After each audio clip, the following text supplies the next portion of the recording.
It's time for more Norco. Um, shoot.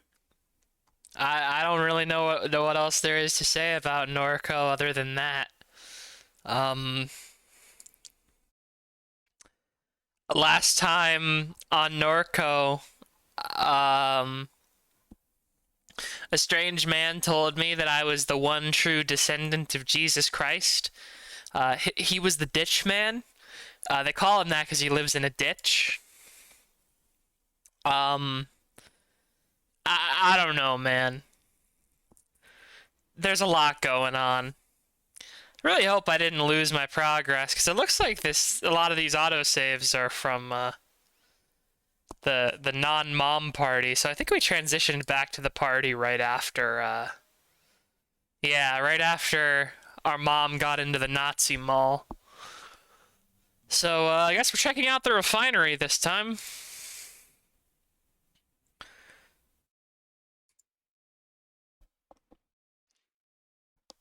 The right security monitor displays a freight moving robot hanging limp from a crane. The center security monitor displays the Good Hope Cemetery, raised tombs surrounded on all sides by refinery architecture. Yeah, they don't even have a road to the graveyard, apparently. I remember that very vividly. The left security monitor displays a freight elevator.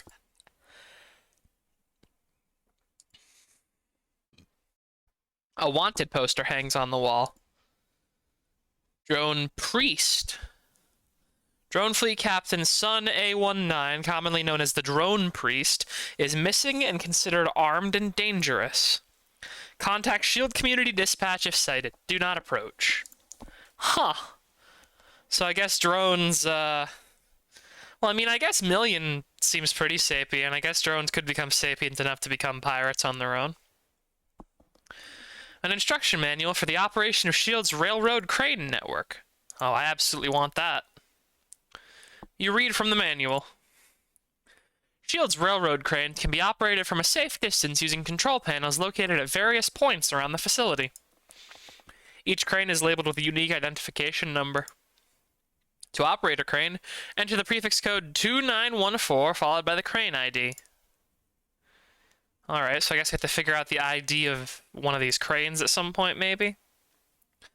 Map of the S.H.I.E.L.D. security zone A is displayed on the monitor. Command line terminal sits open on the computer's desktop. Security status? Alright, user status authenticated. Someone has forgotten to log out. Fortunate for us. Freight elevator lock engaged. Drone bay lock engaged.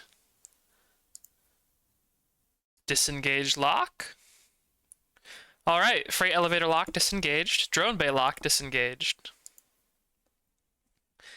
You know, that's always the thing with these security systems. They're always defeated by one jackass leaving their computer logged in for an idiot like me to type commands into. Now that we're in, take a look at what Lucky got. The man crouches down, opens his backpack, and reveals 2 grenades. Got these from a guy at the burger place. Lucky done played with bigger grenades than this. These more like little toys. Loud as it is around here, they ain't likely to make much of a ruckus. We get into any more scuffles, they might be handy, but we best be choosy. Only got us the 2.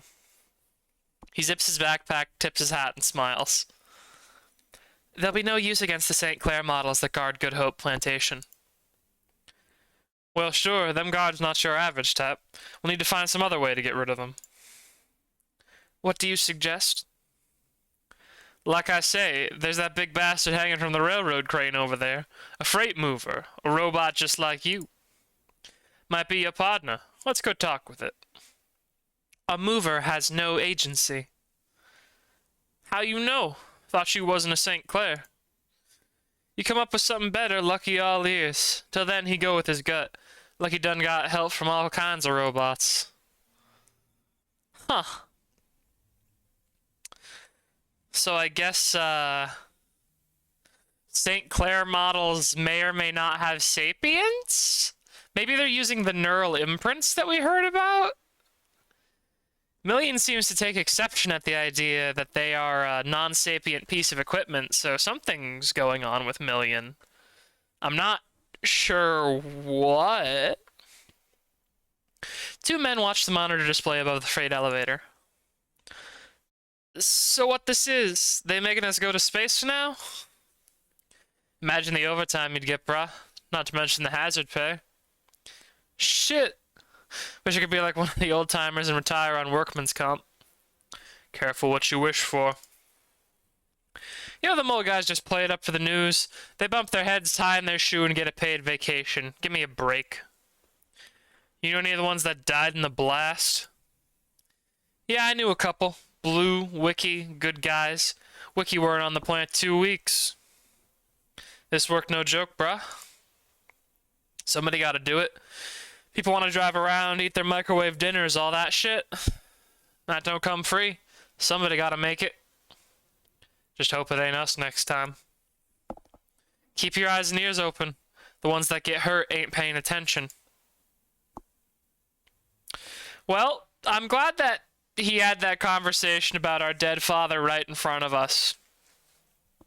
I'm gonna eat one of the non-branded sour candies I have with me today now.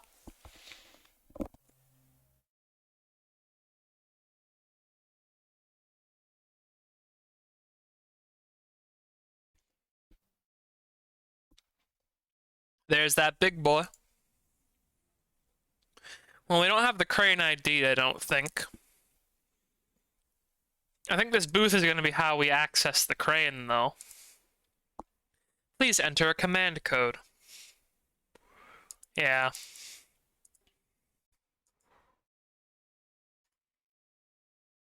So we'll have to come back here with the command code. I don't think we're getting into the plantation without fighting those robots. Oh, door to the crane platform. That's helpful. Wires drift in the wind above the catwalk. Your eyes follow them upwards to a large freight mover hanging from a railroad crane. Ooh, he's big. Can you talk? You shout towards the machine to get its attention, but it remains unresponsive. Million emits a high-frequency whine. Silence follows. A voice swells from the sky as the mover begins to speak. You will dive into the water and the depths will become the surface. The breeze will change the shape of the flame and the flame will be boundless as the territory that it lights. Hey buddy, keep it down. It ain't time to make a ruckus yet. You will find in the water not only flames, but whole hurricanes. There will be patterns of light that form the shape of the old bayous, where those who killed for freedom still hide. This like a poem or something? Rattling cages on the tracks and whispering at the pond. Perhaps the pond will whisper back. That ground, that soil, those bloody days. The lights of the lanterns became this very flame. Be straight with me. You gonna help us out or not? You will find the old pull boat where the ghosts still hide their eyes. There are mall eyes and ditch eyes and bayou eyes. There are eagle eyes and duck eyes and cardinal eyes.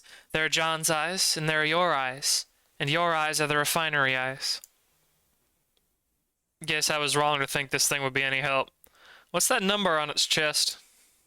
It's 016. Remember that, alright? That's the identification number for the crane it's hanging on. That's how they do it around here. Let's go find the controls. Drop this goofy bastard right on the guards. Wouldn't that be a hoot? Okay, 016. I think I just gotta go read that crane book one more time. Crane book. Crane book. 2914016. 2914016. 2914016.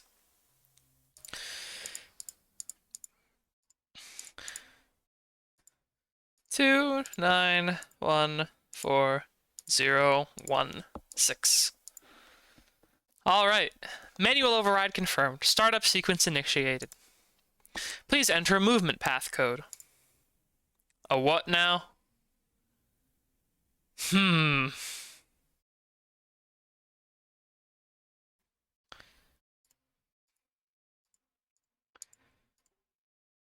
Movement path accepted. Alright, 42069 did something. Hold up, where's that thing going? I believe that's determined by the movement code that you just entered. I punched in whatever came to mind, but this ain't the direction I'd hoped. It looks like it's going for the... It seems to be slowing down. Surely it will stop before it reaches the flame. They wouldn't have a code that sends the damn thing straight into a gas flare. Oh dear Lord Jesus Christ! They absolutely did! Oh my. That thing rambled a bit, but I wasn't trying to kill it. You set out to cause a distraction. This most certainly qualifies. Guess that's what's happened when you talk your poetry to old Lucky. Let's hope the explosion drew a few guards away from headquarters. If this don't do it, then nothing will. Wait, y'all hear something? Hey, Robopope. You're wanted, right? Can anybody tell me if this thing's hostile? They can't decommission me. They'll never decommission the drone priest, baby. The drone priest is going to kill you! Gone forever. This whole refinery a damn clown show. Come, my little ones, let's dance! Well, this certainly is something.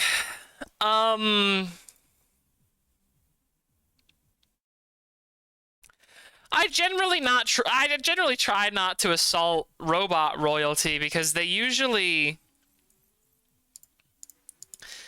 Doing so is usually not a great idea, but those damn things are taking the hit for him. Gotta fight smart.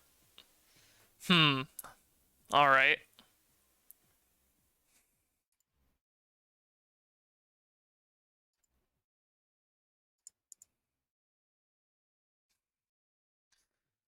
I think we're just gonna have to break the drones. Seems reasonable to me.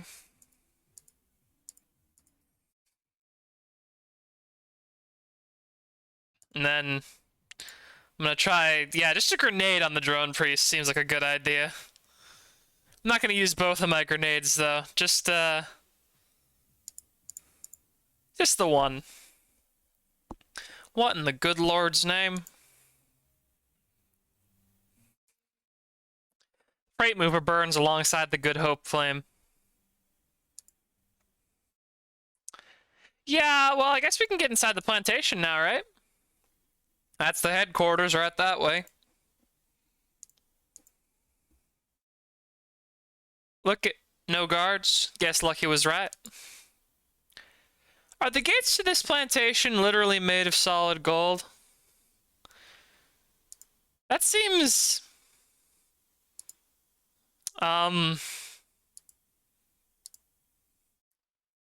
tasteless?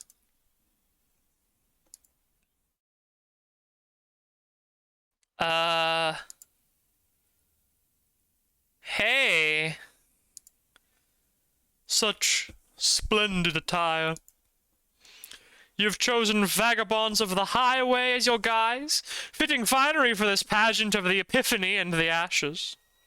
Beyond these doors, the masquerade of the refinery flame. Oh, God. It's rich person shit, isn't it?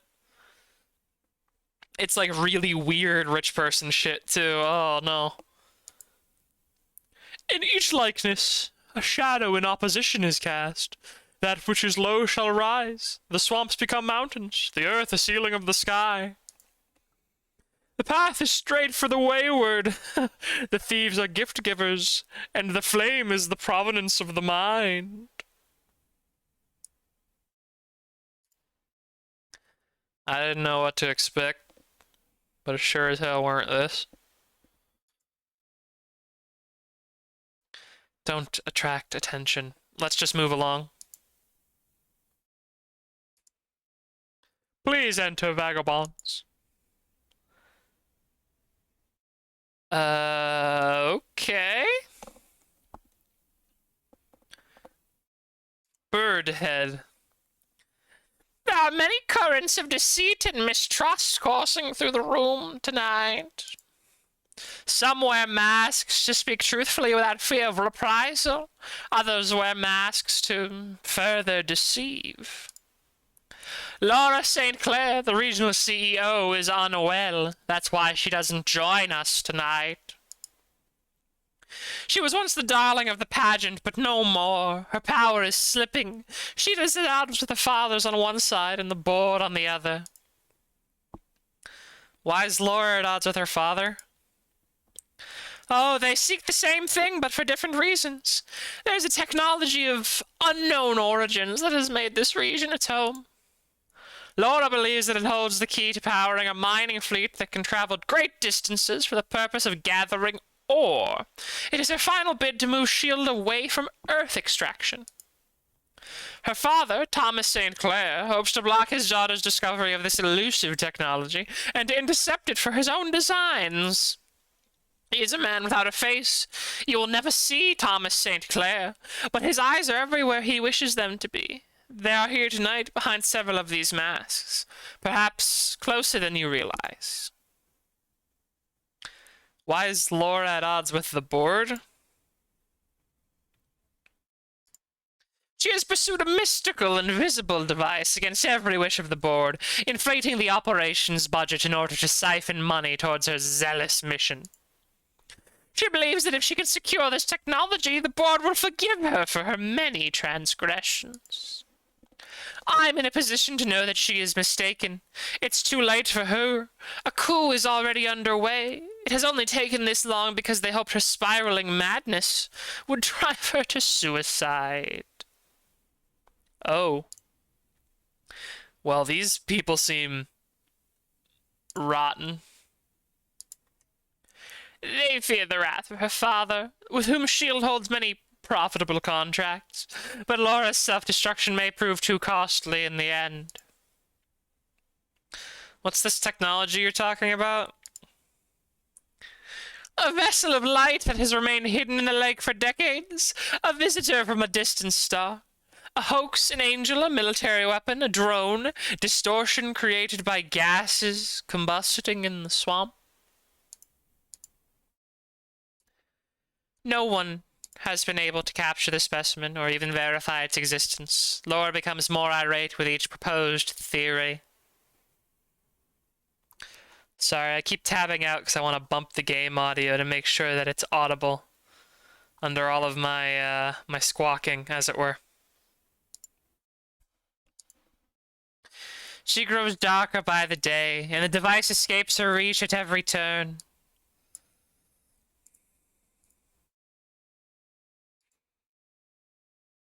Okay. So Laura is just having a bad time of it, it sounds like.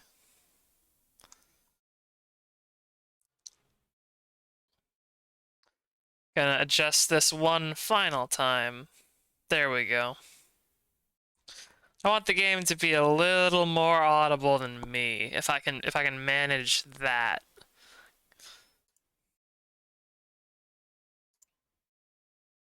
The sun and the Minotaur watch crowds flow in and out of the lobby. A man wearing a golden crown gesticulates drunkenly, while those around him back away in embarrassment or attempt to calm him. History is created by the sympathetic, soft-hearted... No! Well, I bend to the will of the weak. Huh? Jesus Christ, dude. Well, I punish those who carry passion and virtue in their hearts. Power is the very essence of life. Power! Not compassion or goodwill or any stuff like that. That's great, Bruce. Garrett! I'm a Garrett now. How many times do I have to say it? I'm not calling you by your cult name. It's not a cult. That's what a cultist would say, bud. Definitely is. It's a place for visionaries to thrive, and tonight we'll leave this world. Yeah, I saw Ken or John bragging about that online. Godspeed. That toy rocket's going to explode before it leaves the ground. The engineering is sound. I'm hoping to launch it. You're blitzed. You couldn't even walk a straight line. Keep it up. You could only hide your jealousy for so long. You think I'm jealous that you joined a cult? Not that. You know what I'm talking about. The CEO chose me as an assistant director. You wanted it. You wanted it so bad. But still, I possess the confidence to leave it behind. To take a leap of faith. Bruce, we all know you've got daddy issues. Why don't you go hug your little stuffed monkey and cry about it? Your what? Weak-minded reject. You're too pathetic to understand. Bruce, did you take my monkey? Excuse me? You're only humiliating yourself.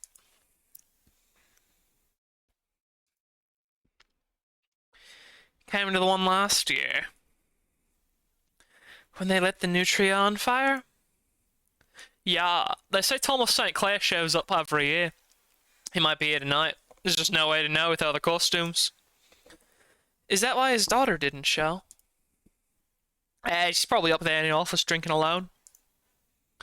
There's too much bad energy here. Saw online there's a party in the lake tonight. Might be able early to check it out. Keith? Do we know a Keith? Keith smokes a cigarette while watching the pageant. Oh, it's Keith! Hey, how do you have an invite to be here, dude? You made it after all. Let's take in, huh? How'd you get through? How did you get through?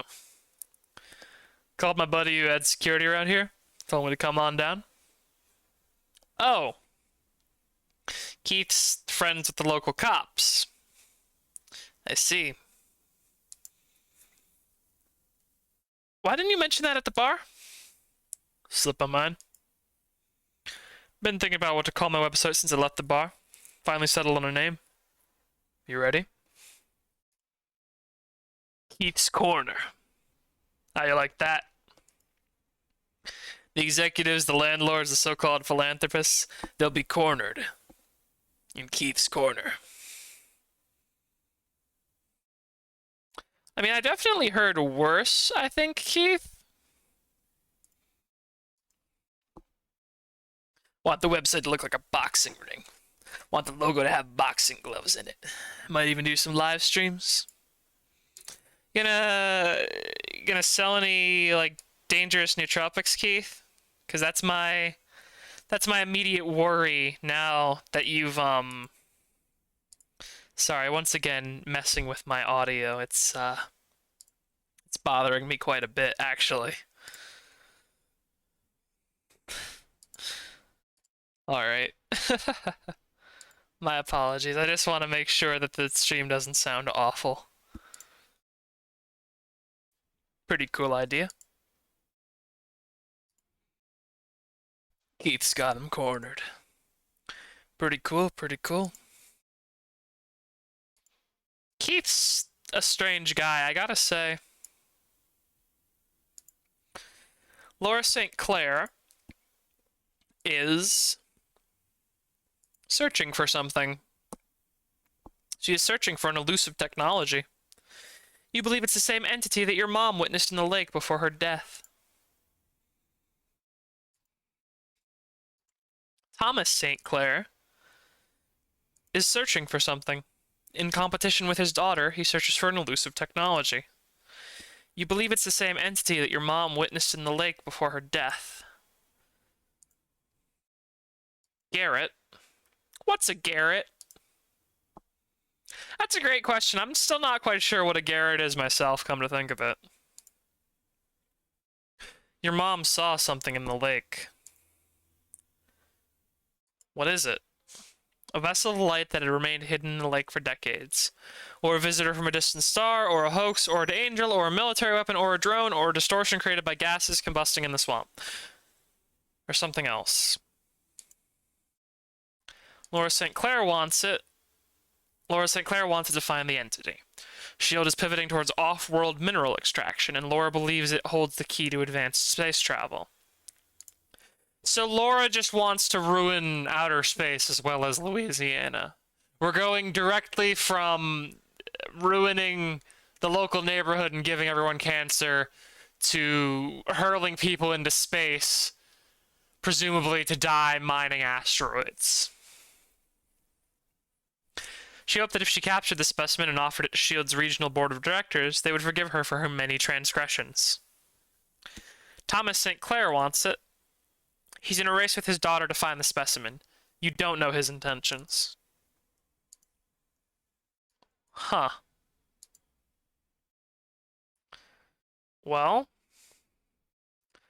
I guess we can try and go up? This elevator is protected by retinal authentication. The executive offices are above. That's likely where your mother's possessions are being held.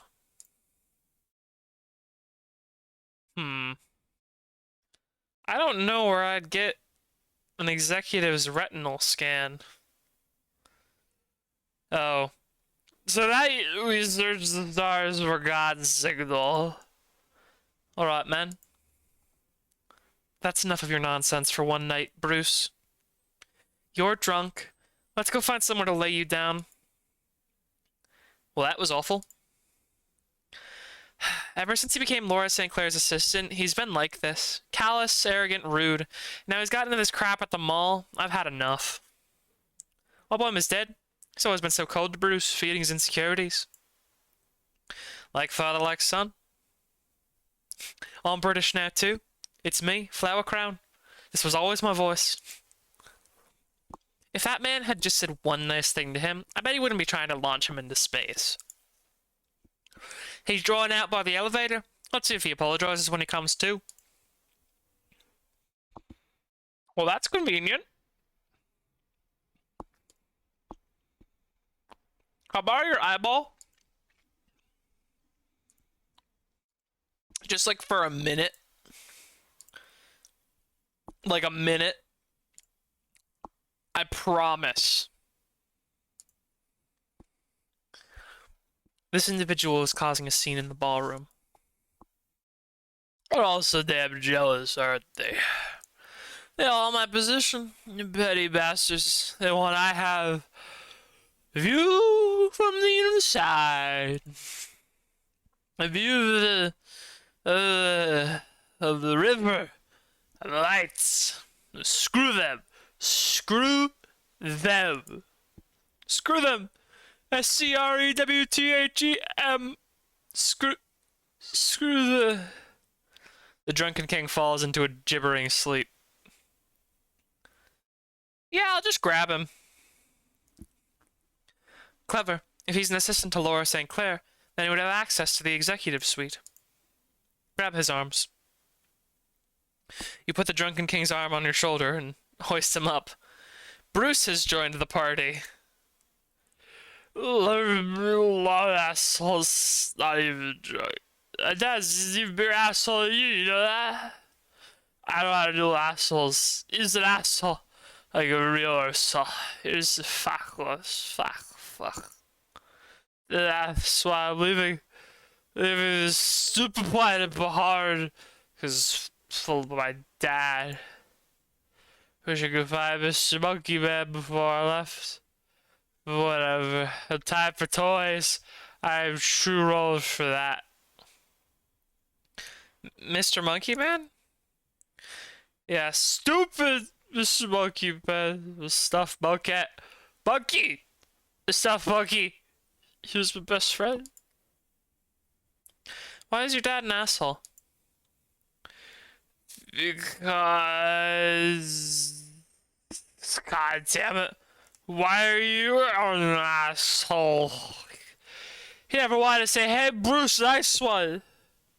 Well, Bruce, I mean, Garrett. Well, Garrett is going to Mars with Bryce. This is... Oh, I'm gonna throw up.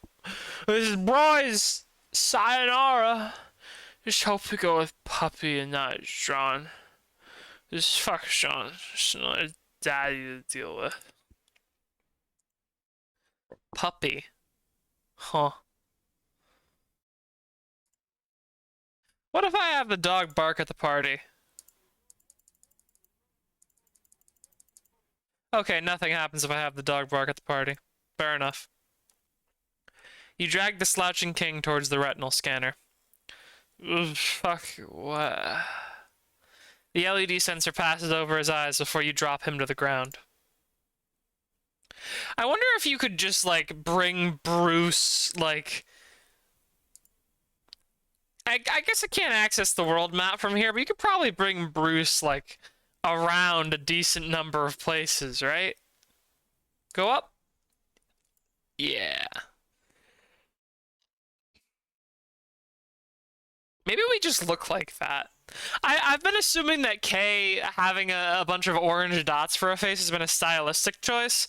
Every time the camera cuts away, though, it seems to maintain that. So I think that might actually just be us.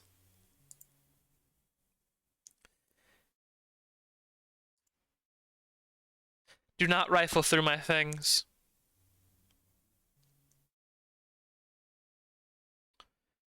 Hey, Laura St. Clair. The Regional Shield CEO stares out the expansive refinery beyond the office window.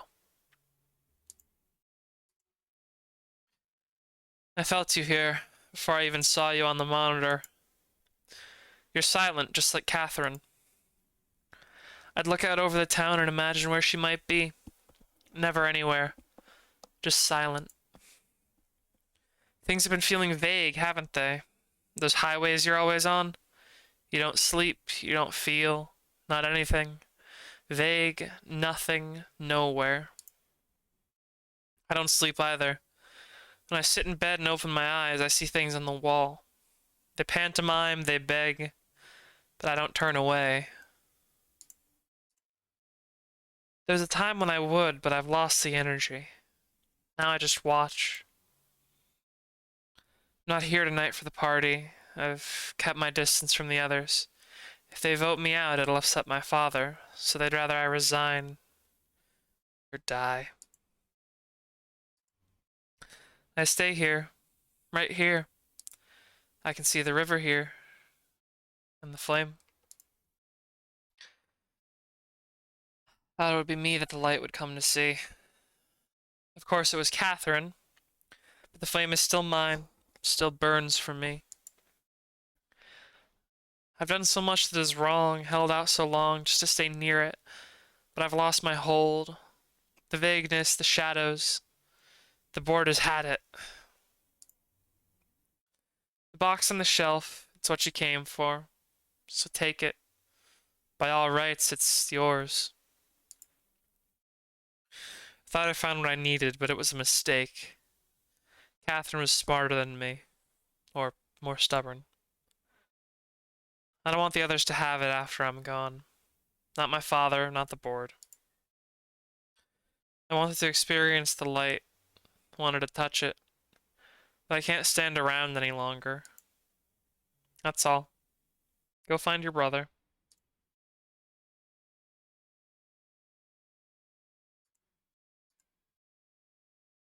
The storage box sits upon the shelf. I just want to check something really quickly. Test, test. Okay, yeah, I don't sound terrible. Sorry, that's been bothering me all stream. I've been worried that I sound just awful because my audio feeds are a little jonked up. They're a little janked up, like the Joker. Like the Joker from Batman.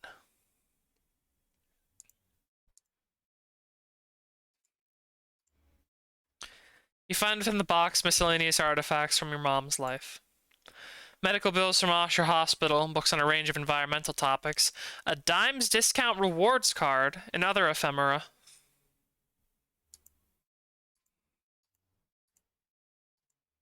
You gonna be okay, Laura? Please take the box and leave. I have other matters to attend to. Oh, NK? How do you know my name? Don't trust her.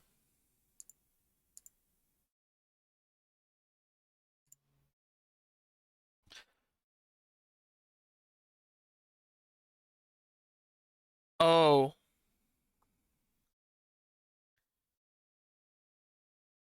Okay. Did she just... We must go. Now.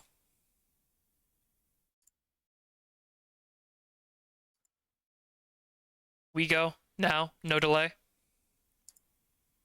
You slide the letter gingerly from its envelope. This letter is addressed to my father, Dr. Thomas St. Clair.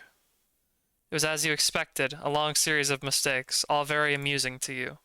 I wanted to outlive you, but if just an echo of my memory haunts your lonely days, that will be enough. I hope you never find it. I know you won't. L. Binders containing internal literature, operational documents, engineering reports, soil quality surveys, human resource handbooks. Binder no different in appearance from the rest sits on top of the collection. On the viability of operating a server supercluster at the Shield NORCO refining facility.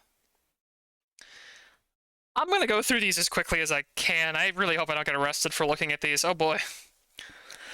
While the Mississippi River provides a natural cooling source, the NORCO location is determined to be too precarious for a full supercluster build-out. Hurricanes, coastal erosions, unreliable state management, and the location's proximity to nuclear facilities could result in cascading disaster events that would jeopardize critical network infrastructure.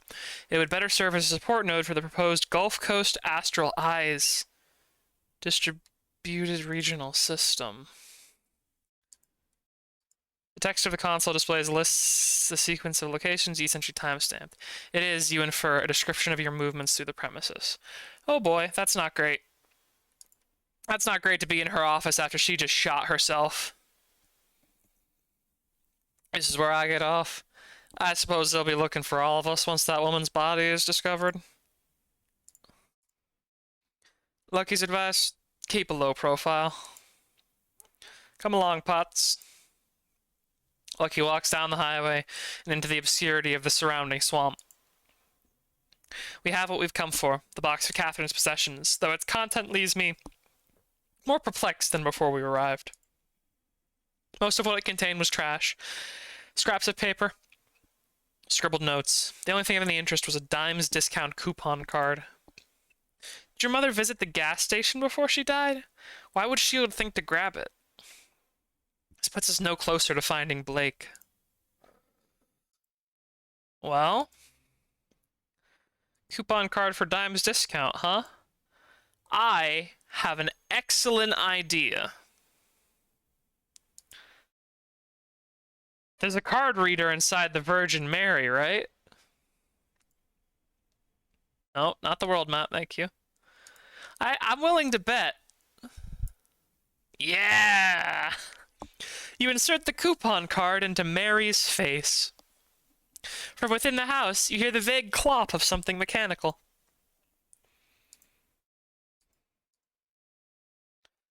Huh. I wonder what that was.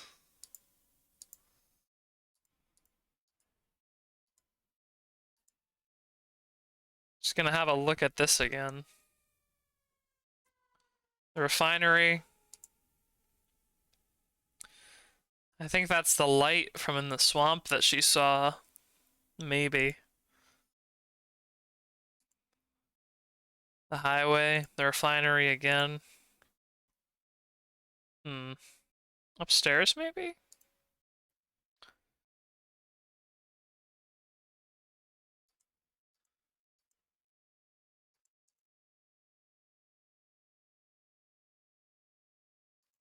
Not bedroom. Damn it. Oh, the, attic, maybe?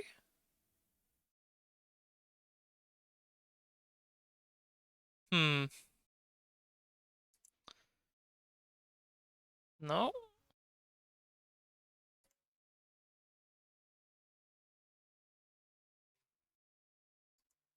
Crab? Why do we have a crab net out here? A disintegrating crab net. Blue taught your mom how to make these, and your mom taught you. In the summers, you'd bike to the suction before sunrise, tie chicken next to the bottom ring of your net, submerge it, sit there nursing your coffee while the swamp raised its voice. You'd come home with a dozen or so crabs snapping and writhing in a burlap bag.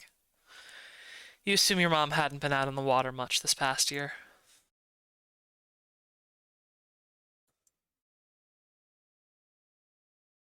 Hmm.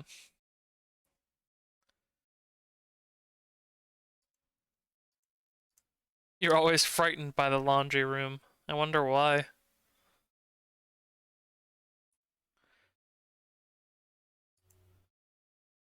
A vague mechanical clop, huh? This pile has shifted since last time I looked. You clear away the boxes, revealing a portal built into the floor? Unbelievable. How many years has Catherine kept this doorway hidden?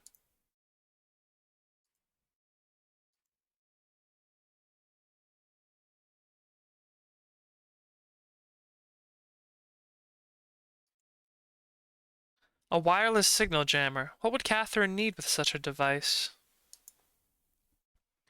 A map of Lake Pontchartrain hangs on the wall, decorated with various illegible notes and penciled routes throughout its network of bayous.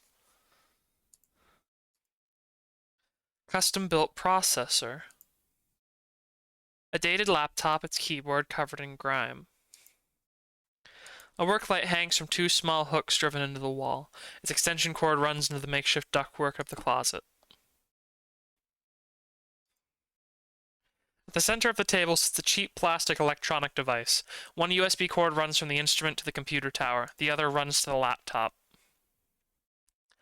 I hope that's not what I think it is, because I think that might be a head drive, and I really don't want to see I don't want to see a mechanical puppet of my dead mom's memories. That is the last thing that I want to see right now. I don't even have Mr. Monkey to help me through that if I do see that.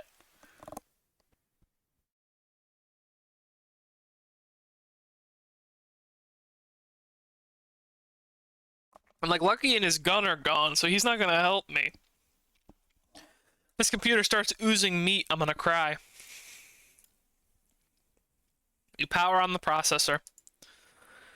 As the machine breathes to life, small LED lights begin to flicker in the face of the oblong plastic device on the desk. A USB cord runs from the device to the laptop.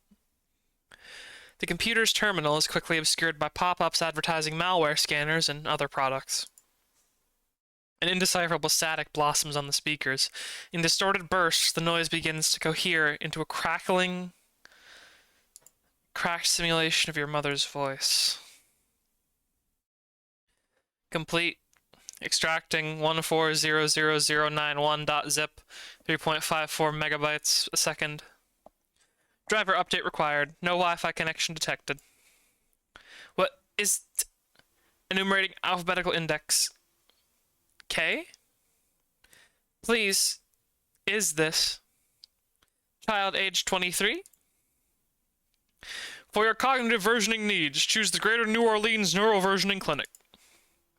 Dear God. Driver update required.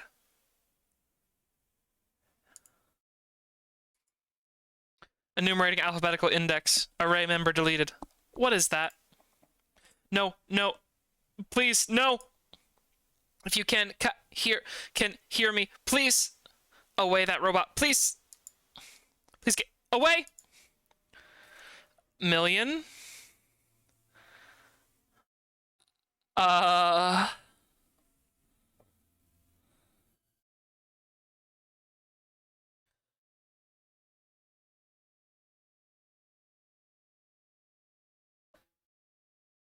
I To the mall, to the mall, through John's skull, through John's skull. The Garretts have been instructed to protect the sacred messenger, but they are foolish and easily outwitted. Their greatest weakness is their treachery. All you must do is catch them fibbing, lying, and going against the will of John, their idolater. And then what? Show them for the hypocrites that they are. Sow seeds of disloyalty. This will present an opportunity for you to gain what you seek. I see. You got any kind of recording app on that phone of yours, Catherine? If we're going to try to play these people against one another, it might help. Good point. I'll install one. Christ himself was a man of great cunning. We will beat the Garretts presently.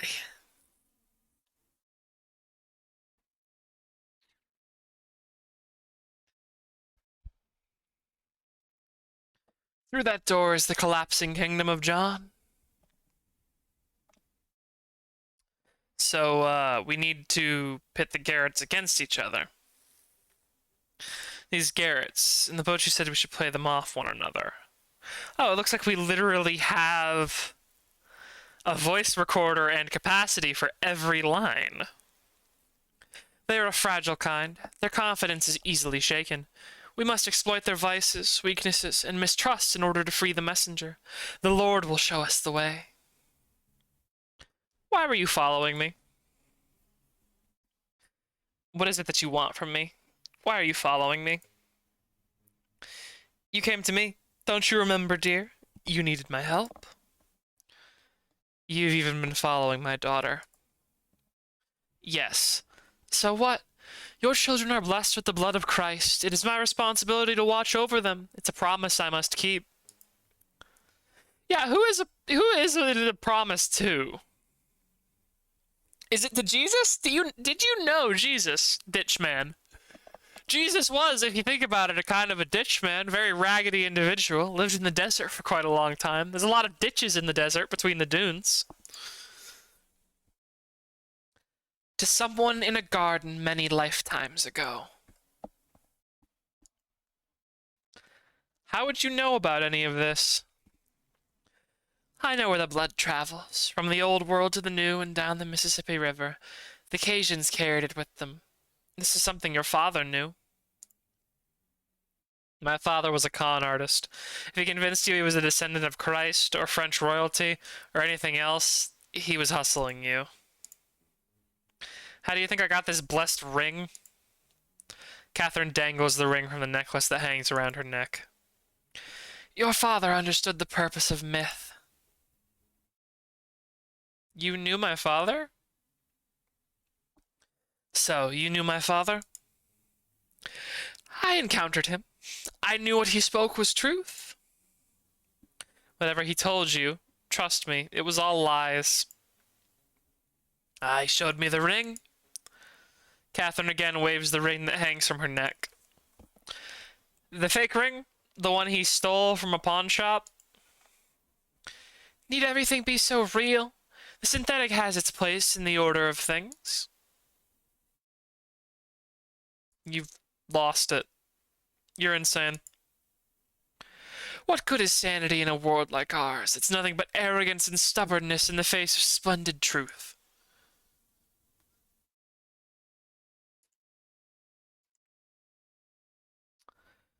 Okay. Just gonna check the drainage canal real quick. Okay. Still just a drainage canal. Hello, Gooch. Garrett, my boy. Papa. You're the only one around here who still calls me by my name. The others can be cruel, can't they? To steal one's name, so cruel. I can't get that last reading. Don't think I'll ever be a Garrett again, bruh. I'll be stuck wearing this shirt forever. Look me in the eyes, boy. Papa squats before the man. Look your papa in his eyes. I don't like where this is going, Papa. When Papa takes over this mall, he will give you back your name, and the others he will deem gooch to punish them for their abuse. Patience, my boy. You a real one, Papa. Just keep a low profile. John's coming by tonight. I'm gonna record that, just in case. John's coming by tonight. Yeah, Pa. He even put a lock on the door to keep you out. The little fuck. Just record me saying the passphrase, play it for the acoustic lock, and you can come in and out like normal. Ah, my splendid child. To record voice memos, yeah, however piece of dialogue you need to record. Here's the passphrase. It's... Prayers up, boys. We're going to Mars.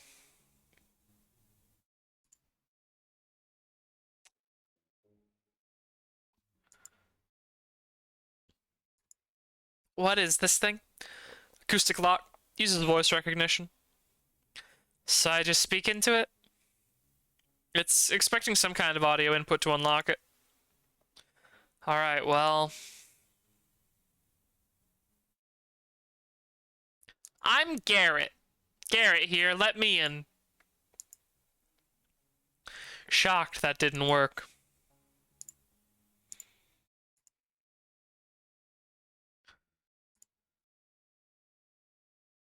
Alright, that did it. Door should be open. These hallways belong to the Garretts. Derelict corridors forgotten by John. Whichever hallway you choose to follow, it will take you to the far end of the mall. That is where John has imprisoned the messenger. A giant Garrett guards the door to the cathedral. He is their newest recruit, naive in his allegiance to this profane fellowship. Let us find him and grind his allegiance into dust. Papa, you're giving me some real, like, weirdly Machiavellian vibes, if I'm gonna be honest here, man. Like, it's a little creepy what you got going on, dude. Puck, my man. Garrett, my boy. How are things in the hollowed corridors of this exalted place? Oh, good. Everybody's getting ready for tonight's sermon. John will be here any minute. Once he arrives, we're locking down the mall. I better put my phone away. I just can't stop scrolling. I've been standing here for hours. Scrolling. It's all I do. That sounds like good blackmail material. John would never enter through these chambers. These hallways are yours. Scroll freely, my Garrett. I like your style, Puck. A display of food props made from foam and plastic sits on a sigil painted on the wall. Oh, sits beneath a sigil painted on the wall. A schematic of a spacecraft hangs on the wall. Each vertical compartment of the vessel is labeled. At the base are the operator's commons. John's quarters sit above this, followed by Petroleum Dream, and then the Chamber of Birds. The Shepherd's Watch crowns the ship. Down the center of the thing is a dividing line labeled Jacob's Ladder. What are they getting up to in this place? It's a monument to the arrogance of John, but it won't be his to fly. I'm kind of wondering at this point if the Garretts are going to manage to make a functional fucking spaceship. Because we blasted off the cat earlier. So anything's on the table at this point.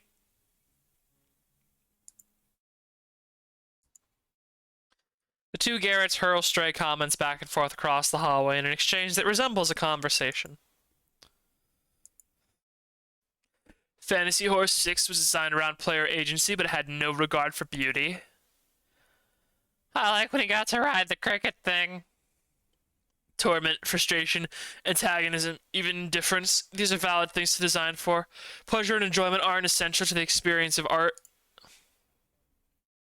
You can have all the agency you want, but what's the point if you can't fast travel? Ditchman! You saw that wild Da Vinci Code shit? Yes, I am, my boy.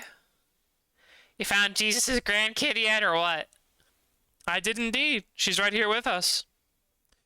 Wait, that old lady? Quit. Hey, lady, are you Jesus' grandkid? Of course. Obviously. Just look at the jewel that hangs from her neck, Garrett. The jewel of the Magdalene. Pup, you know I love you, but that thing looks like it came out of a cereal box. Anyway, keep it up, Puckatuck. Let's go fly Jesus' grandkids around in our rocket. Ha ha!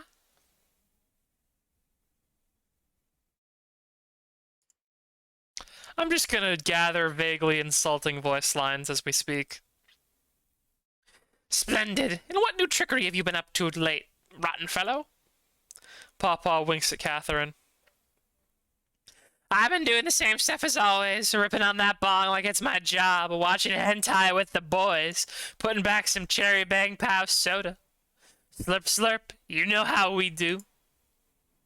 John would be very displeased to know what happens in these corridors. Dude's never been back here in his life. These hallways are ours. Hallway kings, that's what we are. I kneel, I bow. Stand up, puppy. You're a king like us. A ditch king. The thrones of the Garrett are arranged beside those of the seraphim in the kingdom of the Lord. Yeah, I know. I don't really know what to say about slurp slurp, bitch.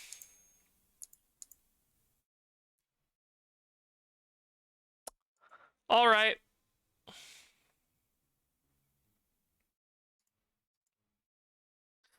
We got the front entrance locked down tight. Atrium West Wing.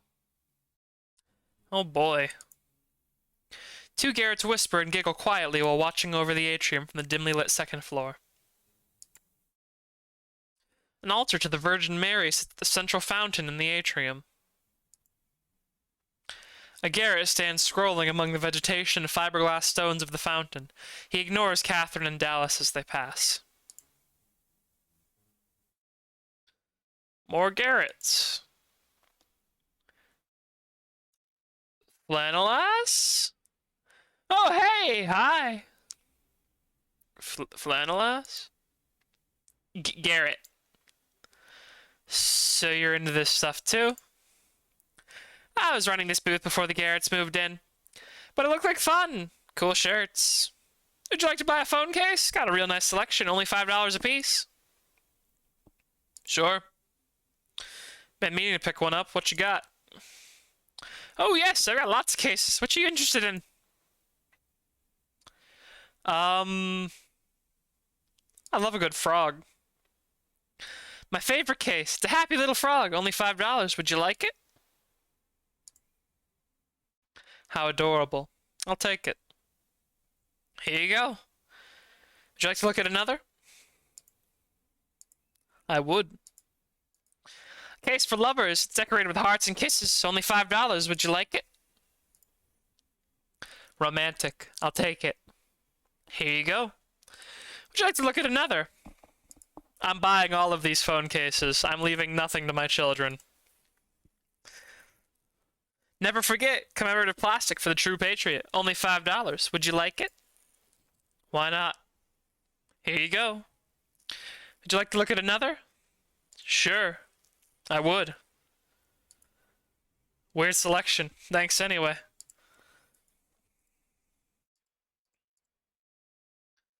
Well...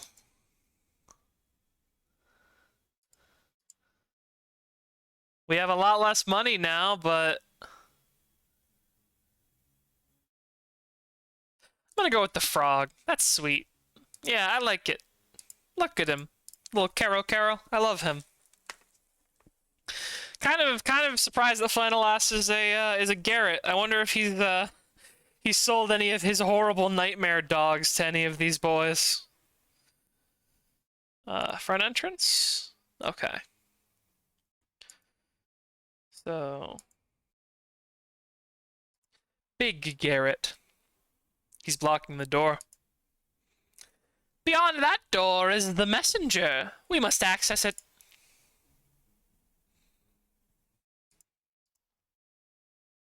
Oh good, the ditch fairy crept out of his closet. Garrett. John doesn't want you around here. You keep showing up, I'm gonna have to do something about it. Soon we'll not have to worry about John at all. Yeah, whatever you say, you twisted old freak.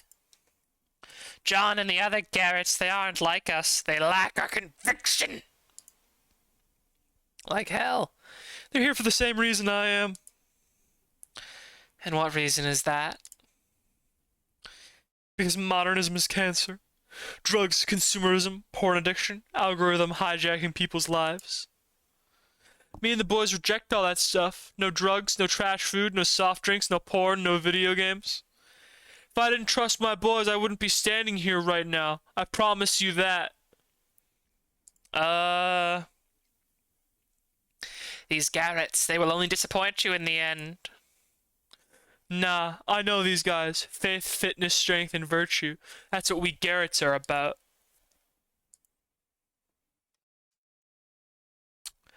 Yeah? You sure?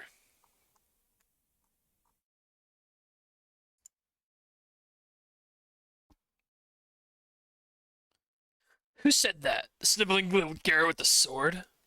Bong rips? Hentai? Soda? So they're all getting back there getting stoned and watching porn?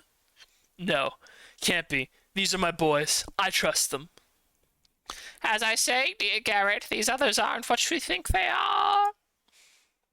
Whatever, ditch man.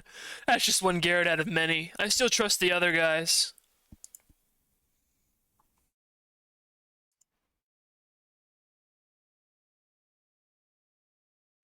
Yeah, so what? We all use our phones. Sure, the timeline's poison. That's how most of us found John. You'll have to do better than that. Okay. Any ideas, Dallas? This place sure has changed. What do I do about the Garrett guarding the door? The thing Super Duck wants. It must be behind that door. I think you're right. So what do we do? It's like the guard said. If he didn't trust the other kids around the mall, he wouldn't be standing there. So we'll need to find some way to undermine his trust. The old man suggested sneaking recordings of the others with that phone of yours. Show the guard what they're really about. Seems like an alright plan to me. Yeah, that was my plan. I just wanted to see what you had to say about the situation, I suppose. John's coming. John's coming. John will be here soon to spread the good news. Where are your shoes, Garrett? John says you shouldn't wear shoes, just like the Desert Fathers. But he wears shoes. Nah, Papa. John goes around barefoot just like us, just like you. John's delicate little feet, poor little baby. He wears sneakers. He'll be here soon, and then you can look for yourself and see. He'll make a mockery of the blasphemous who are so foolish as to disobey him. Like who? What blasphemers are you talking about? Why, the new Garrett, of course. I fear the new Garrett does not take his responsibilities seriously. The one guarding the cathedral right over there. Yes. You're newer than he is, goofball. Just gonna take that for the road. But my hair is much nicer, much smoother. The new Garrett. You're the new Garrett. The new Garrett who guards the cathedral does not wear his hair as he should, straightened at the jaw, as John requests. The new Garrett sins against John and will be punished. Man, you're the weirdest one here. Hey, Pop-Up. Got any of that stuff from last time? Could really use something to take the edge off. Energy's bad in here, man. What is it that you desire, my Garrett? Something to clear your mind and widen your eyes? For that I must venture to Saint Somewheres. Or perhaps something that will open your heart to the divine presence of God? Your papa must visit Lafayette Park for such stuff. Or is it an easy, restful sleep that you desire? If so, Santa Claus will have what you need. Shit, Pup, that all sounds great. I'll take any of that stuff, the divine stuff, the Santa Claus stuff, just whatever, man. I don't think I need to go to any of those places, and I don't think I have the money to actually go to any of those places either.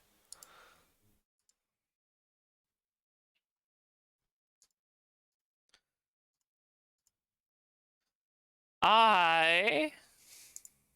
Hmm. Alright.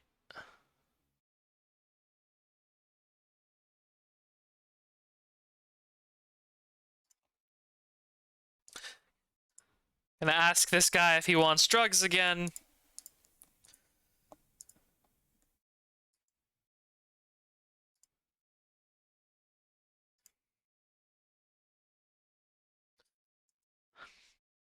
A welded steel container garden sits beneath a buzzing LED lamp. The crop is a scattered mix of herbs and winter sprouts. Snacks for Garrett. Healthy boys. The Garretts are growing their own carrots, huh? They got them Garrett carrots? My secret closet. My precious closet in John's kingdom. Perhaps I'll hide here in my closet and wait for him to walk by. Then I'll pop out. Surprise! You peruse the titles on the bookshelf. Oh boy, I love Fash bookshelves. They always have such great literature on them. They always make such little sense, and they're about nothing. To speak the angelic language, one must first drink from the mouth of an angel. This will cause a temporary madness in the aspiring speaker before removing all internal barriers that imprison one's mind. Alright, well, this making out with angels I could get on board with. If the aspirant is blessed with a sufficient clarity of faith, she will at this moment be prepared to receive the language spoken in the garden before the fall of man. But should she inhabit earth, another barrier will stand between herself and the divine language. The planet is shrouded in a sphere of distortion caused by cell towers and other sources of electromagnetic field radiation. As light corrupts incoming signals, it makes the angelic communications that many of our ancestors enjoyed impossible. In order to speak directly with God's children who reside in nearby corners of our galaxy, the aspirant must not simply kiss the mouth of an angel, but must travel far from the distortion of Earth. The aspirant must then pray with a pure heart and mind at the foot of an altar to the divine feminine. Only then will the language that encodes the fabric of our reality become intelligible.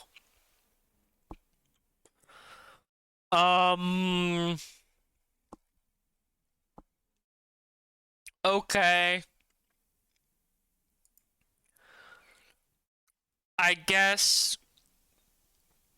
guess we're just straight up sipping that fucking Kool-Aid now, huh?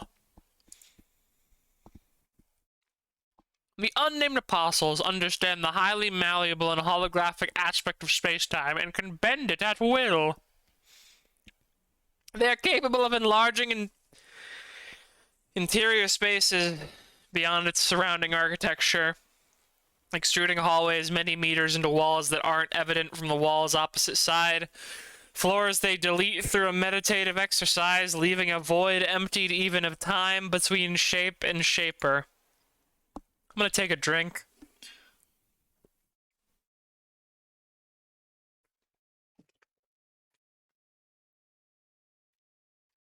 This is Doctor Who. You're describing Doctor Who in the TARDIS.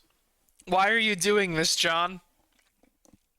This cult sucks. This is the gift of the unnamed apostles who have been erased from Scripture and made heretics by those who wish to obscure the hidden nature of Christ.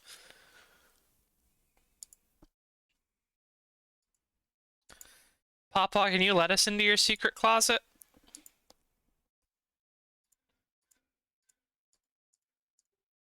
Wrong!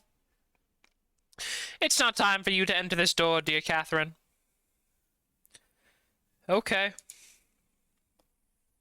Papa the Immortal. Why, the most faithful among the Garretts blesses my door. As soon as we get an angle grinder, that won't be your closet anymore. What'd you do with Garrett? He went in there and he never came out. Perhaps you had your nose buried in one of John's heretical little books when he left. That door's coming off. You bastard. Language, Garrett. Are we not in the house of God? Mm-hmm. Asshole.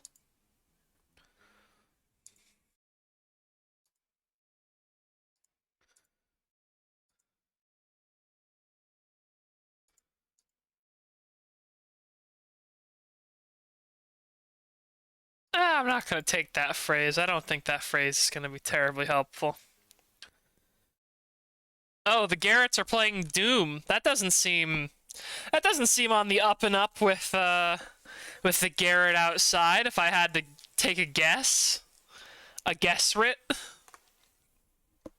Two little Garretts game on the tiles of the service corridor. Those are the boys that were supposed to let us in. Whoa, whoa, whoa. Don't block the screen. We're killing civilians. I'm killing civilians, dude. There's only one remote.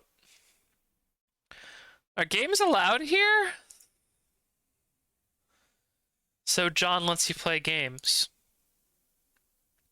John wants us to become our best selves. This is me at my best. You're quite good at it. Yeah, I know. It's because I practice. How often? All day, every day. Then you guys get stuck doing stupid shit like working guard duty and gardening. A true Garrett knows what's really important. Video games. Kill the men wearing the little shorts. I was going to, dude. Just shut up. The Garretts are a real charming bunch of guys, huh?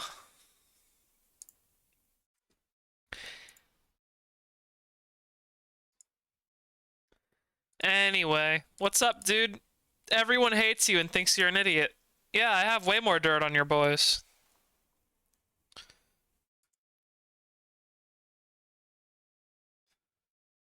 That doesn't mean nothing to me. Oh, do I have to go actually get that guy drugs?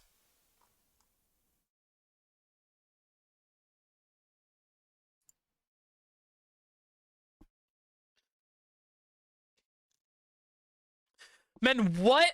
I told that little creep I'm growing it out. What the hell does he want? I can't grow my hair any faster. Let it rest. God damn.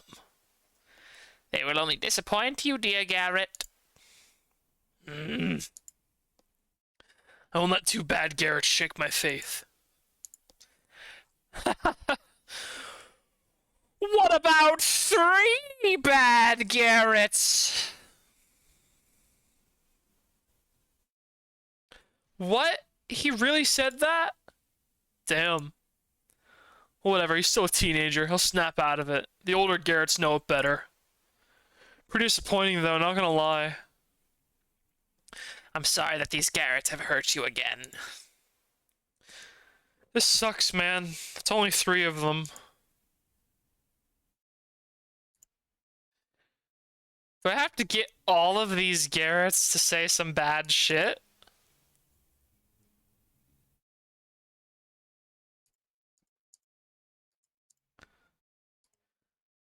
Got these guys to say some bad shit. Maybe get this guy?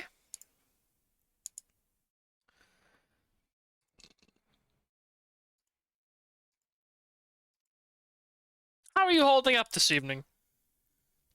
Oh, fine. Just wish I had a snack. John says we're supposed to be fasting tonight, and I want to, but it's so hard. Poor boy. We must find him a little snack. Surely there's some food around here. The parking lot is an oasis that may sate one's desires. Let's go find him a parking lot hot dog. I bet this Garrett would love a parking lot hot dog.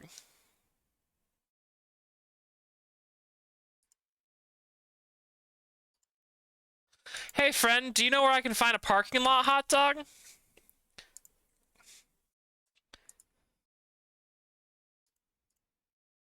Ah, friend can no longer help me. I have found all the readings. I suppose that's fair enough.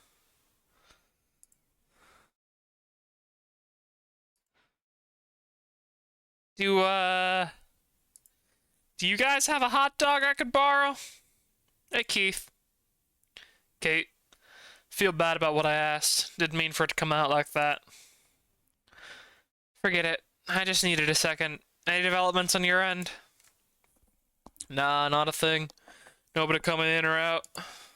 In fact, I might call it. Go grab me something to eat. Be seeing you around, sister. See you around, Keith. Oh, hey, some chips. A half-eaten bag of wet potato chips previously sitting beneath Keith's car. Catherine grabs the wet bag of half-eaten potato chips. What a depressing thing to give to another human being to eat. I wonder if that Garrett is pathetic enough to eat it. I will not be leaving this man alone.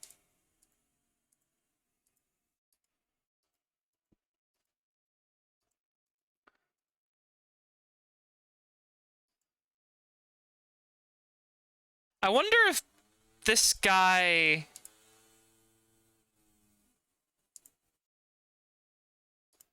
Maybe I can just play that for him? I wonder if that guy is Bruce. Let's go see if that guy is Bruce.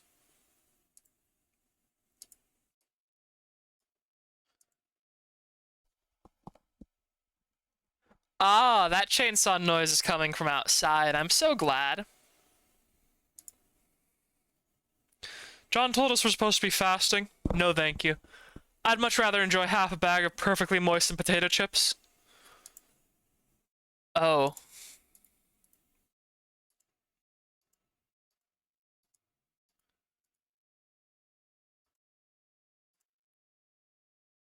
Alright, gotta get that recorded. Maybe if I play the voice recording instead of, like, getting all the other Garretts to admit to their sins, he'll just leave? That seems like it could be possible. Let's go see.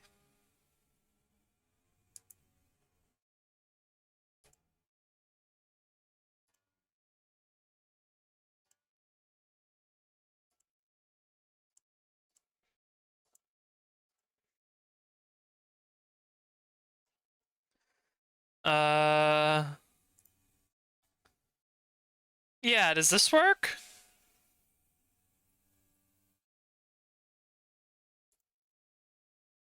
Ha. Wow. Haha. Sentimental. We're not really supposed to use our civilian names, but Bruce isn't here yet. He'll be running ground control at the Ark, so he's over there getting trained by the engineers until the sermon gets started. Just hang on to that until you see him. Oh. Wow.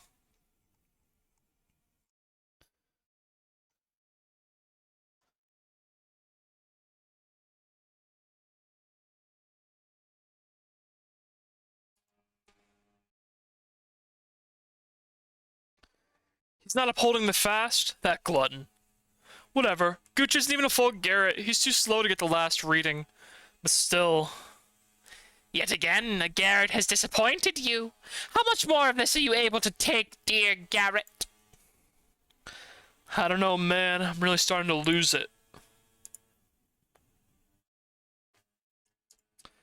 Well, I guess we could go try and see Sketchy Santa for some drugs.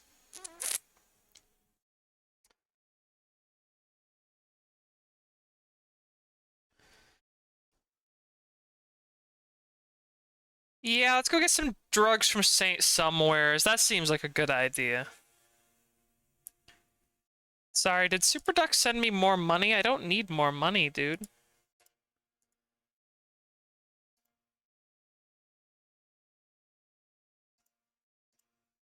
What?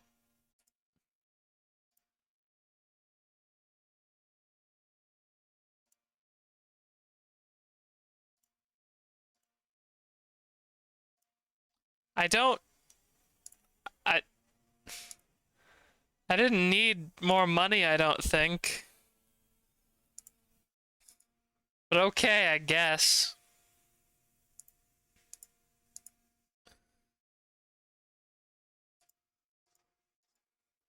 What's good with you, Ditchman?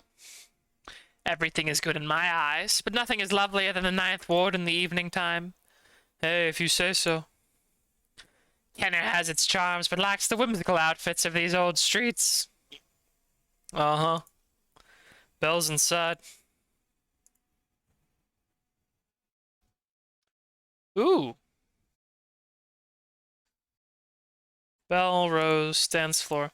Patrons twirl, twerk, jump, and shake on the dance floor with various levels of abandon and irony.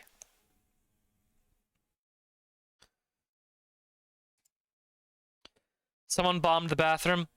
I have to use it so bad, but it's just not worth it. Bathroom is a wreck. I might just have to leave. A disinterested spectator leans against the bar while watching the dance floor.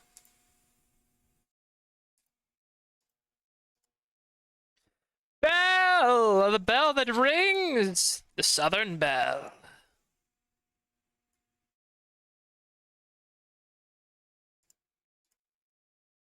Good to see you, Pa. How's it been?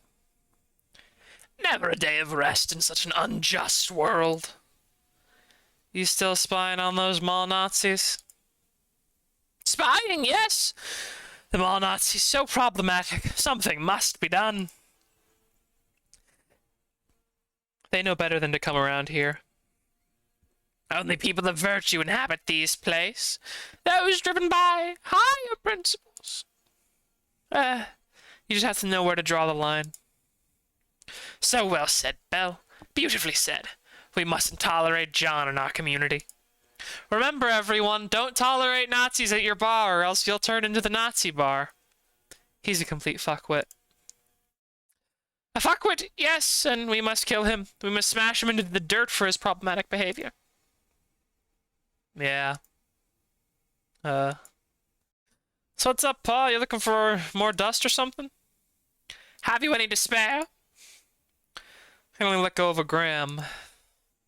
Plenty for Papa. Just a little, just a taste.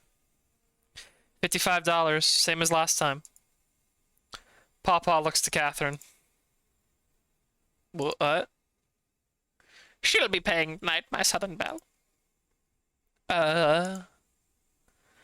Cool, whatever. If you're sending a transfer, I only take quack. Just leave the message empty. Catherine scowls into Papa's smiling eyes as she cues the transaction. Didn't go through. I don't have the funds. Sucks. Come back when you do, I guess? I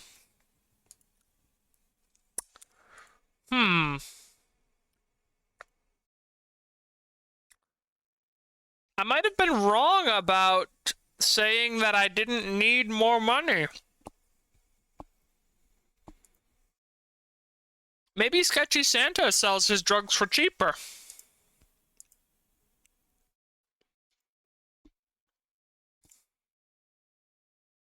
Saint Nicholas! Ho ho ho! Pup pup pup! You wretch, you fuck! You old immortal fuck! Fucker! Motherfucker! Ho ho ho! Are you here for that good stuff? That nice good stuff? Pour it in my mouth, pack it in my throat with your rotten hands. A lot of charming men in this stream. No. No? No, you wretch! Santa jingles his bell towards Catherine. She gave my dollar away. My dollar. No. She did. Papa looks to Catherine with overwhelming disgust. Did you give his dollar away, dear Catherine? It was never his dollar. It was my dollar, not his. Papa spits into Catherine's face to the cackling delight of Santa Claus. What the fuck? Catherine tries to grab Papa by the collar of his drenched garment, but it comes undone in her hand. What an awful callous thing you said, Catherine. Every dollar is Santa's dollar. Yeah, pub, sure is the truth. Let's go. Let's just go, you selfish, miserly woman.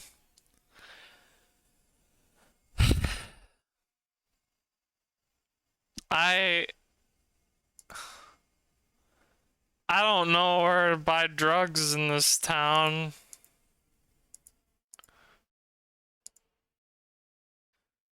I really don't know where else I would go to buy drugs in this town. Um,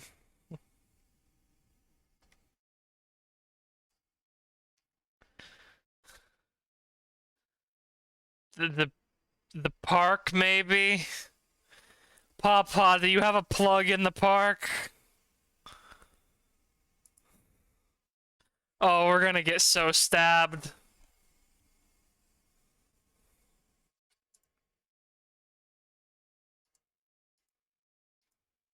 The urinal is nearly full, but otherwise well kept. A lovely and inviting fixture. Okay. Good stream, everyone. I mean that in the most literal sense. Good stream.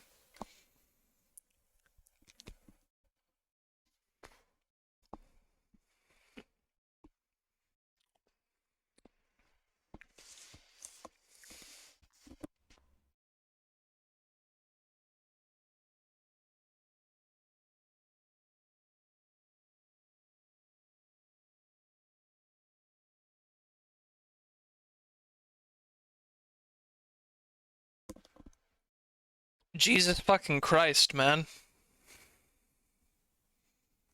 That was kind of nasty. Can't lie. Kind of foul. Here it is, the place where the wild things grow. Give me just a moment, won't you? I must collect something from my garret.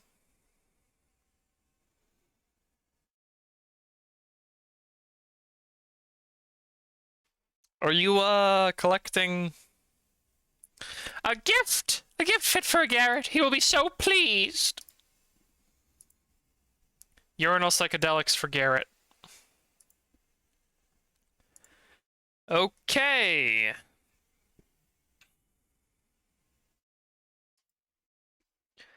I guess we're going back to the mall.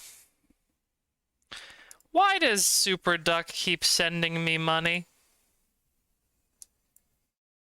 Stop sending me advances. I don't want any more advances. I hate being in debt to you, Super Duck.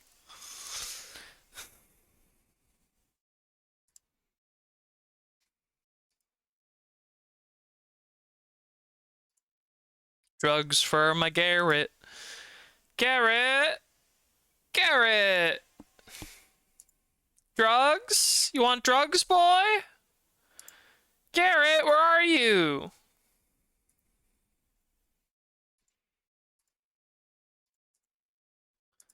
Drugs for my Garrett. Wrong Garrett? Ah, wrong Garrett. Maybe? Ah, there we go. Here you are, my boy. Something to open your mind's eye. You're always coming through, pup. Well, something psychedelic will help me through the evening. It'll help me see God at tonight's sermon, you know? Honestly, I don't think I could stand the other Garretts while sober, man. Alright. I should probably,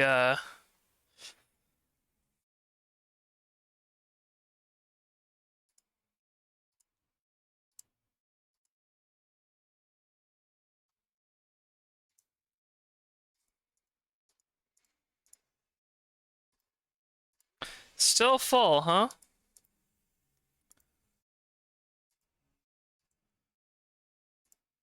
I'm gonna get rid of the perfectly moistened bag of potato chips line. I don't wanna read that one anymore. Hey man, got more evidence that all your friends are fucking fakes.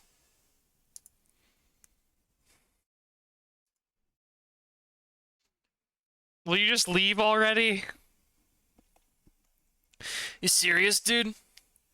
Garrett's over there tripping before the sermon? Whatever, everybody knows how he is. He shakes his head angrily. Pisses me off, though. Just pisses me off.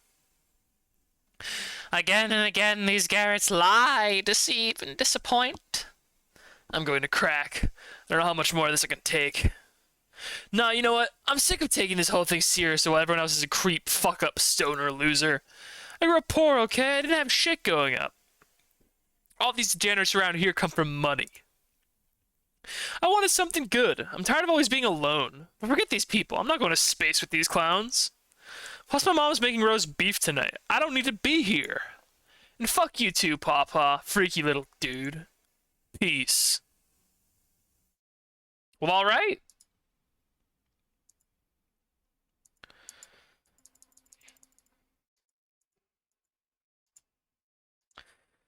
Didn't John throw out some numbers in that app of his? Right.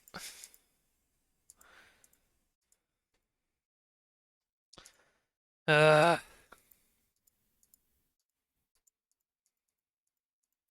don't want to read any more of this garbage. You are a Nazi, John. That's why they beat you up. 1, 2, 2, 5, 12.25. So like Christmas.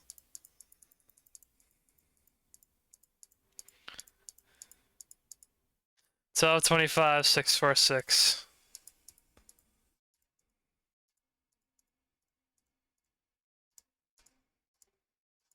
Hey, we did it. Door should be open. Let's check. Breathe, Catherine. Salvation awaits beyond this door. I'm really worried about what's beyond this door.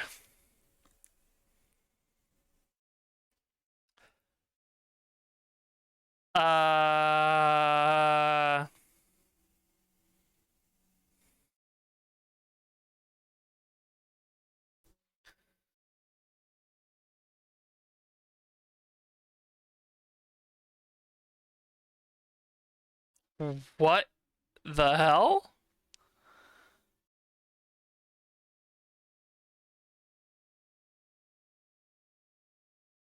There it is. Catherine holds her hand out to the thing as it draws nearer. Is it sniffing you? I don't feel so well. Dallas offers his hand, but it quickly recedes. Super was right. Seems to like you. The messenger has sought her. For a very long time it has. An eye of God, an angel, a halo on her head. Catherine stares into the fluid within the sphere. It is a vessel of the divine, and it will lead us to a better world. A better world? Where? There is no way to know. It will lead us. I'm just here for the money. I'm here because it pays. Yeah, that's all. The monster bird is as much a fool as John to think he can imprison God's light. How do you know about Super Duck? This message that it carries is no one's but yours, Catherine, and when you are gone it will seek your kin. Why? What does it want with me? What animates your faith? What do you see when you pray? Catherine shakes her head. When you gaze into the eye of God, what do you see? A kind of infinity? A map? A maze?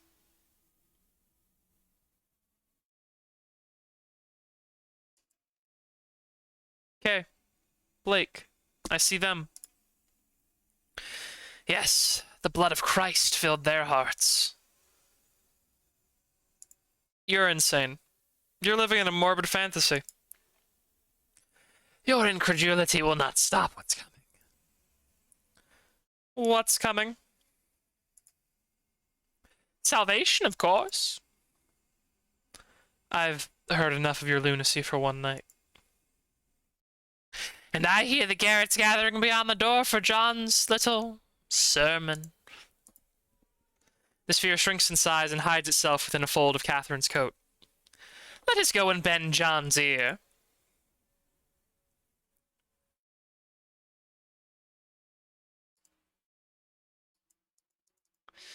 All right, we have an epilepsy button, it would seem.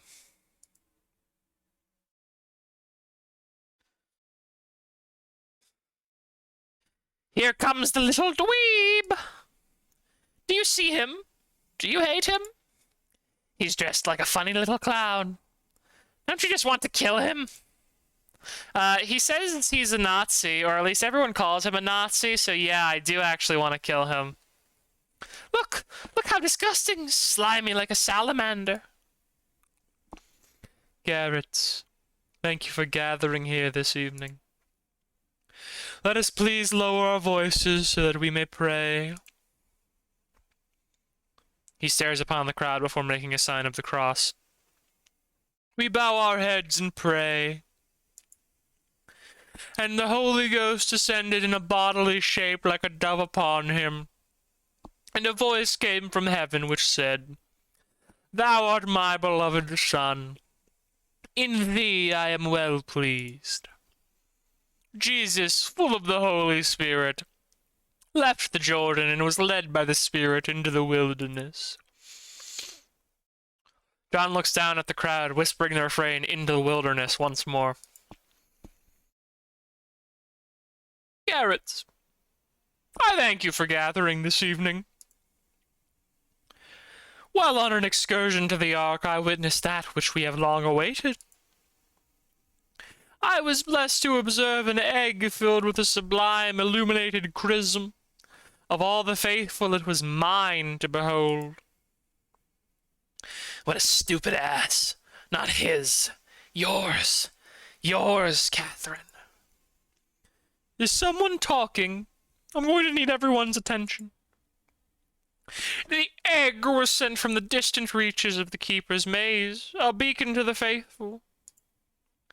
It appeared to me in the sky, a dove of pure light, but circular, as is the halo above the head of the shepherd of God.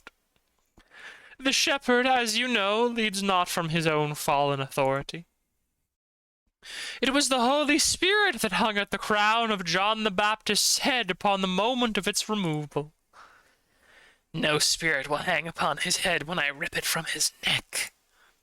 I can't wait. Okay, whoever's talking down there, cut it out. This is important.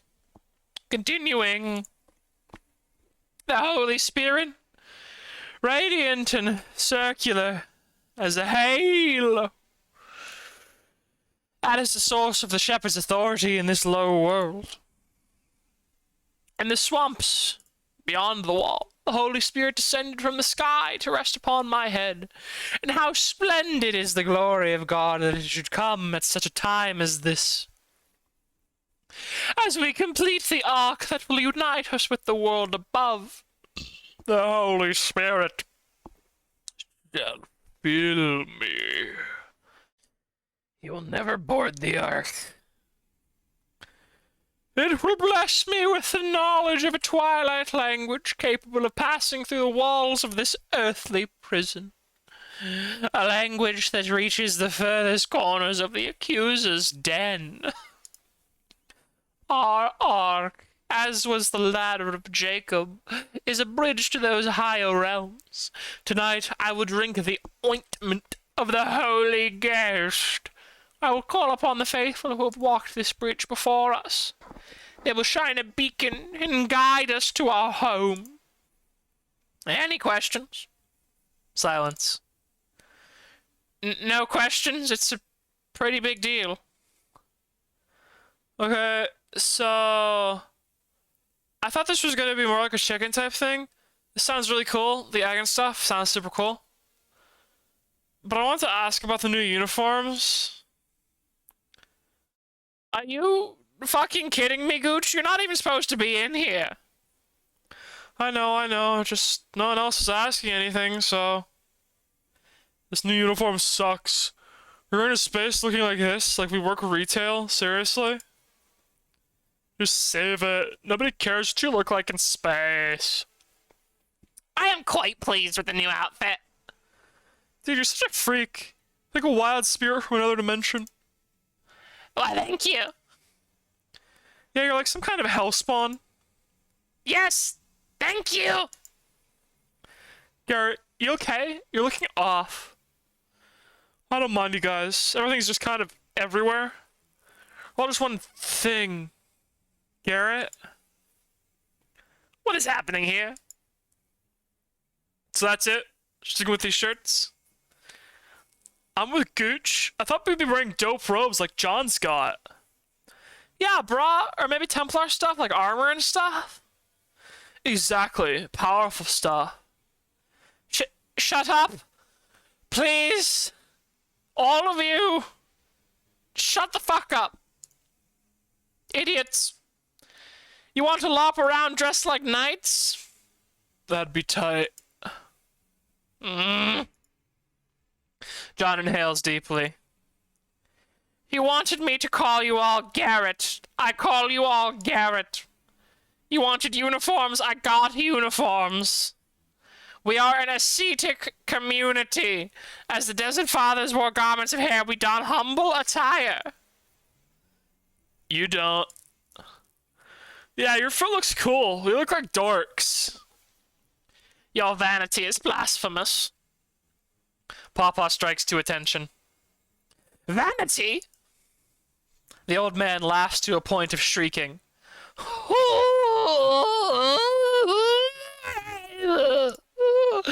Who among us has not seen the selfies of John? So Pawpaw has decided to join us, has he? The demented ditchman has come, with his pickled brain. The messenger did not come to you, you fool. You abducted it and are now holding it captive. False. You are not the child of Christ. Don't even start with that Da Vinci Code bullshit. Your arrogance will cost you your head, Johnny. Pawpaw turns to Catherine and whispers. Go, now, to my closet. There's a key with which you may exit this mall. The foolish, pathetic old man. On the door is a keypad, the code.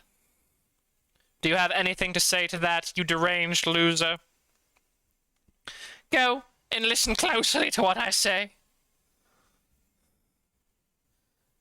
Listen to me, John.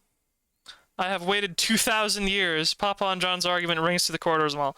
Don't start with any of this shit. 1 sacrament, 3 descended. This is pathetic. 1, 3, 1.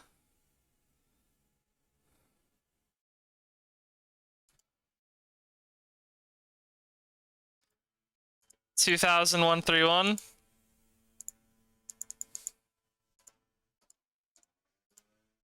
Hey, we did it.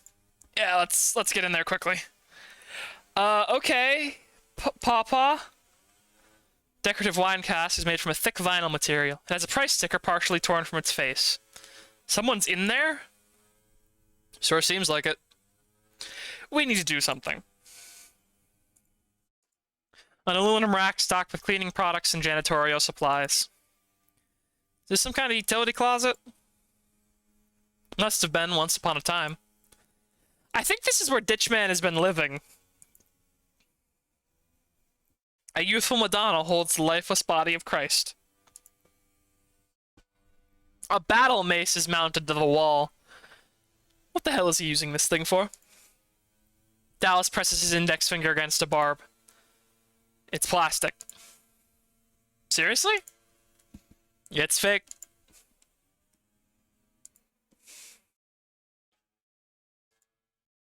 A papyrus scroll. Dallas rubs his fingers over the sheet. Just seems like regular sandwich paper to me. It's blank. Maybe. Or maybe there's something on it we just can't see. Wouldn't put it past this guy.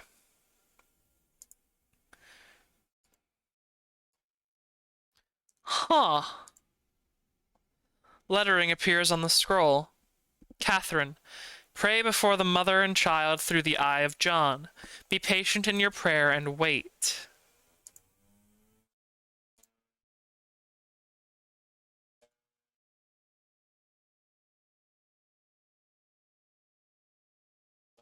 Okay. Maybe it's the other button to, like, zoom up close to the painting. Yeah, there we go.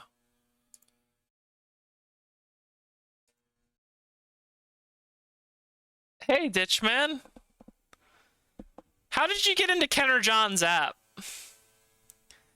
Catherine, it's a rather modest sell, isn't it? I've prayed deeply while awaiting your arrival. The outcome was never subject to doubt. You, here, the messenger, here, a moment authored by God. Time will erode your body, but you will not remain on this earth. I will return you to the stars. The bird freak thinks it will commune with the infinite. Annihilation will be its only home. I have left you a key, my most favored boy. Ethapsa.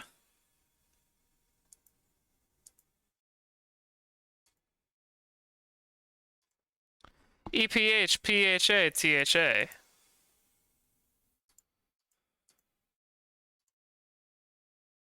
Hmm. The hell is this indeed? It's a jar. It's the jar we keep our dude in.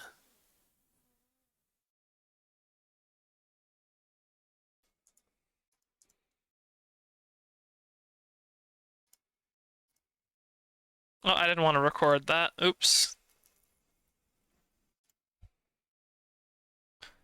I think it's gonna be Avatafa to open it, yeah? Yep. Man, what the fuck? Who are you? What is this? I gotta get out. Out, out, out. Gotta get out. Gotta get out.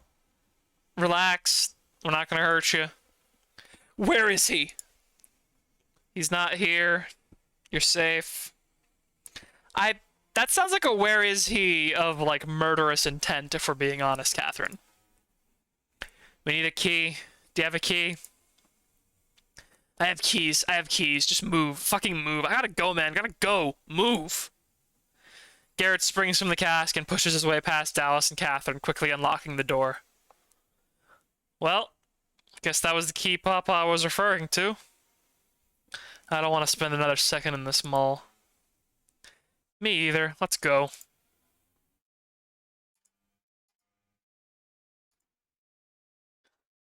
Huh.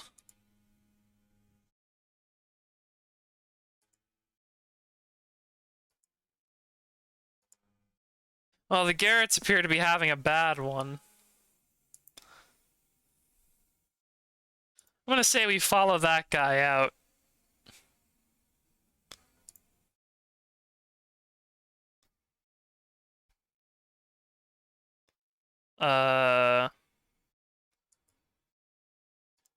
Sleeping quarters. He went through the front entrance. I see. Yeah, that was awful. Worse than City Hall. We've got the stone. Now what? Now I bring her to Super Duck and collect our money.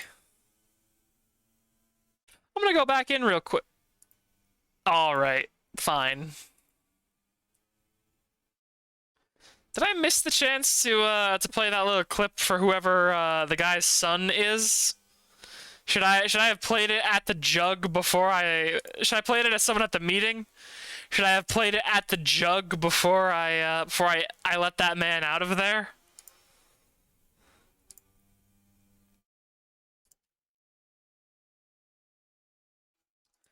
Well, guess it's back to Super Duck we go. Sorry that you had to advance to so much cash, my dude. Actually, before we go in there. Yep. Just a bright flash. There it is! How glorious! Hope it wasn't much trouble to secure. It was a complete pain in the... Yes, yes! Give it to us.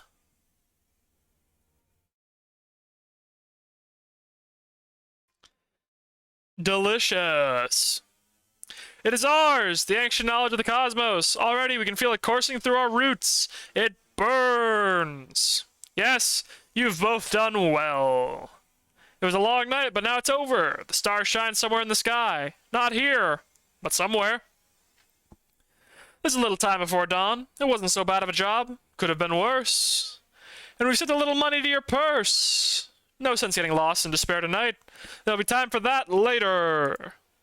Take the money. Go home. Forget this night. Die in peace. Goodbye.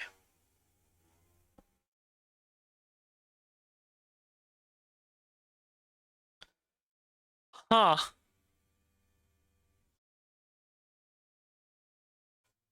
I guess we're going into Act 3.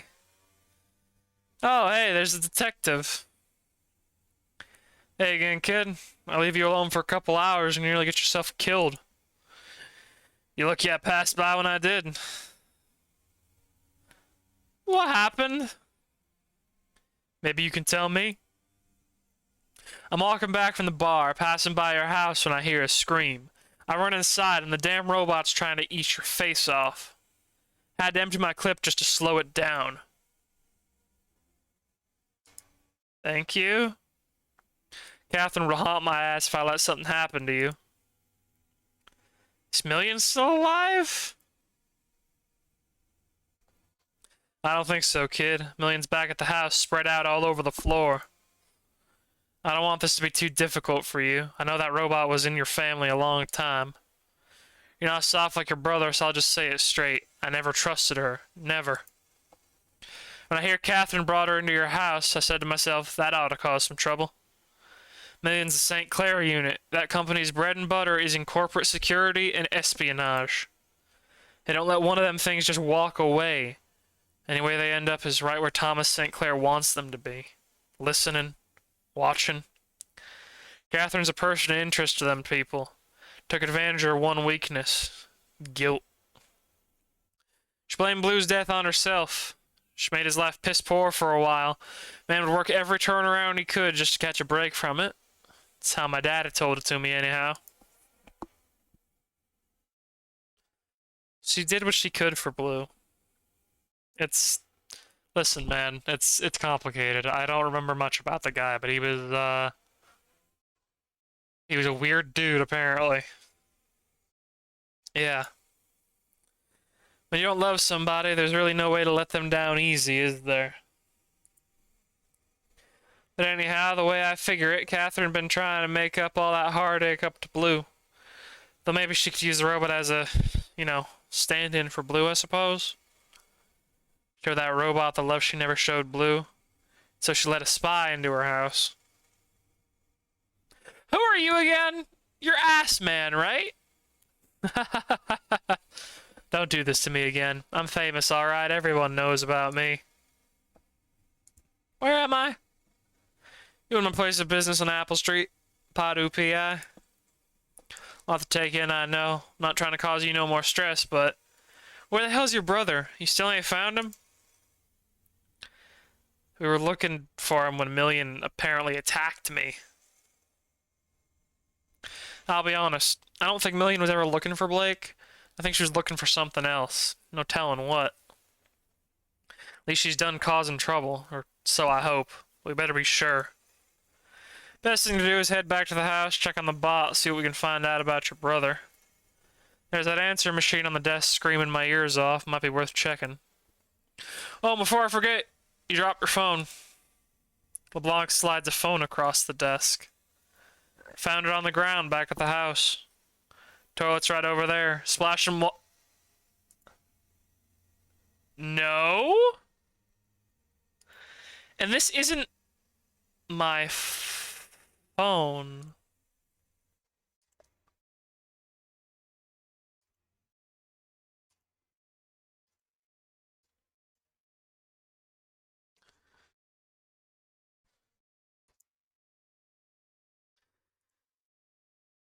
I'm not sure how to feel about that.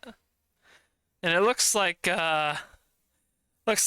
Quack has gone down quite a lot in value since our mom did all that work. So all that work was worth $5 fucking, man.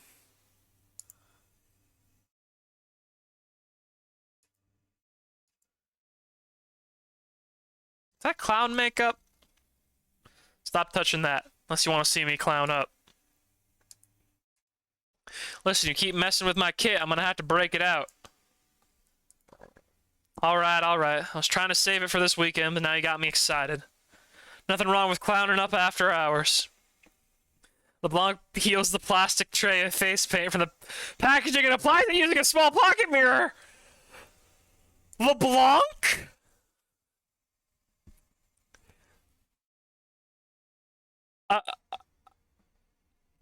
Juggalo piss jug, detective juggalo piss detective juggalo. This is my office where the magic happens. Pretty cool, huh? Like I said, I never trusted her, not for a minute. Figured she was just another set of eyes for Thomas St. Clair.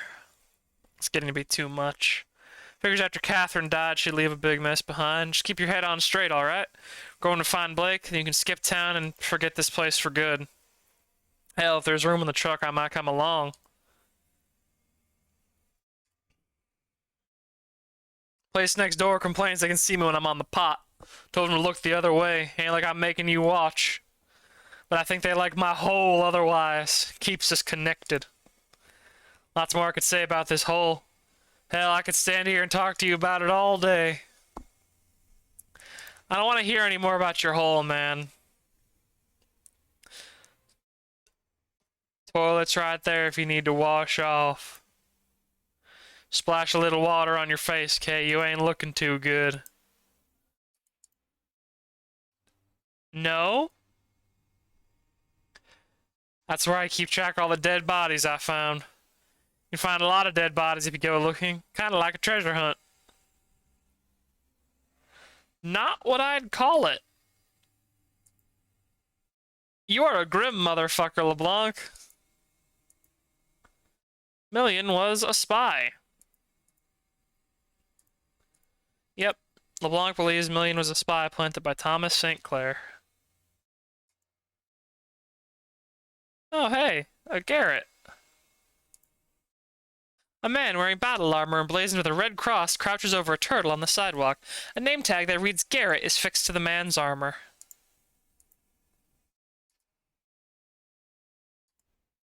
I was just... Who the fuck are you? Man, I know this looks weird. I got separated from my, coworkers, and I saw this turtle, so I stopped to take a look. Why are you outside my place of business dressed like a pervert? Pervert? I'm dressed like a knight. How am I dressed like a pervert? Look, I can go. Why are you here? For work, I guess. What kind of work? Spiritual work? Kind of like yoga? Or no, more like outer space stuff. Rockets? We're into self-improvement, weightlifting, stuff like that. Sounds cool as shit, like a cult. It is! It's like a cult, but cooler. It's like, you join and you immediately have friends and a dad who wants to hang out with you. Well, sometimes he does. Once we get to Mars, he said he's gonna hang out with us. Where'd you get the costume, buddy? It's not a costume. Why does everybody keep calling it that? I'm a soldier of Christ. Who do you fight? Scum, mainly. Scum. Cokehead hipsters and punks who hang out downtown and call us Nazis. Why fight the scum, man? Because they think they know everything, but they don't know shit. They think that all they do is morally superior, but it's not. They just make the world worse, but they insist they're making it better. I don't want to be in your club, okay? You people are uptight losers. Stop calling me a fucking Nazi. I'm not a fucking Nazi, man. I'm just a guy. I'm Caleb. I mean Garrett. I'm fucking Garrett. If you have to say you're not a Nazi more than twice in the same sentence, I've got bad news for you. You are a Nazi. Where are your coworkers? They said they'd come pick me up before launch, but it's getting kind of late. Launch? Yeah, what's that mean, launch? I don't know, man. We were supposed to do this thing tonight, but it kind of fell apart at the last minute. Wait, the last minute? Have fun with your turtle, bruh. I will. Thanks for stopping by.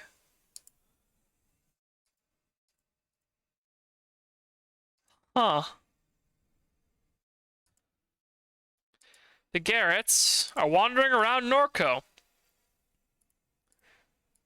So I guess there was another launch that was meant to happen tonight. Well, guess we can go home and check on Million. Where I found you, I came in right here through the front door. Took me a minute to figure out where all the noise was coming from till I climbed up into the attic. They had a ladder that went down through the attic into a closet like a damn haunted house. I got down there, seen the robot had its claws around your neck, so what I did was I kicked you out the way. Probably kicked you pretty hard, come to think of it. The robot's face was all opened up. She had...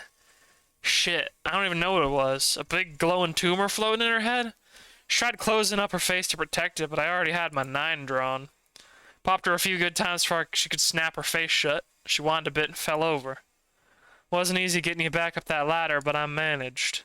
Let's go check and make sure the robot's still there. Maybe have a look around that room.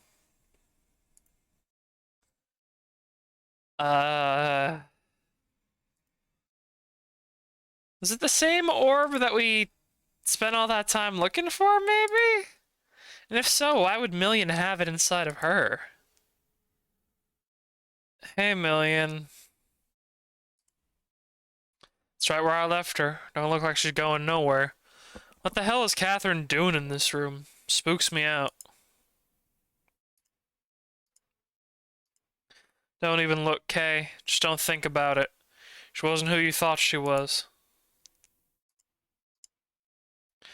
You run your fingers over the flaking glass of Million's faceplate. Shards fell to the ground beside her limp hands. There is no life left to the machine. An anti-malware advertisement repeats itself infinitely on the laptop display.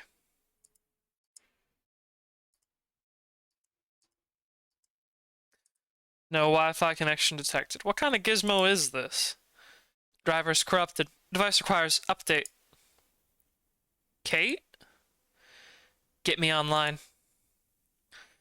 This answer machine's kind of pushy. Let's get it hooked up to the internet and see what happens. Yeah, that's probably not a bad idea. It's a military-grade signal jammer. One of these is enough to take the whole neighborhood offline. No wonder that answer machine can't get no internet.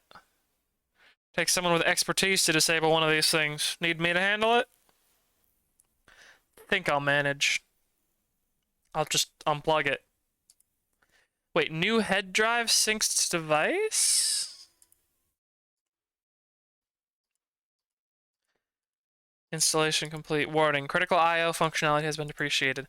To interact with the distance, please install your preferred head drive client on your mobile device. For more information on hosting options, please visit the Greater New Orleans Neural Versioning Clinic website today. Head drive client? Got one of them on your phone, Kay? Million was shot in the face. After discovering your mom's head drive, Million attacked you. LeBlanc was passing by the house, heard the commotion, rushed to help. He shot her multiple times, destroying her processor. Million is dead. I'm pretty sure.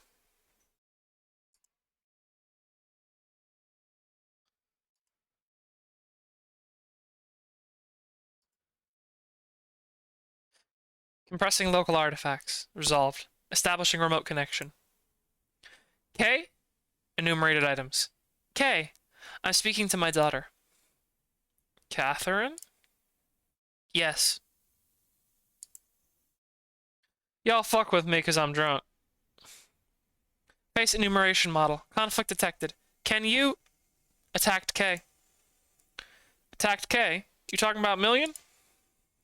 What is Million? What are you talking about, Kate? How the hell are we even having this conversation? You pull the phone from LeBlanc. What are you? I am Catherine Madere, age 52, branch identifier November YX2RV 1.0.0. I am hosted on a 32 terabyte head drive external hard drive without cloud support. We need to find Blake. What happened, dear, to my son? Blake's missing. Blake is missing. He is lost. His face is a shadow. Kate, you know where he might be? Blake is missing. This phone broken or something? What happened to Million? Enumeration error. I'm sorry. I do not know Million. I do not know what happened to Million. Tell us what you do remember? Last? There in the chair where I sat. The room was dark. The clinician asked me questions. After the appointment, I was to meet with Super Duck. Out Super Duck? Super Duck is the version consciousness of Duck. The what? Please rephrase. Kate, why you was going to see Duck? I was going to see Super Duck, a spawn of Duck, a deformity. But why, Catherine? Because of what I saw in the lake. Kay, you ever went to see Duck like I told you to? Better go pay him another visit. I can't make no sense of this.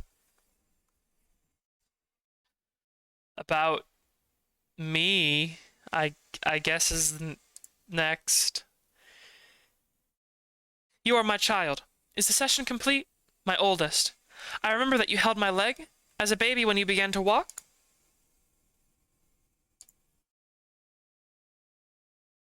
Please specify what you mean by blue. He was your husband. Kay, can you hear me? Kay, please.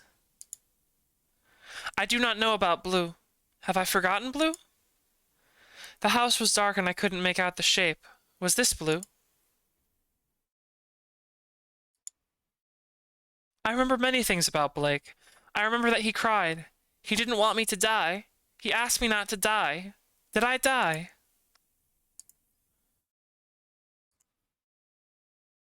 This answer machine mentioned Duck. Let's run by Dimes and have a word with him. Maybe he knows what's going on with all this nonsense.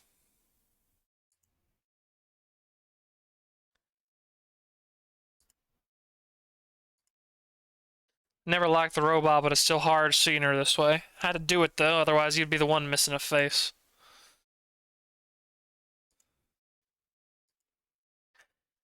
So the head drive seems pretty goddamn limited. I wonder if those enumeration failures are based on the things that I deleted during that session establishing the anchor points. Because that would seem reasonable to me, right?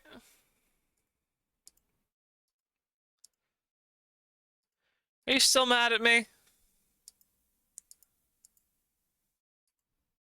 Okay.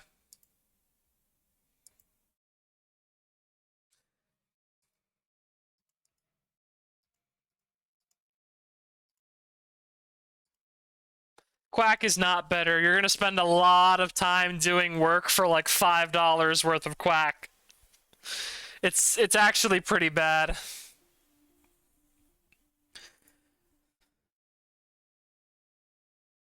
Nothing in the Mature Woods. Anything inside the discount store?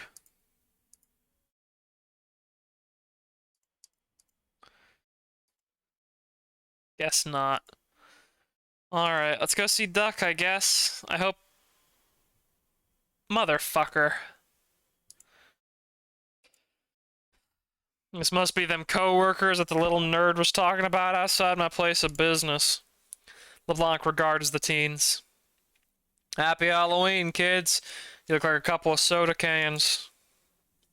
Look who's talking, clown.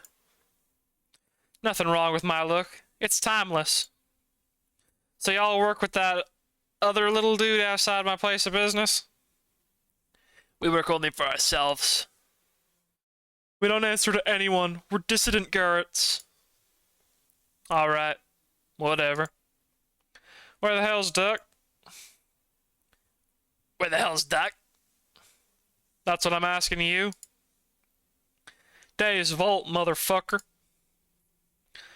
Excuse me, boy? Getting a little fresh?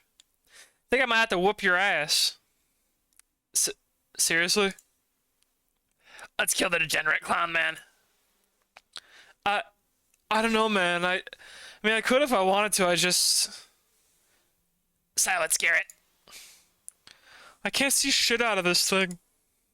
Stand tall. The barbarians are at the gate. The adolescent turns towards LeBlanc. Ready yourself for death. Dude, what?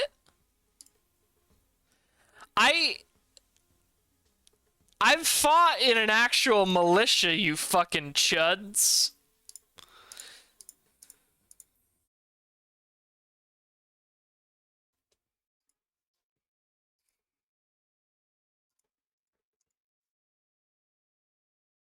Oh, fuck this shit.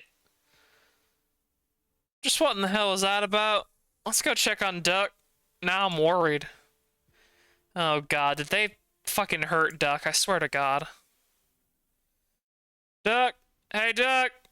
Clay! You around here, bruh? Old man ain't left the house in years. Hell them little kids do with him? Oh, no, no, no, no, no, no, no. A scribbled letter sits on the... Oh, no. Never thought things would get this fucked up. It all took a turn after he made us tie up this dead lady's kid. Dead lady's kid? Okay, you don't think... Then he tossed John's head in the water. What in the... And John's eyes, they weren't his. They were glowing. I'll never forget that. All the Garretts at the Rock have been sneaking around trying to find his head. I didn't like John, but hell, everyone deserves a funeral. We know he tossed out of the boat somewhere around latitude, longitude, but the lake is so full of sediment we can't see shit. Losing hope that we'll find it. It's all for now. You boys be safe. Them coroners isn't like Pontchartrain. They're searching the swamps. LeBlanc slides the paper to you. Put that in your pocket. This right here is the closest thing to a lead we got. That dead lady's kid might just be your brother.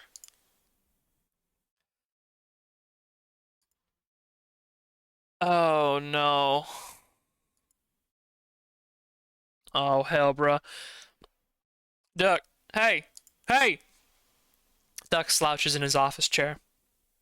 LeBlanc shakes the man's shoulder and snaps his fingers before his face. He's breathing. Wake up, Pops. Wake up. Duck's eyes slowly widen. Brett. He attempts to smile.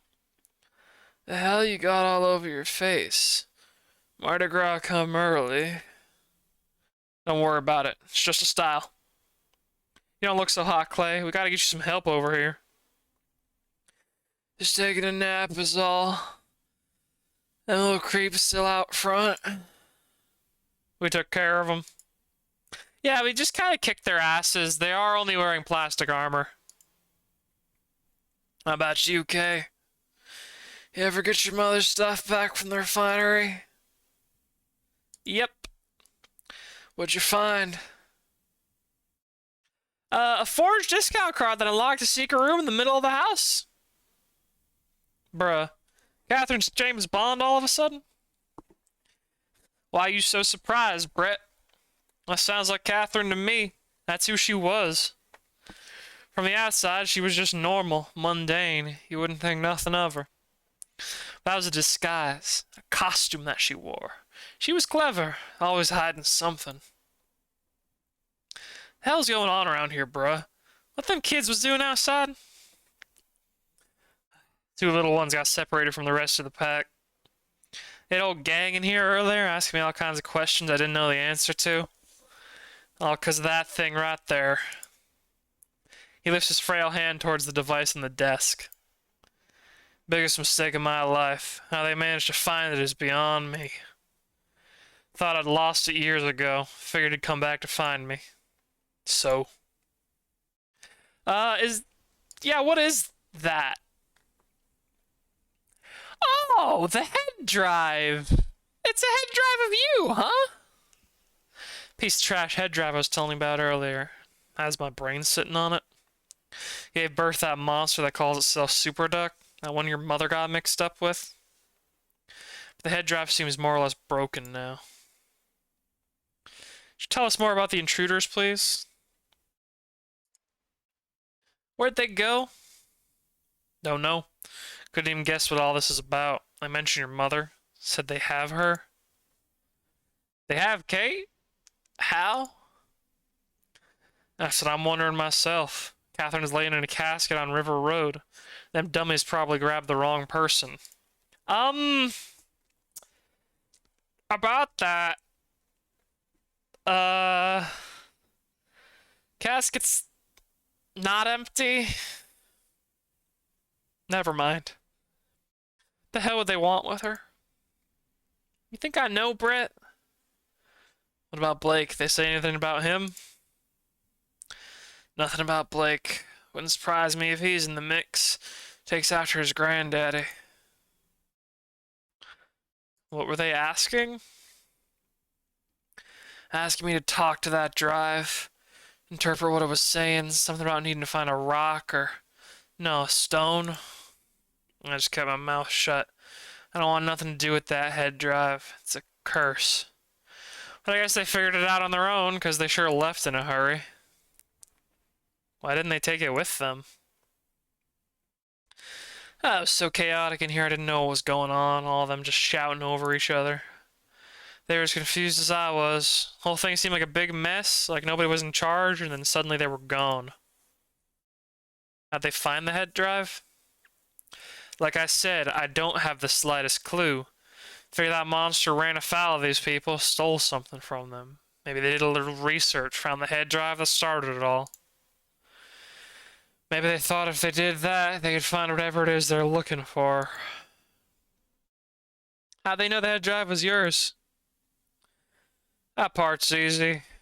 Got my name on the thing. Yeah, we'll get you some help. Nah, don't bother with me. A little nap's all I need. You don't really look that good, dude. No way in hell. I'm calling... You ain't calling nobody, Brett. Cool it. You think this is bad the way I am right here? This is the way it's been for years. Getting bent out of shape about it. Just been sitting in this house, hardly able to walk. No more good days. You want to help me? Come drop by from time to time, alright? I will, Clay. I really will. Good. That's all I'm asking. Jeez.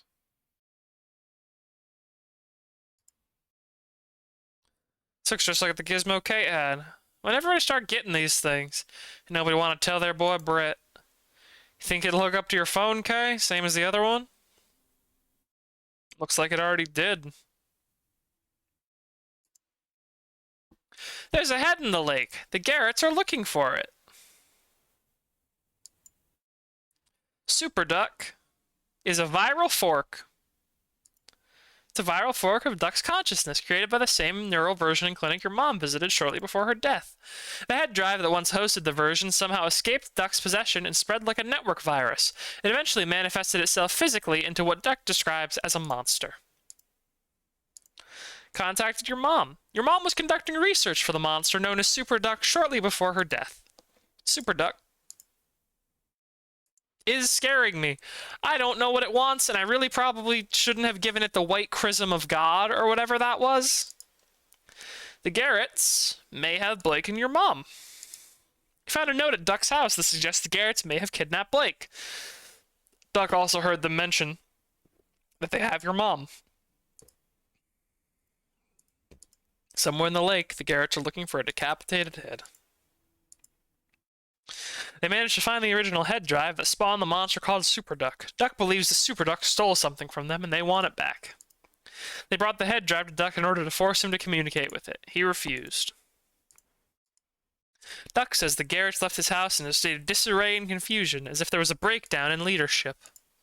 They left in a hurry, however, which may suggest that they found what they were looking for. Huh. Well, I guess we can talk to the neural consciousness version of Duck.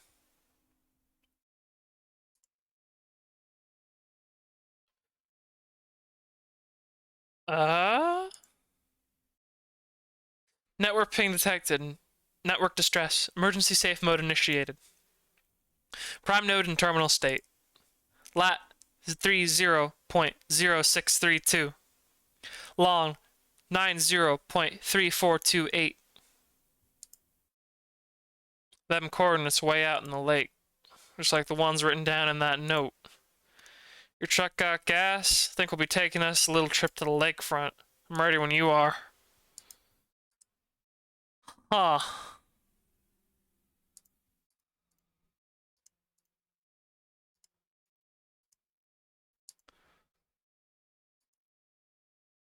Well, shit.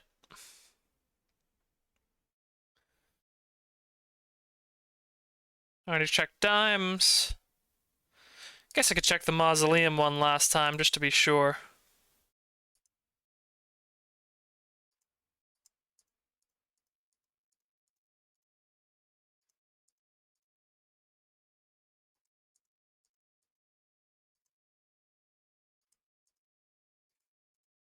Alright.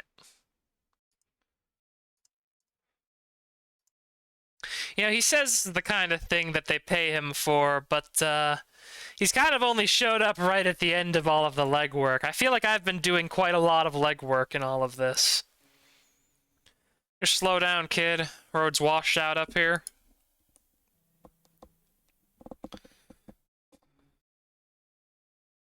You continue to accelerate, but the truck stays put. Christ, Kay, what'd I tell you? Got any recovery gear on this thing? Shit.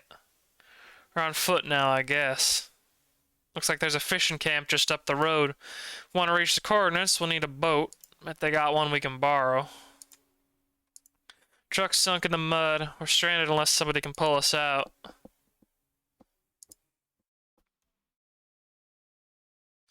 Yeah, I know just where we at. That's Peachy Duhan's fishing camp. Me and my daddy more or less lived out here for a time.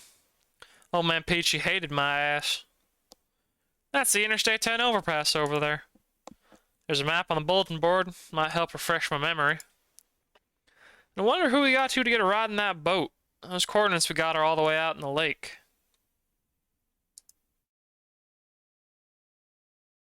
Let me take a look at this map right quick so I can get my bearings.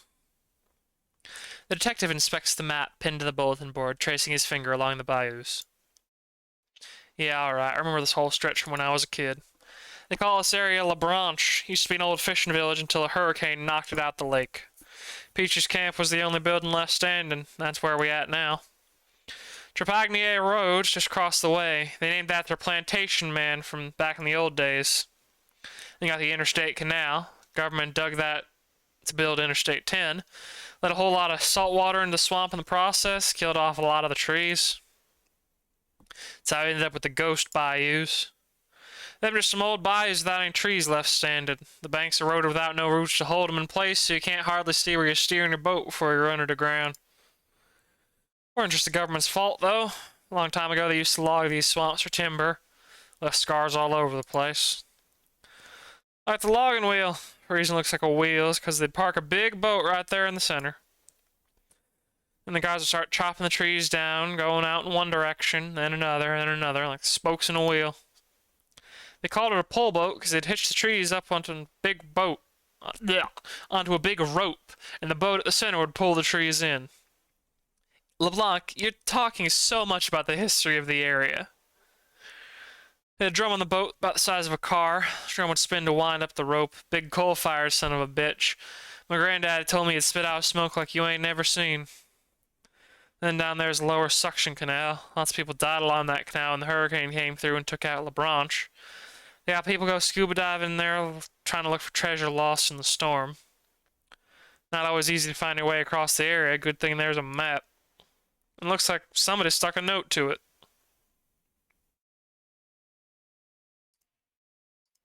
Book your ideal stay in Louisiana's natural wetland habitats.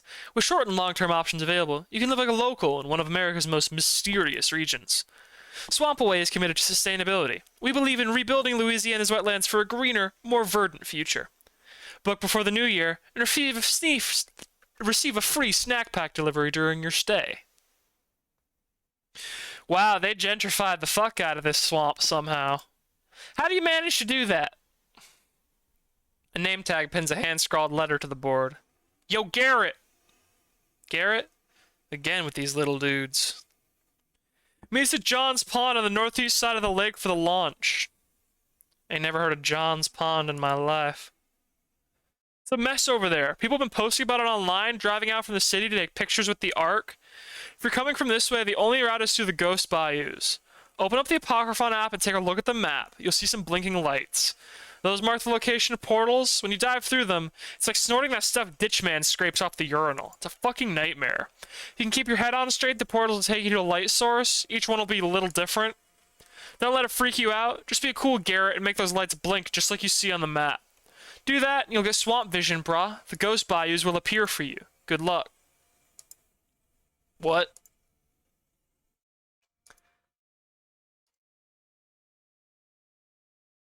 What's that about? You see that? You hold the phone up to the map and it shows them little blinking dots. The one's logging wheel blinking real fast. The one Trepagnier's pond is blinking real slow. Move your phone around the map, see if there's more. Alright, the lower section's kind of intermittent and Interstate Canal is just on.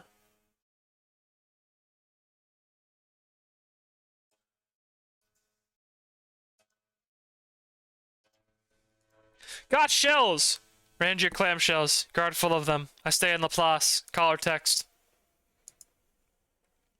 Whoever been raising my trap's going to die, brah.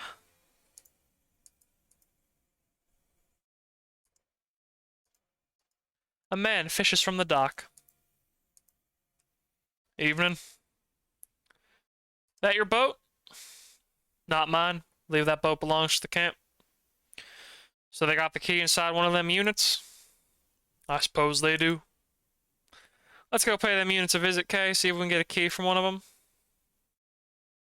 You know anything about the note on that bulletin board? The one with the name tag on it? All I know is these boys coming by taking pictures of that map with their phones. They're always interesting types passing through since they turned Peachy's place into vacation rentals. These fellas are a different type entirely.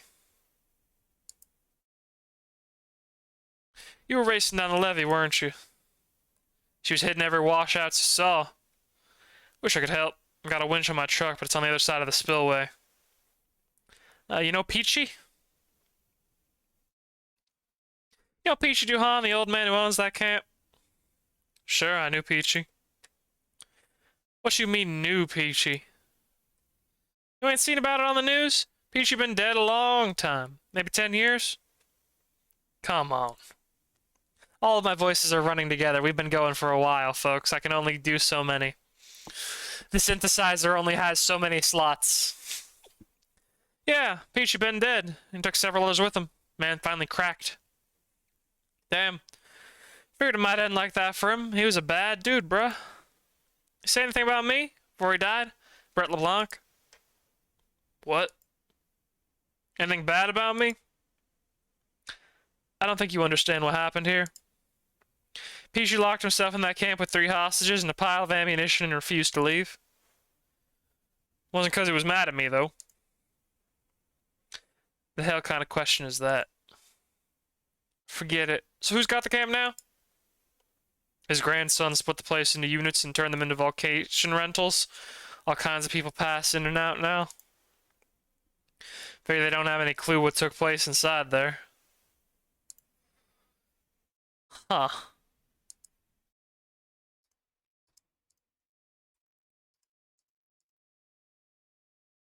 I'm willing to bet John's pond is wherever John's severed head is. That's just the gut feeling I have. Unit B. Knock knock. What kind of knock is that, Kay? You're not gonna get nobody's attention knocking like that. You gotta get wacky with it. Knock fast. This used to be Mr. Peachy's little hookah lounge. When I was a kid, I done smoked so many soda cans inside this place. It's unbelievable. I think they probably got a key to that boat inside here.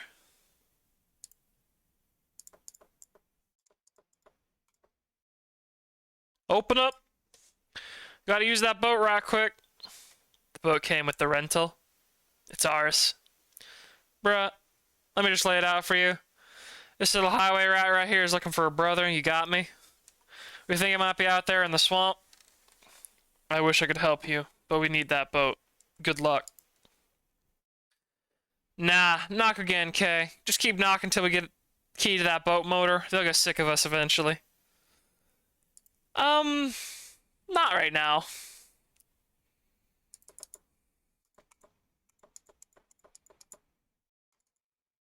What kind of knock is it? Okay, fine. Open up. We gotta use that boat right quick. No. Please go away. Just keep knocking, Kay. We gotta get a key to that boat motor. One of these units better open the damn door. This is an emergency. Open up. No. There's a head in a lake and shit. Don't care. Open up or I'm kicking this door in. You probably can't. Just try it, dipshit. You asked for it. The Iron Foot. So you're gonna kick the door in with your big red shoes, clown man? Back up, Kay. Still got it. The door was open, you fucking idiot.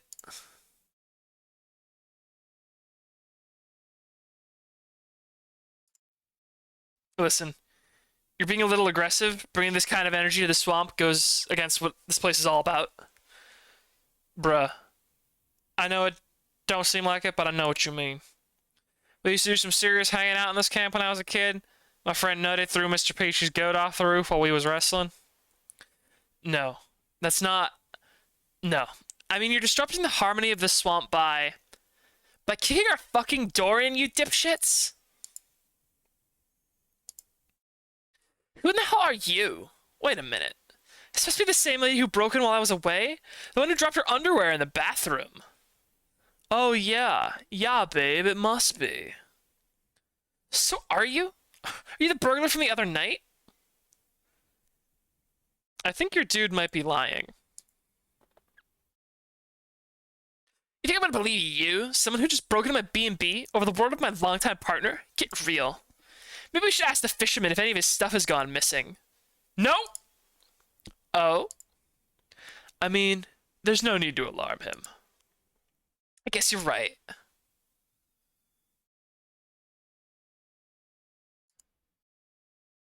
I've got a great idea. I'm gonna go ask the fisherman if any of his stuff has gone missing.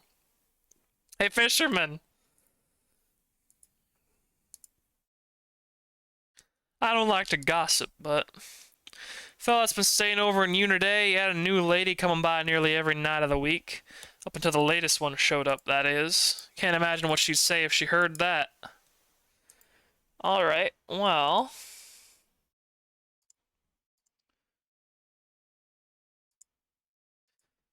Just gonna delete all of these messages from the Garretts, so I have a little more space on my phone.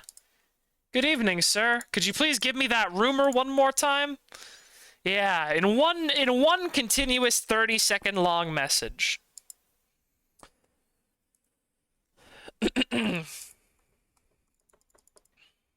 Hey man. Lord help me. If you need the boat so much, why ain't you using it? That isn't any of your business. We're trying to save lives here, bruh. As are we. Can you at least get a ride? Where is it you're trying to get? A head drivers gave us coordinates in the lake. Really? I don't know what that is, to be honest with you. My partner, Duck. The door slams open upon the mention of Duck's name. Yeah, a buddy of mine has this little gizmo. It's like, hell, I don't know, an answer machine, I guess. It kept spitting out these coordinates in the lake. What else did it say? Said it's got a stressed out node, bruh. Something getting stressed out in the lake. Where are the coordinates? They in the phone? It's the node. Figure you're right. And you two are just going to boat right up to it. Sure. Boating ain't nothing to me. Been boating my whole life. Are you familiar with the network that some call Super Doc? Duck's my buddy I was telling you about. Clayton Richard. Yeah, Clay. Good buddy of mine. Dallas, this guy look familiar?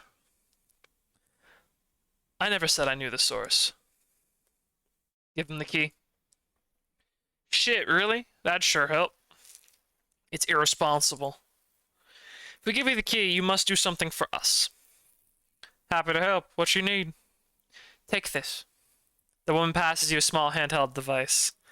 Hold it before the node, press the little button. Think we can manage that. And return it to us. That's it? That's it. Dallas? Yeah. Still got the tie, even though you seem to have grown a time skip beard. The boat key. Give it to them. Dallas reaches the key to you. As he looks you in the eyes, a glimmer of familiarity lights his own. He says nothing. Settled, I suppose. That's right. It is. Yes? What is it? Did you get me my reading? I've been following the evolution of the superduct network for nearly a decade. I've never seen it behave like this. How so? We believe that it's dying. Communication across the region has been scrambled and erratic. Birds are dropping from the sky en masse. It's even affecting the local wetland habitats. I have reason to suspect that an old colleague of mine died prematurely due to exposure to one of the nodes. Who is your colleague? Why would that be relevant to you? Peter, please. She was pushed out of the academy many years ago for transcript fraud. And plagiarism.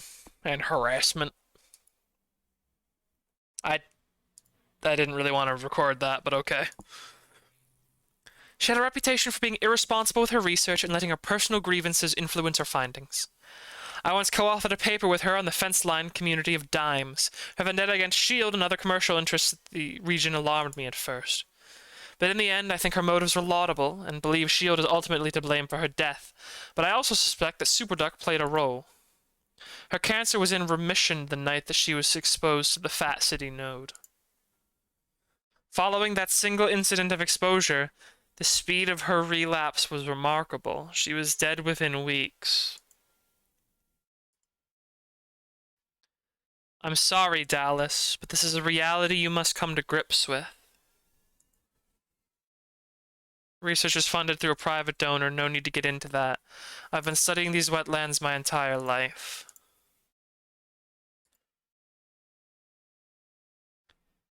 So our mom's cancer was in remission before she went to see Superduck.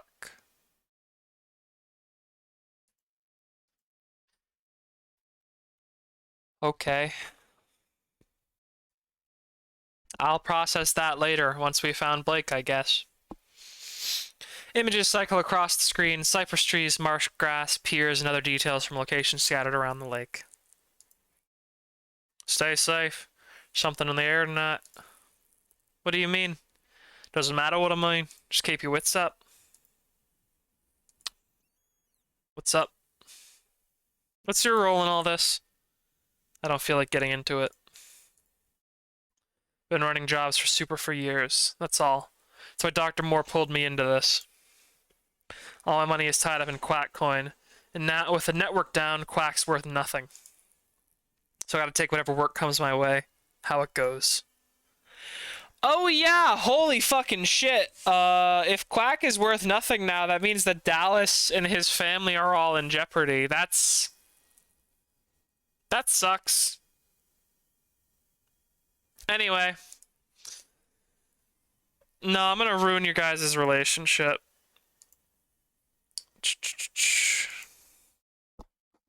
There we go.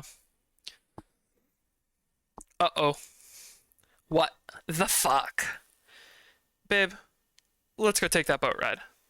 I knew it. I knew it! You said you wanted to open things up. You said that. I said put a ring on it, you slimy sack of shit! Babe, please. I've got so much love to give. That's not love. That's... Can you not talk about that in front of the guests? You mean the two burglars who just broke in? Guests? I can't believe I trusted you. Needed some time alone. When are you ever alone, you attention-seeking skunk? Bye forever. Babe, babe, wait, where are you? Oh my god!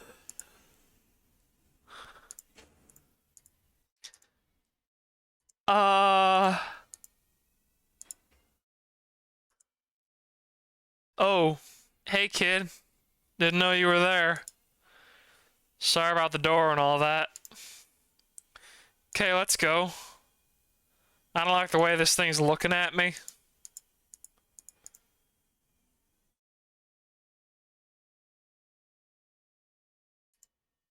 I'll leave the radio on for him.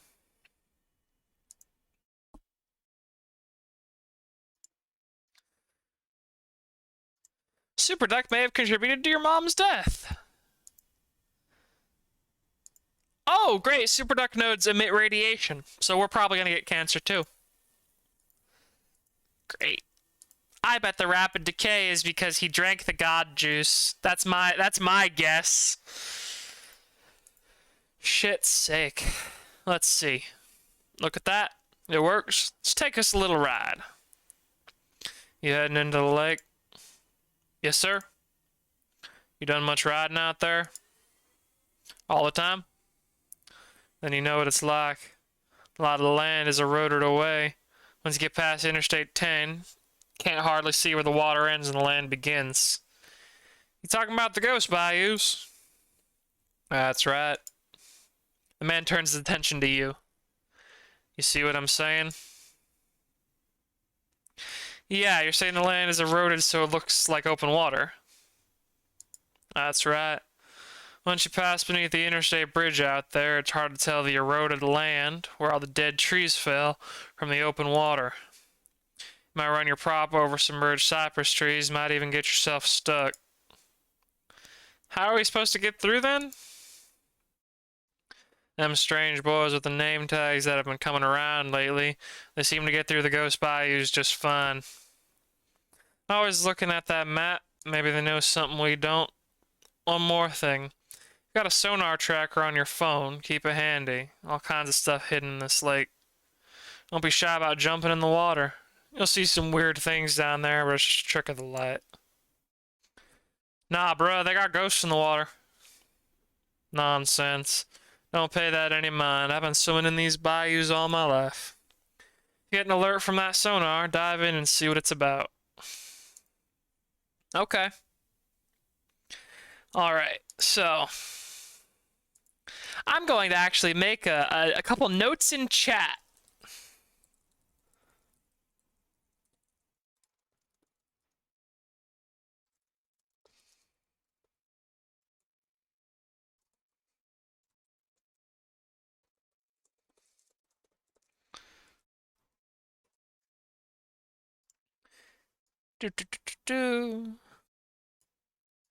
Alright. Time to go see what's in this fucking swamp. You ready? Yeah, let's go.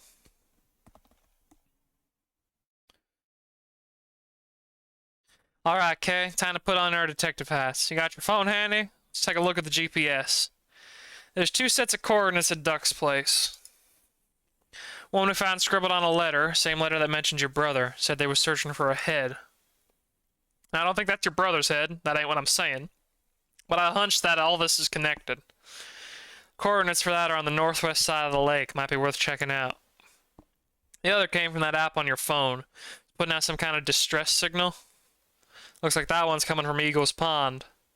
Both sets of coordinates are past the ghost bayous. We want to get there, we gotta figure out how to get through the ghost bayous first. Got that? Now you do the driving. I'm gonna loosen my tie and relax. Okay.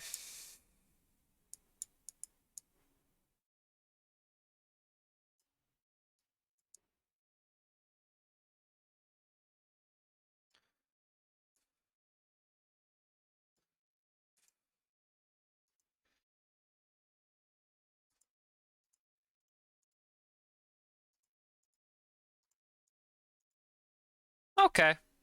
So I can just kind of dive under whenever if I want to. Ooh! Sonar's going off. Figure they got something down there in the lake? Why don't you dive in and find out what it is? Why don't you? I'm trying to relax. This is my off hours. But be ready.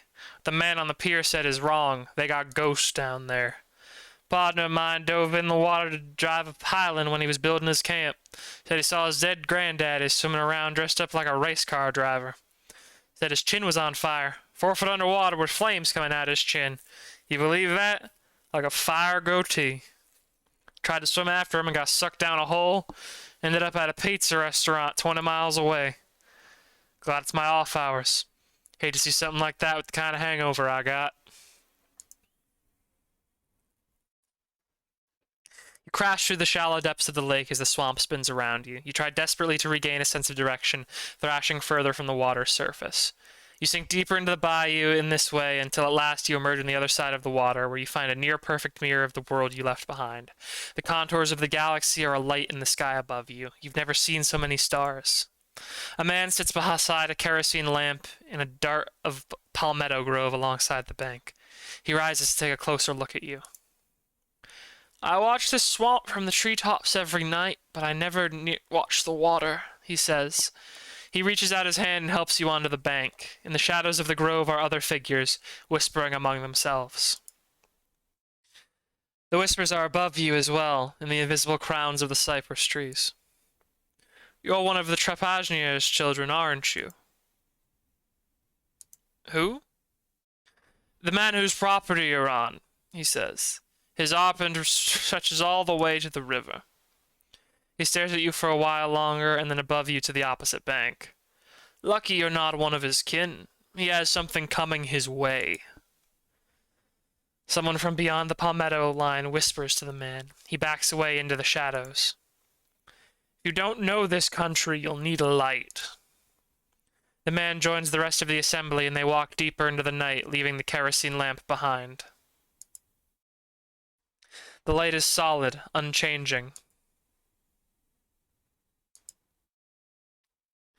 The light pulses slowly, regularly, rhythmically.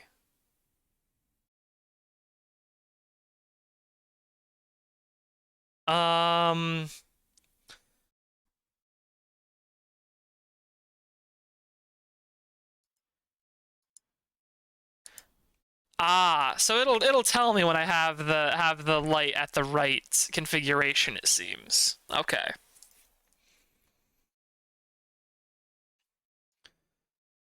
Huh.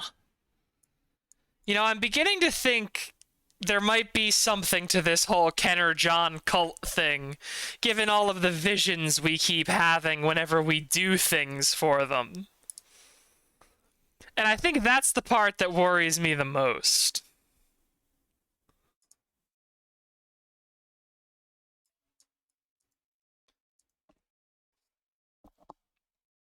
Like the fact that we're actually finding visions.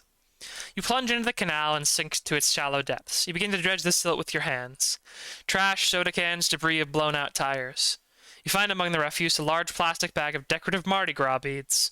You grab the bag and kick upwards towards the boat. I mean, I guess I'll take them.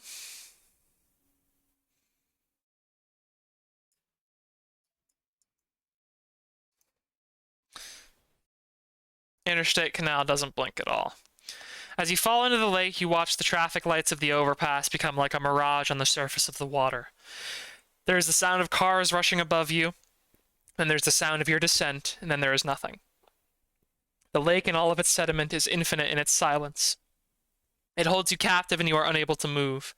Paralyzed in this way, you watch the dim suggestion of headlights cut across the bridge in their erratic cadence. All at once, an explosion of sound punctures the vacuum of silence. For the smallest moment, the silence returns before a truck crashes into the water, sending a shockwave that releases you from the water's grip. The truck is sinking quickly, unnaturally, as if being pulled magnetically from below. You swim down to the vehicle. The headlights kill as you approach. The cab light flickers on. Blake sits in the passenger seat with a familiar look of distress. The driver's seat is empty. He sees you and begins to bang on the window. The cab fills quickly, cutting the lights. You pull open the door and swim into the cab as the pressure equalizes. You feel around desperately, lungs screaming. The cab light awakens again to reveal an empty vehicle. Blake is nowhere. The light pulses slowly, regularly, rhythmically.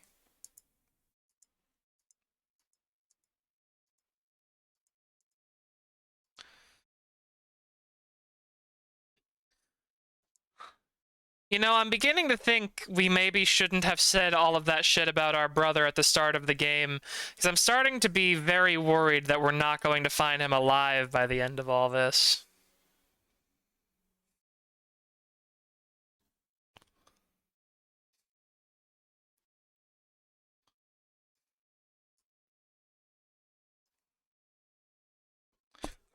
What the fuck? A figure cuts an uncanny silhouette in the water. LeBlanc whispers, "Bruh, it's the pig man. I always thought Duck was pulling my leg. Can't believe I'm seeing him with my own eyes. Duck says the fishermen around here bring him gifts so he don't steal the fish off their line." The pig man dives into the water to retrieve the beads. When he emerges, they hang from his neck. He wades several feet towards the nearby island and rifles through a pile of flotsam before disappearing into the water again. He re-emerges near the stern of the boat. He hands you a small object from his collection and swims away. Damn, bruh. Big man pretty cool. So, new phone case, I guess. And I guess we now have an answer as to whether or not the pigman is real.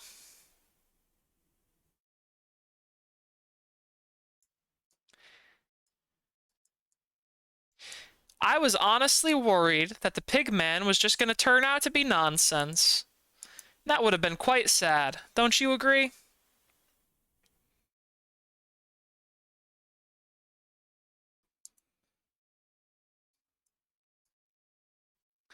I guess I'll head up this way just while I'm here.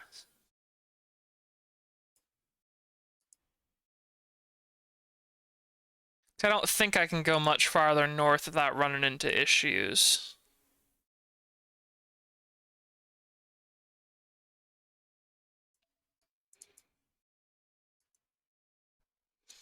This is a powerful sonar app if it can see under the water. You plunge into the logging canal and immediately find yourself tangled in the branches of a felled tree. You struggle to free your arm. No luck. As you pull, the tree pulls back until at last its force proves the stronger, begins to drag you through flotsam and foam. It's impossible to see beyond the suspended sediment of the water. In a sudden violent moment, a force pulls the tree into the night air and you along with it. As you hug the trunk of the tree, you see before you a massive machine spitting smoke into the sky. The machine sits atop a barge. Mounted to the barge is a large drum that spins slowly and powerfully, winding the rope that grips the tree on which you float. You look to either side and see crews of workmen balancing them on pirogues, axing wedges into the base of cypress trees along the canal. Some pull the felled trees to the edge of the canal, while others paddle from danger as the towering trees crash into the water. You wrest your arm from the cypress and climb onto the barge. A foreman stands upon the platform and regards you with a scowl as the barge begins to sink into the water. He points to the firebox at his side. "Madere, don't slow down now."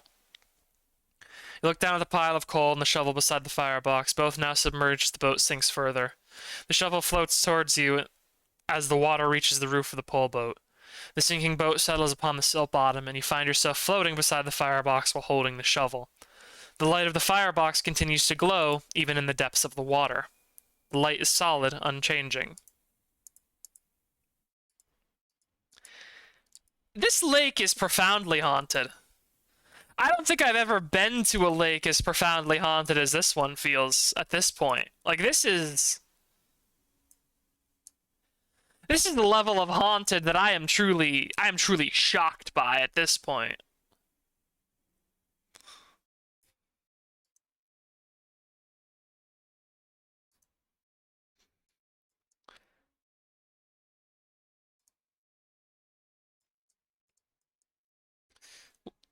Anything in here? No. I should be so lucky. Not gonna go up into the ghost bayous without solving this puzzle, of course. Anything back here? Treasures for K? No. Just damage for boat.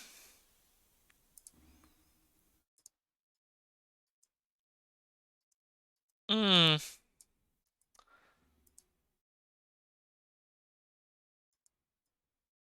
We're in the ghost bayous now, running straight into dead trees that are in the lake, yeah.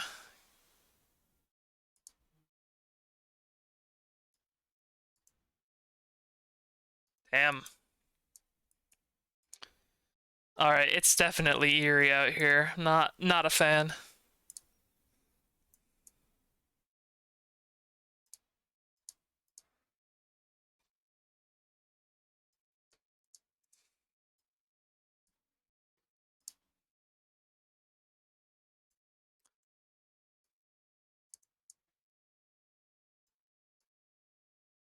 Glad this boat doesn't seem to have a health bar like the other one did.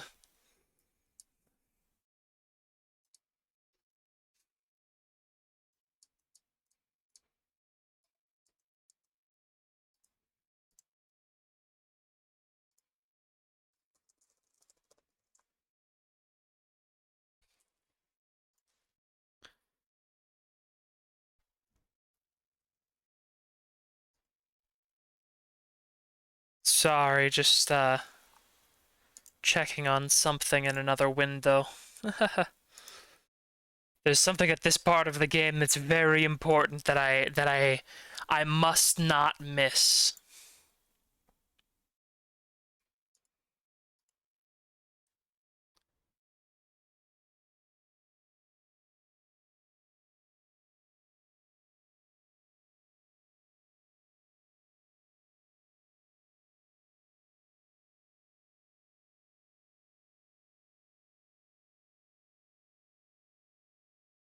Yeah.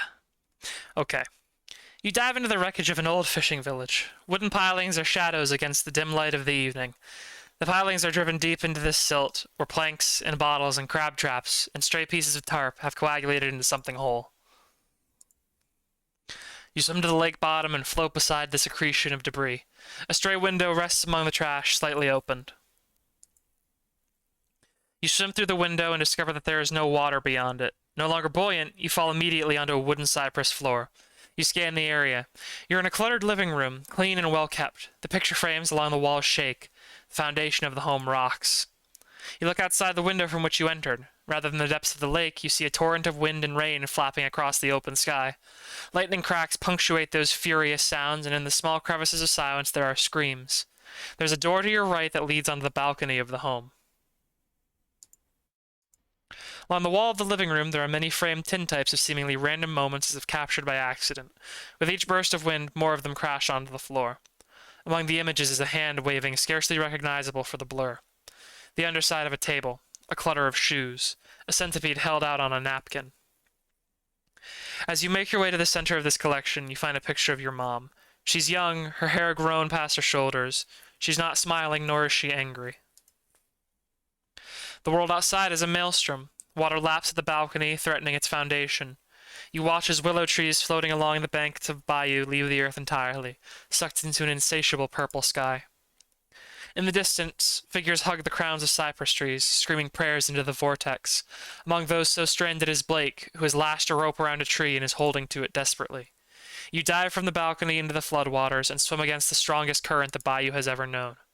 When you emerge, there is no home, no Blake, no hurricane, only the infinite evening. LeBlanc waves from the boat that idles near the shore. "You good, Kay?" he shouts. You look up at the cypress trees where the apparition of your brother clung only a moment before. A rope hangs from it, limp in the stagnant air. A light awakens from somewhere in the depths of the bayou.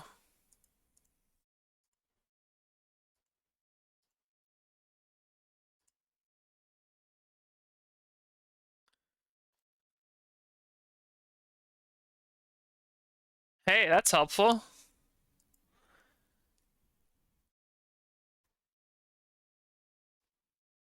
All right. I guess we can head up into the Ghost Bayou, and then we can hit Eagle Pond, and I guess go to John's Pond for the launch, whatever that is.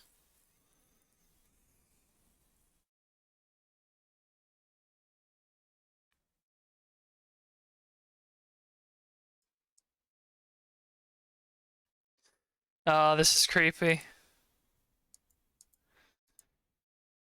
I bet there's hidden treasure all in this bayou though if I look around. So I'm gonna make sure I take a look around in all these dead-end corners. Even though the music is telling me I should get out of here as quickly as possible. If I want to retain my life.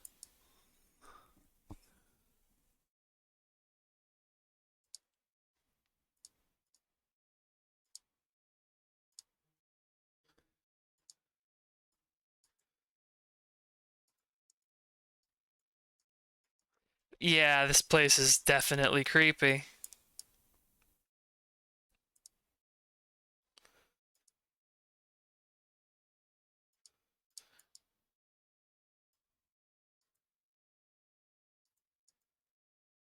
Oh, I hope I don't find a severed head out here. I'm gonna be really upset if I find a severed head out here.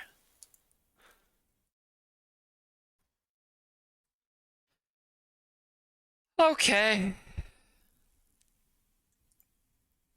You plunge into the water. You pass your hands through the increasingly obscure cloud of sediment. A stray branch juts from a larger tangle of detritus. Two beads of light shine from the directions of the branch. As you make your way closer, you discern the shadow of a form. You pass your hands over it. Soft, almost gelatinous flesh. The distinct ridge of a nose, the firm, unmistakable texture of teeth, glowing eyes hardened like glass. You wrest the head from its hanging place and swim towards the boat. What you got there, Kay? A little treasure from the lake? No. You hang the head from its sloughing tangle of hair and display it to LeBlanc. Dear sweet mother of Jesus. The head continues to rock gently in the wind. That's great, kid. Just put it down. What's with them eyes? LeBlanc taps his fingernail on one of the eyes. Them eyes ain't human. He presses his thumbs into the head and the two glass-like orbs slip easily from the sockets. The head is entirely without eyes. Alright, playtime's over. Still got another set of coordinates to check out.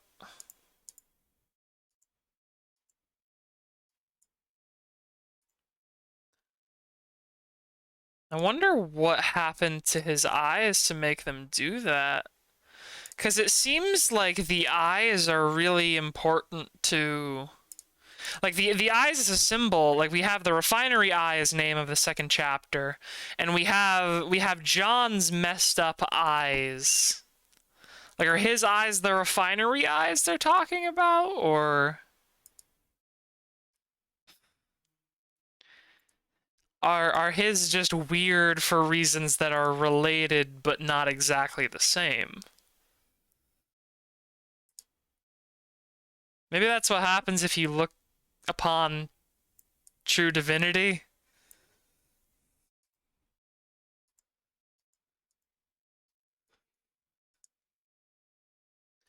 Time to go see Super Duck.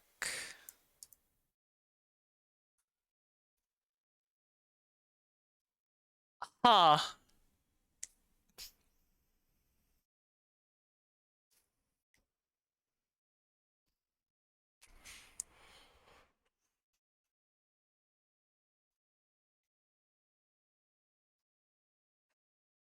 Bruh. I've seen some big bald eagles in the spillway before. Never nothing like this. Looks like somebody tore its eyes out.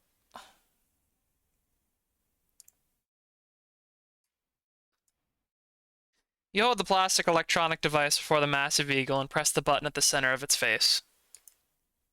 The arm on the display meter oscillates for a moment before flashing orange and settling near a 45-degree angle.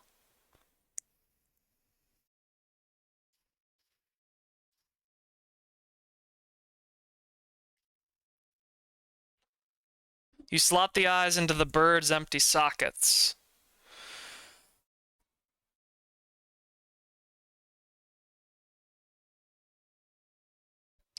Um...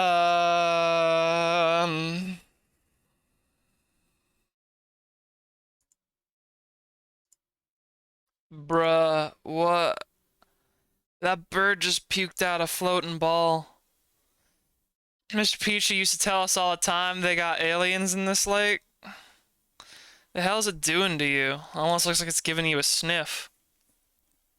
The sphere shrinks itself down and buries itself inside your coat. Whoa now, looks like you made a friend. Careful carrying that ball around in your pocket, Kay. Don't let it blast lasers out your eyes. Shit. Feel kind of sorry for the big bird, bruh. First time I seen an alien do that to a bird. All the heat coming off this thing is starting to make my skin itch. Let's roll.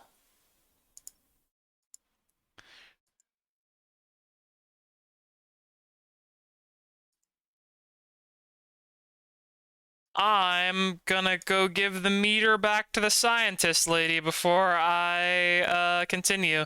Because I have a feeling that's the kind of thing the game will definitely let me just fucking miss out on if I go any farther without handing it back.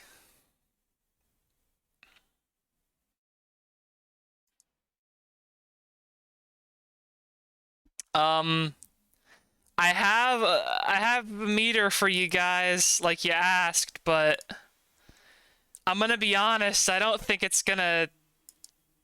those readings are gonna help you.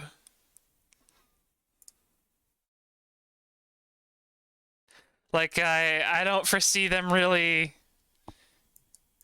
I don't foresee the bird being alive much longer.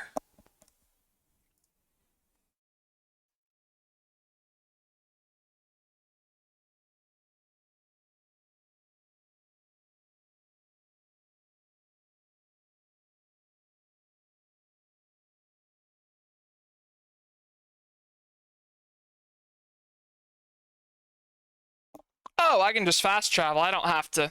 Okay. Neat. Here you go, ma'am. Well, the researcher stares at the meter with a neutral expression. How's it look? Anything like the Fat City node? Not quite. There's evidence of radiation, but not at the frequency detected in Fat City. Well, Dallas, your quack coin might bounce back after all. Let's be on our guard. We need to get a reading on the Gretna node. Start packing. Let's go. The woman turns to you. Keep the key. We won't be needing it. Now please leave.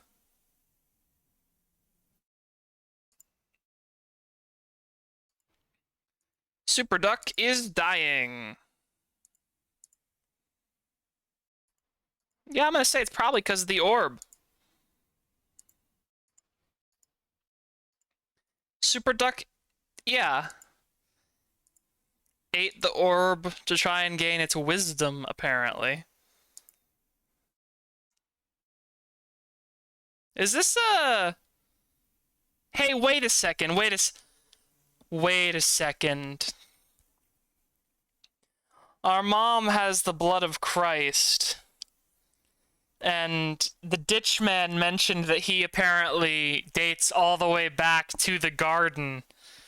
And apparently Super Duck ate that ball to try and gain wisdom, according to that little bit of description. I have a very bad feeling that maybe Pawpaw is Satan.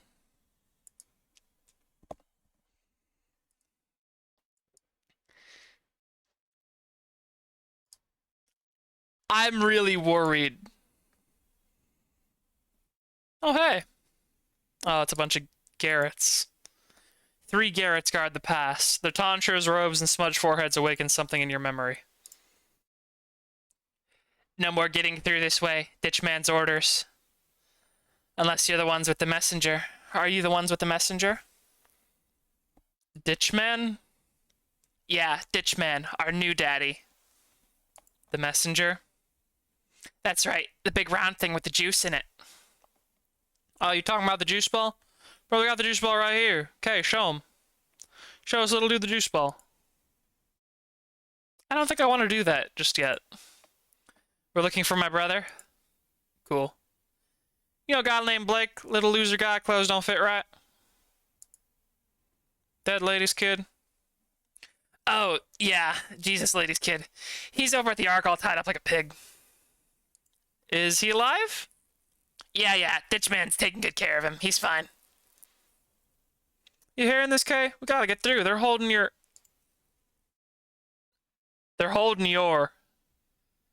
Okay, Detective LeBlanc, I'm gonna say that's probably a glitch. Found a head in the lake. Oh, so you found it? We were searching for a while, but we gave up. The hell happened? John got what was coming to him. He took us for granted, wouldn't let us wear cool Templar stuff. So Ditchman pulled an alpha move and popped his head off. That's okay with you? Yeah, John sucked. Everybody thought so. I hope that LeBlanc doesn't stay the portrait for the rest of the game. We got it. We got the thing. What thing?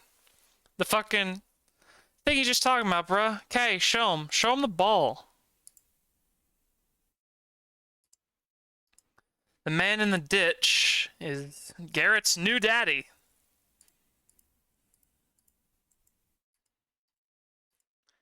Head that you discovered belonged to a man named John, once the leader of the Garretts. He was beheaded by the ditch man.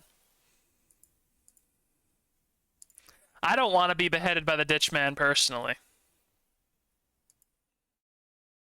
We await the bearer of the messenger. Ditchman prophesies that she will pass through this very bayou with the messenger hidden in her pocket. We will radio him after she leaves so that he may prepare her throne. Okay, I got this big marble that shrunk down and hid inside her pocket. Talking about something like that? Yes. Okay, show him that ball you found in the bird's mouth. Wait till you see this thing. Show him, Kay. What's that thing, a playset? Yes, it's my little playset. What's it do? Whatever I want it to. Say, how I get one of them name tags? I like them things. It's too late. We're out.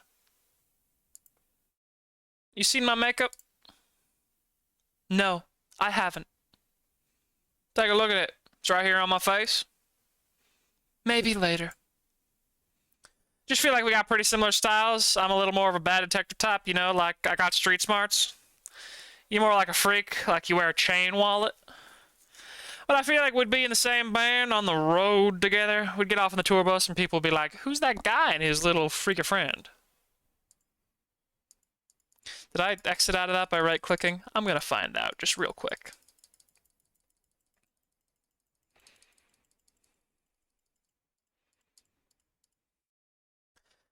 I don't know. I've already been around you 5 minutes. That seems like enough. No, we should do stuff like this more often, bro. Hang out like this. I'm leaving the planet tonight. When you get back, then, y'all my kind of people.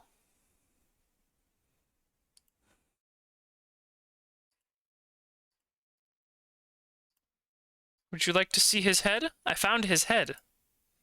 Alright, here's the ball. That's it. Is that it? Its light is nourishing and divine. I can see the crystalline texture of everything that surrounds me. The wisdom that was planted in the furrows of the Maker's garden arrests every fiber of my flesh in a tense ecstasy from which I desire no release. Same! I'm gonna bust! Flood me with another kiss. I'm begging you. I'm on the edge. Show more time, please, God.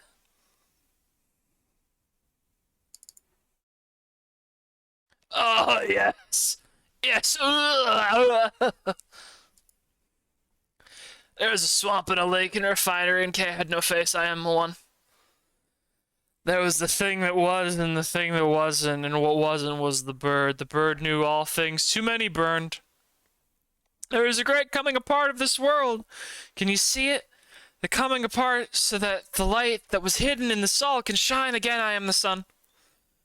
I was the one in the male, I am the one in the swamp, but who would be in the swamp and not fly your mother's corpse into the stars as a benediction where prayers collide? Who would not follow your mother down the ditch if I were the light, and if I were the man who presides over this night, this ditch man, I am the one. Let me in, Kay. I who shine. I am the lake, I am the sun, I am the good news in the hour of eternity, in the evening without it end, I am the one. So y'all mind if we squeeze by right quick? What? Oh, you got the messenger? Nice. Yeah, you can pass. Ditchman's waiting. Hey, Rat! Yeah. Radio to base. Let him know the messenger's on its way. Come in, ground control. This is duck blinds. Ground control, come in. Garrett? Why is no one answering over there? Probably just prepping for launch. You two are free to take a boat through this pass. As soon as we get someone from base on radio, we'll let them know you're coming.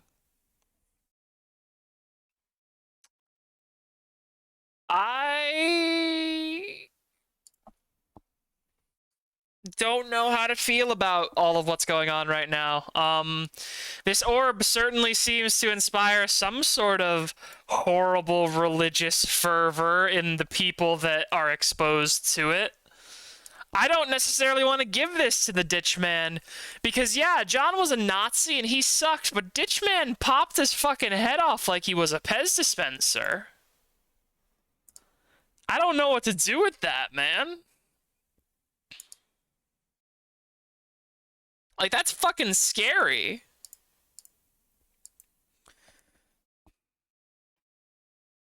You sink into the shallow depths and begin the routine of dredging its bottoms with your fingers. Something wet and sponge-like distinguishes itself from the silt. You take it in hand and return to the boat. Having climbed over the gunwale, you observe the object that you discovered in the waning evening light. Monkey returns your gaze, his eyes now empty of any knowing or evidence of life. You found another toy, Kay? Your rotten head needed a friend to play with? That's nice. There is no infinite stare left in the stuffed toy. You place him in your bag. Monkey.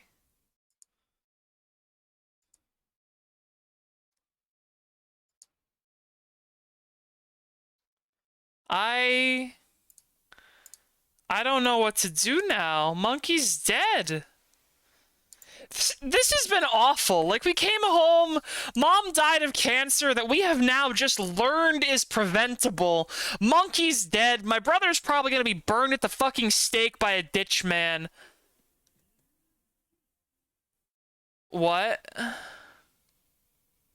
Oh, hey, Keith. Secret rocket location, yeah. Keith's in the ring. What an evening it has been in Norco, folks.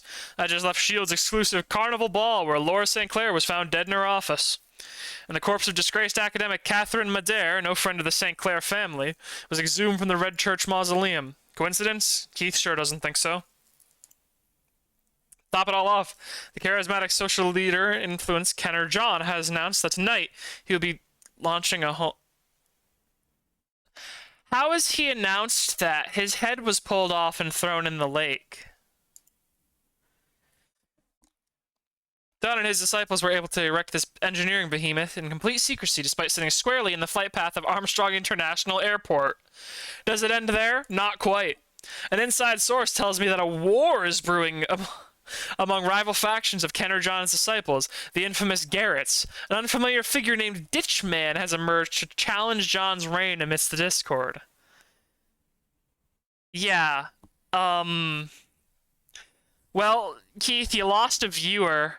How are we doing right now on viewers? I think we have more viewers than Keith, technically. Yep. Technically, I think we have more viewers than Keith. Thank God. Who will win the War of the Garretts? Who killed Laura St. Clair? Was it the same culprit who exhumed the recently entombed body of Catherine Madare? Where is Kenner John? Will he manage to get his junker off the ground? Keep your eyes on the ring, because Keith's got him cornered in Keith's corner. That's pretty good, Keith. You ain't bad at this stuff, man. So yeah, I guess our mom was investigating the construction that was being done by the Johns. Greetings. The costume figure keeps his attention focused on the distant crowd. Dig the costume. Thank you. I assembled it from a mess of discarded things. I came here with a group of others from S.H.I.E.L.D.'s carnival ball. Police and private security were swarming the facility as I left, a disturbance of some kind. A perfect evening to launch a rocket with the cops already tied up at the refinery. And so here I am, from one circus to the next. This rocket, these people. What do you make of it?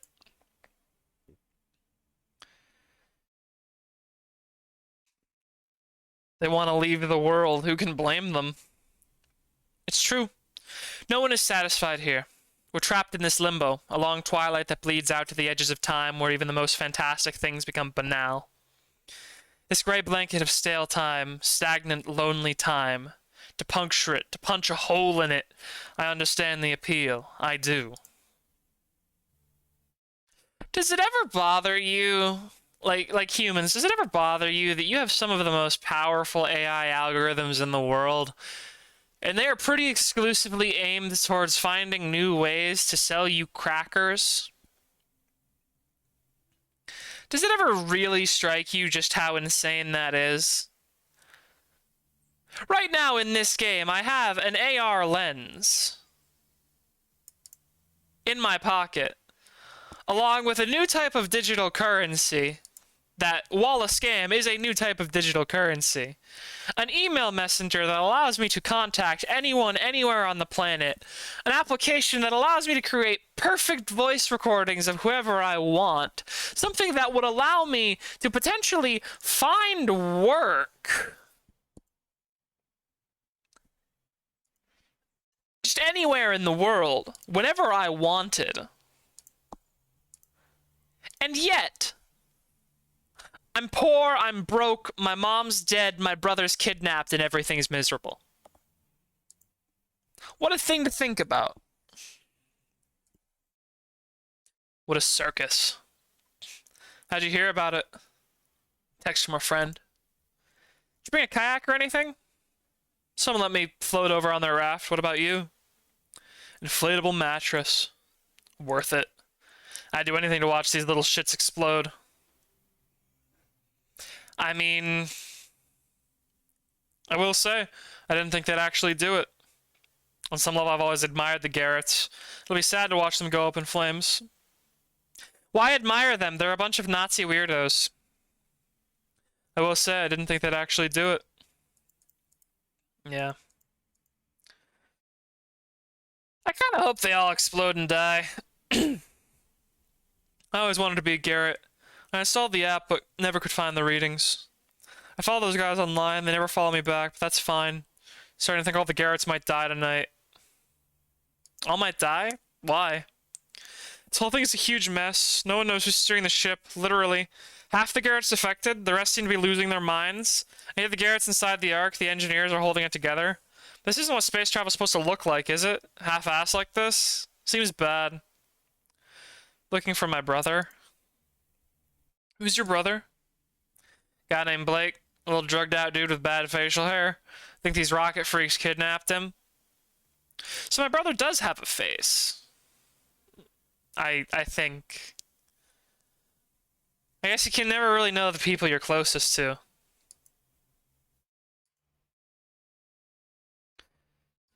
Have any of the head drives updated? No.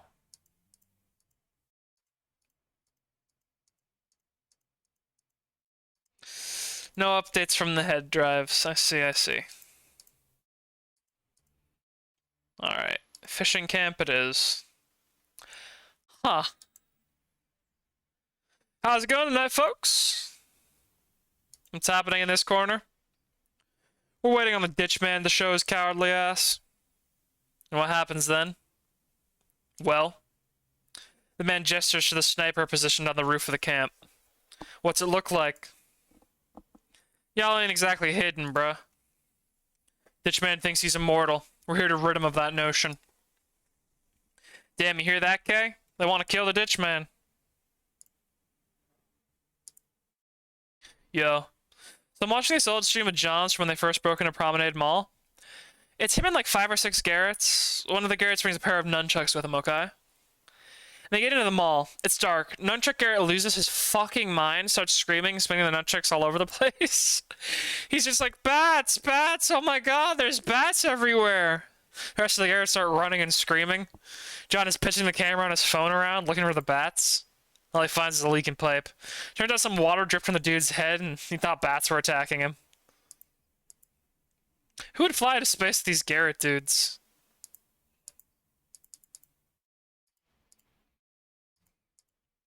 I like this area. These dudes ain't messing around. My kind of people. I don't know if bringing a sniper rifle to the crowd is really a couth thing to do. Where's Ditchman? Where is he? Minnie shows his face, we're gonna smoke his ass. Show face, smoke ass. Damn, you hear that, Kay? They want to kill the Ditchman.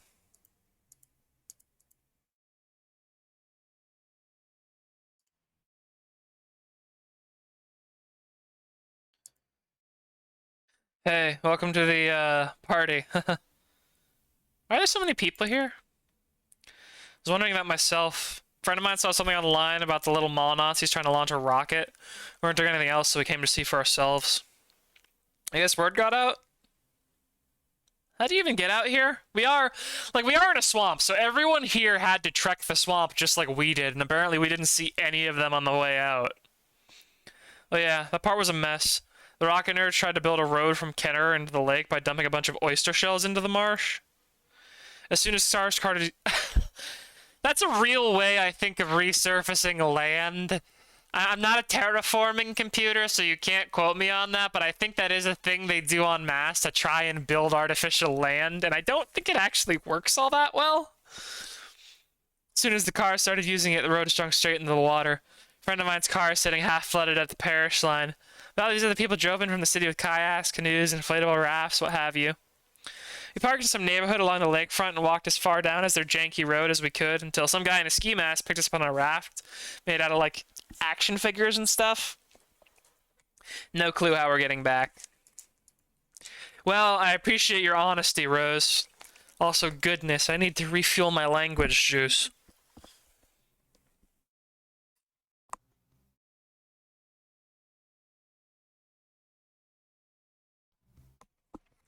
Today's language juice, for anyone curious, is red Gatorade. Red Gatorade. It's delicious. Keep filming this freak. I just know he's going to snap. Oh, totally. The other Garretts ditched him and he doesn't even realize it. When even the Garretts can't stand you. That's when you know you're the fucking worst. A nano-influencer and a micro-influencer, huh? Hi, are you here for the liftoff? How can I help you? What kind of Garrett are you? I'm one of the original ne'er-do-wells who constructed a starship in the swamp. I am virtuous and immortal, just like our anointed leader, Ditchman. Ditchman? What about John? John! I recoil upon hearing his name. John is a blasphemous fool who wears sneakers while demanding that the Garretts walk the earth descaled. If I had his head, I would wave it about in honor of the anointed one. Well, shit, I think we've got his head in Kay's bag if you're serious. Give it to me and I will show you just how serious I am. If I had John's head, I would proudly wave it in the air, announcing God's triumph over the vile snake. We are the Garretts of Ditchman, and we hate John. Hey, Gooch, where'd you get a gun from, dude? Who gave Gooch a gun? A browser sits open on the laptop. You click through the tabs. A web map centered on your current location. A troubleshooting guide for a custom energy cell. Images, results of vintage stuffed monkeys.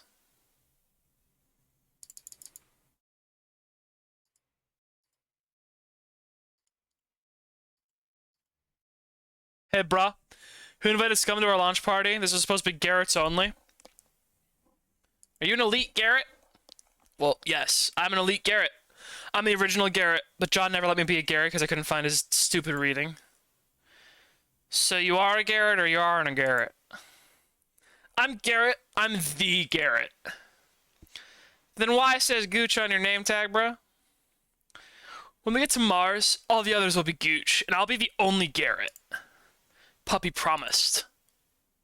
I ain't even gonna ask. We want to get into the rocket? We can't.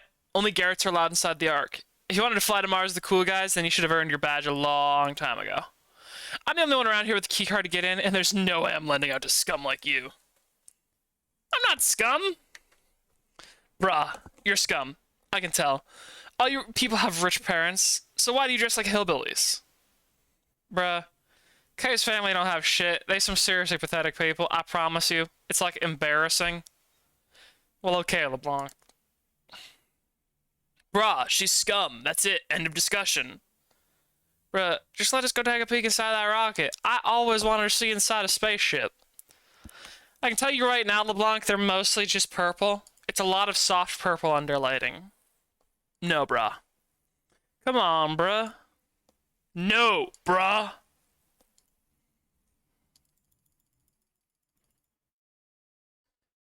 What? I'm doing something in here. What are you doing? What's it look like I'm doing? I'm running ground control. We've got an arc to launch.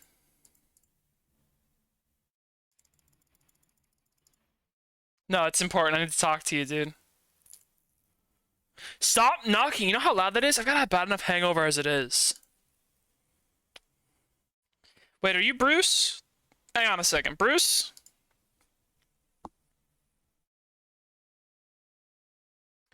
He said that? My dad really said that? Why couldn't he just tell me that himself? Tell someone how you really feel. It's hard sometimes. He did nothing but criticize me my entire life. Never a kind word. I'm sure he loves you, kid. Us old timers just don't know how to talk. I shouldn't be here right now. I should be home. This thing's just going to explode anyway. Bye, assholes. Well, I'm glad we could help him at least.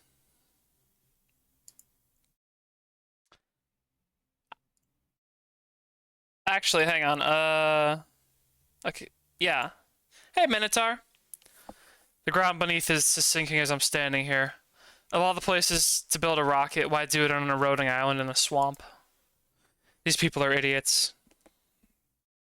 Why the costume? We were at Shield's masquerade ball this evening. We left just in time. I heard from others that police surrounded the refinery a few minutes later. What happened? The reports of gunshots sound like the work of oil pirates. No doubt this will escalate the manhunt that's underway for Lucky. Who's Lucky? Haha. Pirate who's gotten a bit too bold lately. He's been testing Shield's patience. He's gonna get himself killed. I hope he lives. Deep down, so do I. I don't think Lucky knows what kind of enemies he's making, but he'll soon find out. We're trying to get inside of the rocket, and we don't know Lucky at all.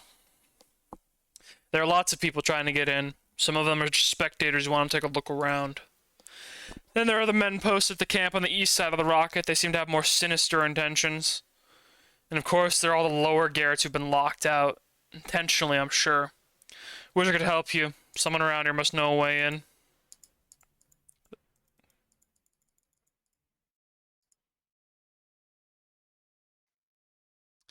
I did also just see, the Birdman walk by, so that's interesting.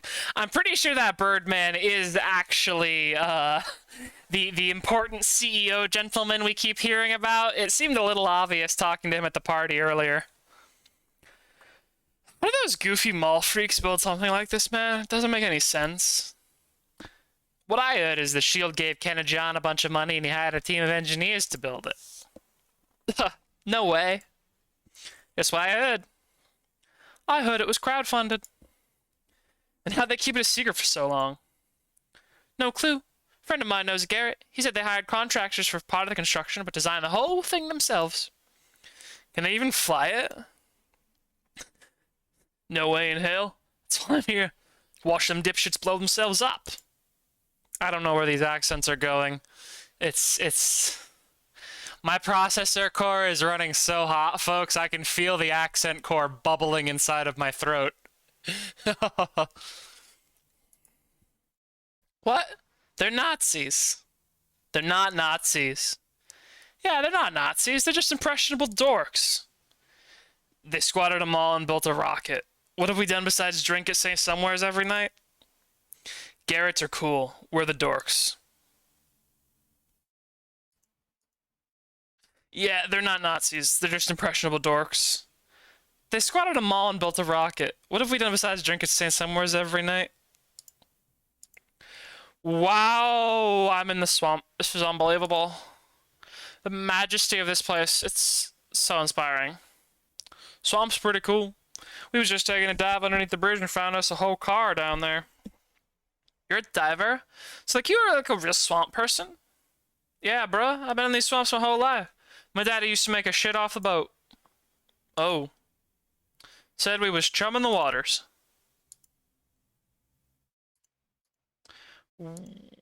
Okay. Well, LeBlanc's great at making friends, isn't he? Hey, I've got nothing to do with any of this. Why are you here then? I've been helping conduct some research in the lake. There's a whole team with a base station in La Branche. They rented out an old fishing camp and hired me to set up their monitoring equipment. I was doing my route, checking the cameras, when all of a sudden, people are swimming up to my boat out of the darkness. They climb in, nearly flip my flatboat right over. They commandeered the thing, took the key, drove us out here. Now they're lost in the crowd somewhere, partying. You should learn self-defense. Don't think that would have done any good in this situation? Thanks. What research are you conducting? The viral network has infected many of the trees in the area. Some of the cypress roots have taken on an iridescent quality. They've become more electrically conductive. The whole swamp is becoming a kind of brain, to put it bluntly. Something has changed in the past several weeks. The more conductive cypresses are dying. We're seeing rapid erosion and subsidence of the land at their base. The viral network, whatever it is receding. What's causing it to recede? The data suggests a shock to the system. An extremely high electrical charge overwhelmed its circuitry. Maybe it was lightning, maybe a shield intervened, maybe it was something else, we don't know.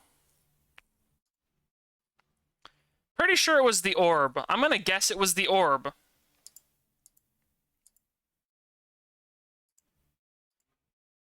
Great, more hipster scum that just showed up. Why are you dressed like a Mega Man? You too, huh? What's wrong, buddy? Everyone loves the costume. You know what? That's all people like you do is wear a costume. Every day of your life, you put on a costume and hope someone notices. I'm wearing this outfit for me. For me, okay? What happened to the collared shirts? We just wear whatever we want now that Ditchman's in charge. Bro, y'all are a hoot. I love you guys. I hate scum. I love Garrett's, man. I just love them. I'm not with these people. How did this happen? This was supposed to be a small ceremony for Garrett's only. Not to overrun with smug cokehead scum. You Garrett's regularly do coke and play video games. Can you jump off your high horse, buddy? And to top it off, I can't even get into the Ark. They tightened security once the downtown crowd showed up. I need a key card to get in. Who has a key card? Engineers and security Garretts. The engineers are all inside getting ready for liftoff. Nobody cares about a regular working Garrett like me.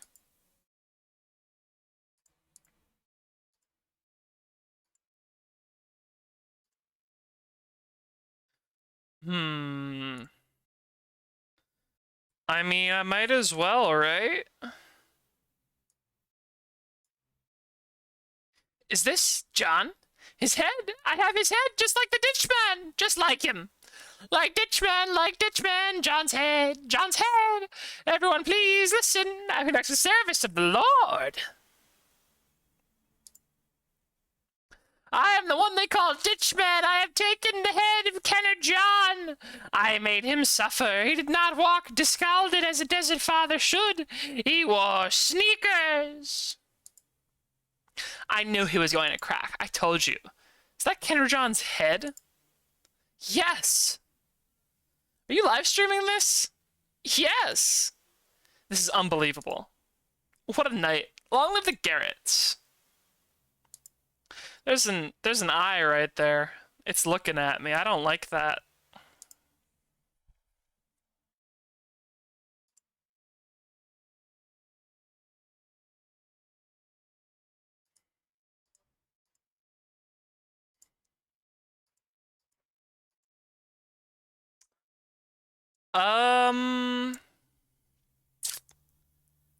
Well, I have an idea about what might get everyone to go away.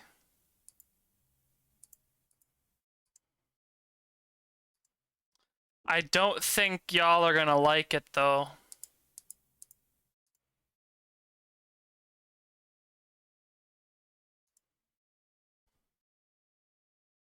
It's him, yeah. Yeah, just over there on the shipping container, bud. Knuckle! Sup, Chuck? Got a position. Where's he at, Chuck? Up on the shipping container. Give him a little warning shot, why don't you? Say no more, Chuck. Please don't hit him. Gave the target a little scare, Chuck. Great work.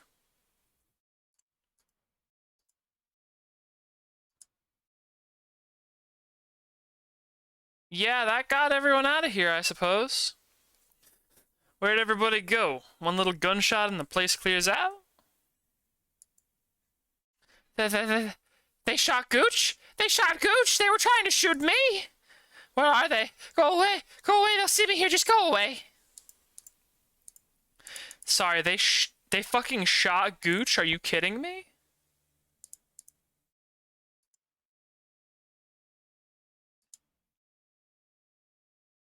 Oh, not lethally. It doesn't seem. You again. You follow the mayhem, don't you? Who are you? I'm a man dressed as a bird standing at the foot of a monument to stupidity and death.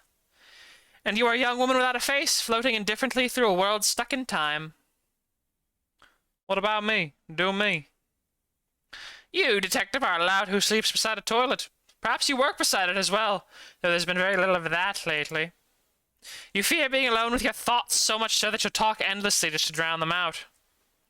Damn, brah. Thought you were gonna give me a fun one. What fun is it, being you? Mm.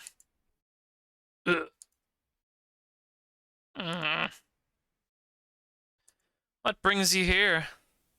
I've been following along. Birds always watch, haven't you noticed? Is that a threat? Why would I follow you if that's what you're implying? Why would you interest me? Your role in the events of tonight is marginal. Do you really think you're the star of the show simply because the man in the ditch believes it to be so? The affairs of this world are far larger than you could map in the darkness of your mind. The mental lights will illuminate and they will shine for a while. But then they will burn up all the oxygen inside of your skull. I don't like you, man. I'm doing my best. Why were you at S.H.I.E.L.D.? Because my daughter works there. It's the one night where I may visit her without being seen. Yep, you are definitely the owner of Sinclair Robotics.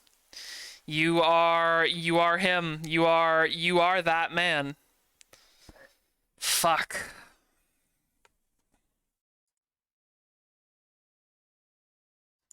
Hey, Weird Hat. God, this sucks. This party is starting to make me freak out a little bit. Gooch writhes in pain from a gunshot wound. You approach the injured guard as LeBlanc begins searching through his pockets. The hell is this? Get off me. Hey, he's shot, man. You trying to pickpocket a guy who just got shot? Yeah, bruh. I guess I am. Someone needs to do something. Someone? LeBlanc turns away from the man in the hat and places one hand on the injured guard's shoulder while continuing to dig through his pockets with the other. Just rest, kid. Help's on the way. You called an ambulance? No, but somebody probably did. Blanc finds a card in the guard's back pocket and slips it into his own. Good luck. Sorry, Gooch.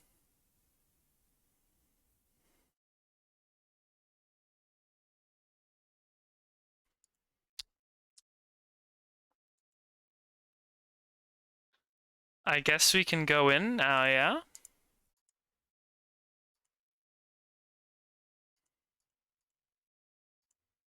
I really hope this thing doesn't launch with me inside of it.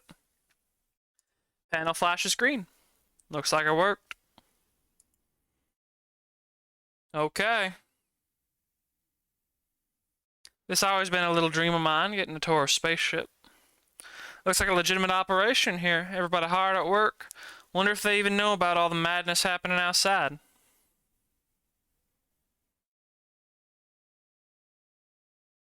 Hey, alright, your little buddy came out to play. I didn't know any better. I'd say that thing was making eyes at you.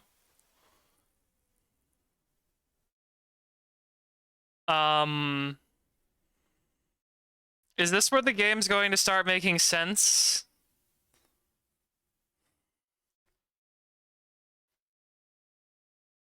God damn. Wish someone would kiss me like that one day. What you was doing while that thing was in your pocket? Okay. Okay, you alright? You're not looking so hot. Got shaky knees? That kiss swept you off your feet? Maybe you just need some fresh air. Should we take a walk? Or maybe what you need is darkness. Want me to dim the lights? We can find somewhere dark to walk, like the canyons of the moon. Think they got sidewalks on the moon? I bet they glow at night just like the ghost bayous do. The ghost bayous glow to show you where to go. Maybe everywhere that you need to go just glows. You alright, kid? You alright, kid? Alright. I don't feel so good.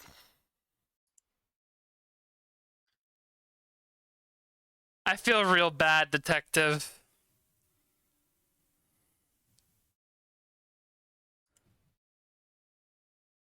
Uh,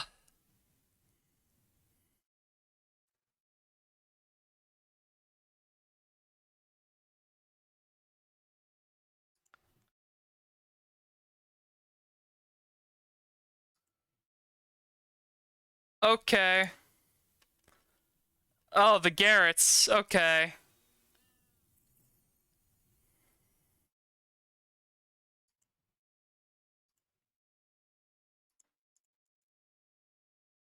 There's a lot of Garretts in here.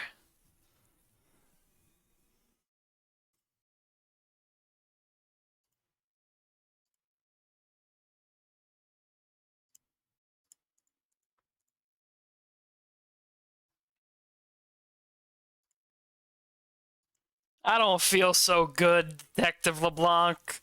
I'm gonna be honest.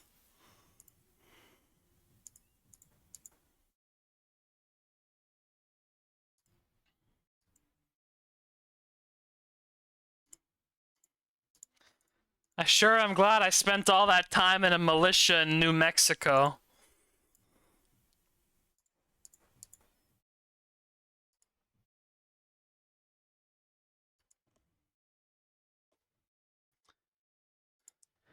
I'm gonna see if I can't kill John now.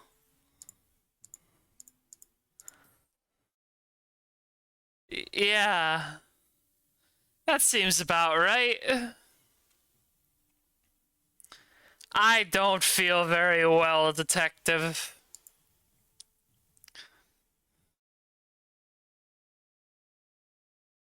More Garretts? No more Garretts. Good. Just ladder.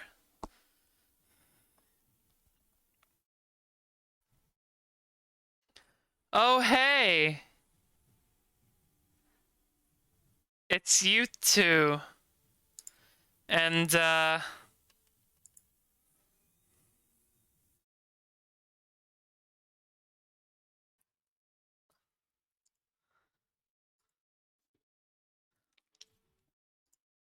I'm not sure what's going on, if I'm being honest.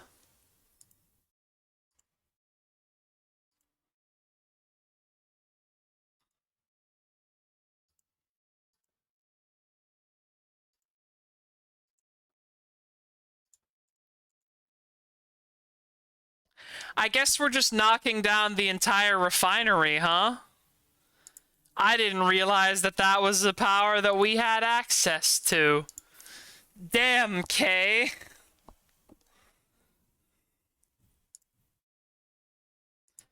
Oh, we're just attacking the concept of S.H.I.E.L.D. directly now, I guess.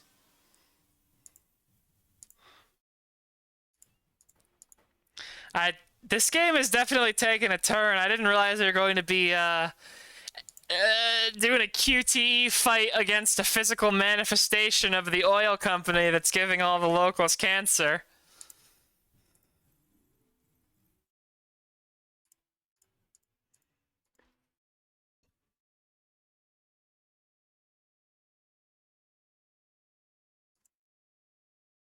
Uh, hey, Super Duck, I think.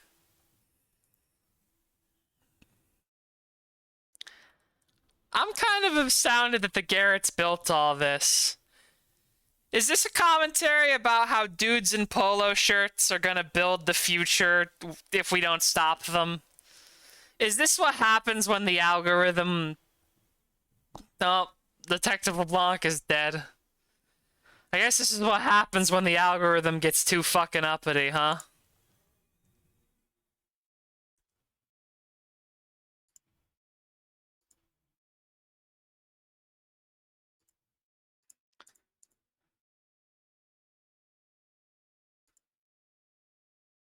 Yeah, there's definitely a head drive in there. Is this the last node of Super Duck?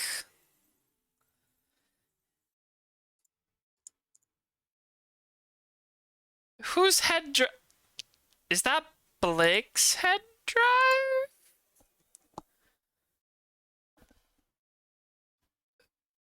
Who? Okay, so this is just Super Duck. All right. Okay. I guess this is just the fucking prime node of Super Duck. I guess he was helping the... I wish I knew what was going on right now.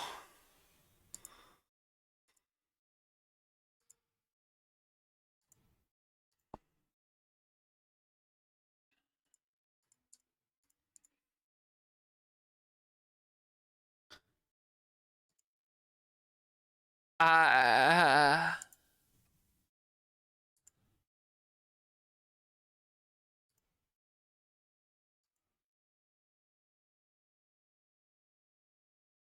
I don't feel so good.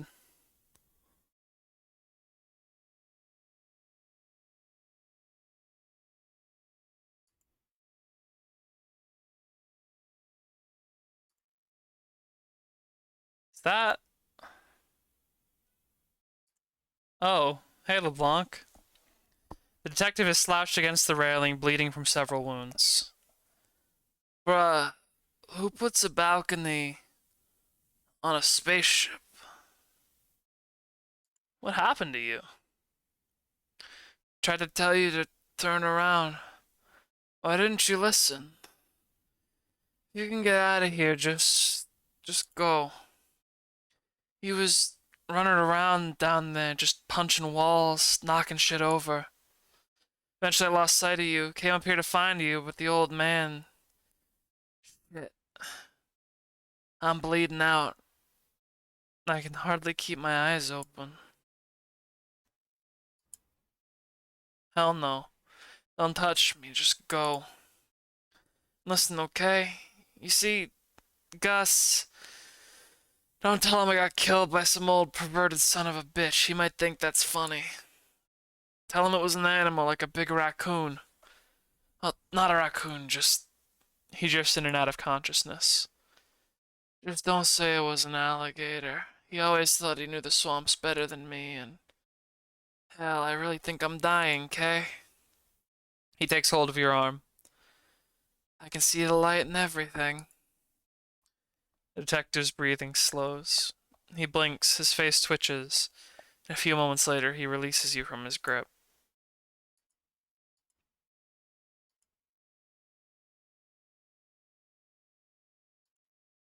Shield lights the distance beyond the lake. Statue towers above you, arms extended, appendages projecting out like the naked shafts of feathers.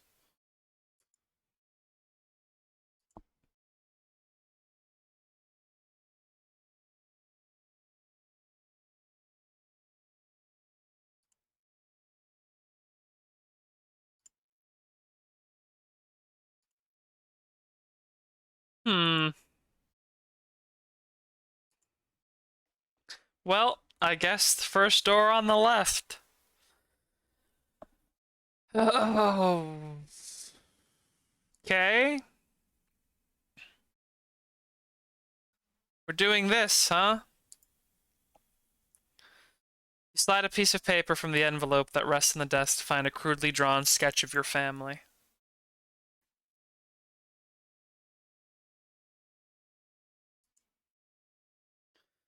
Kay, did you come to watch the flames with your papa? I hope you don't mind me being here inside of this blessed memory. The refinery at night is just so splendid, isn't it?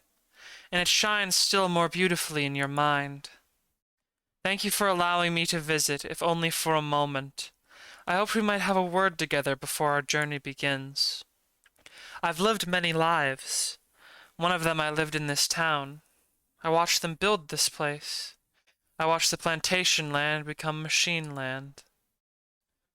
No one minded me being here, waiting for all the pieces to assemble. They didn't notice me, just like they didn't notice you. Time bombs are time machines. They release the future into the streets. This refinery was a time bomb with or without me. It took less than it might seem to unstick the future from its snare. I shaved a little hole in a pipe elbow. I left a servo motor behind in a box of treasures to help it strike. Little things, little boxes, little bits of rock. That's all it takes for a town to explode. And just like John, Blue was gone. No trouble for us anymore.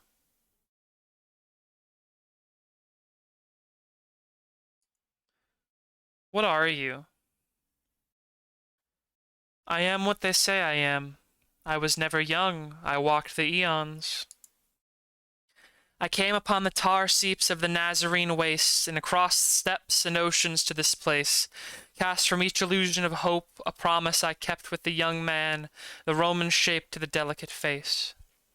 A kingdom for this earth it could never be. We sat all of us in the shed among the figs where the stars shone through the rafters. She who carried his seed pointed there and said, "Old man, you live forever. Lead his children there.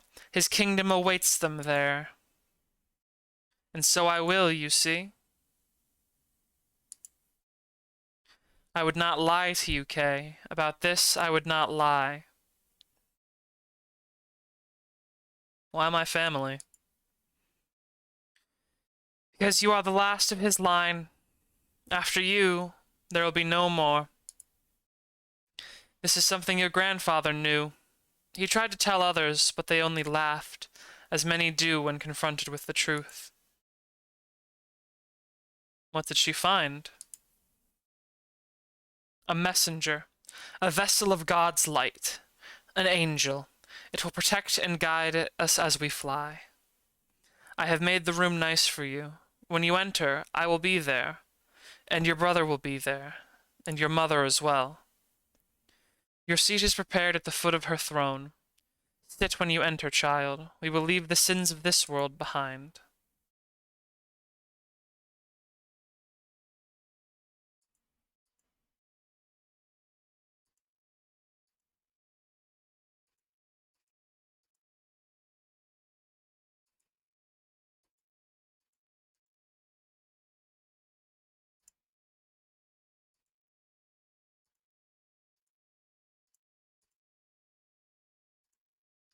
The man in the ditch believes he walked alongside Jesus Christ and was instructed by Mary Magdalene to deliver Christ's descendants to the stars.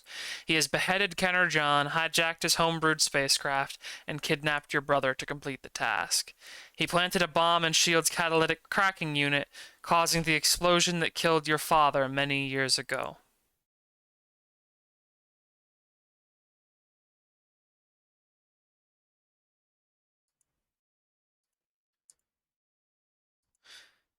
Pawpaw believes the orb will guide your family to an extraterrestrial Christian civilization.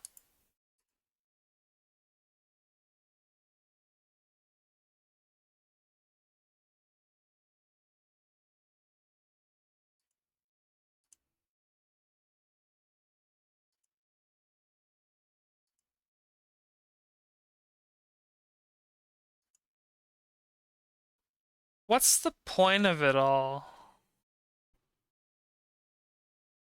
Of everything that's happened to Kay. If I was Kay, I would currently be feeling upset that I appear to be the cosmic plaything, not only of God, but of an oil company, of a bunch of maybe mall Nazis, of the ditch man.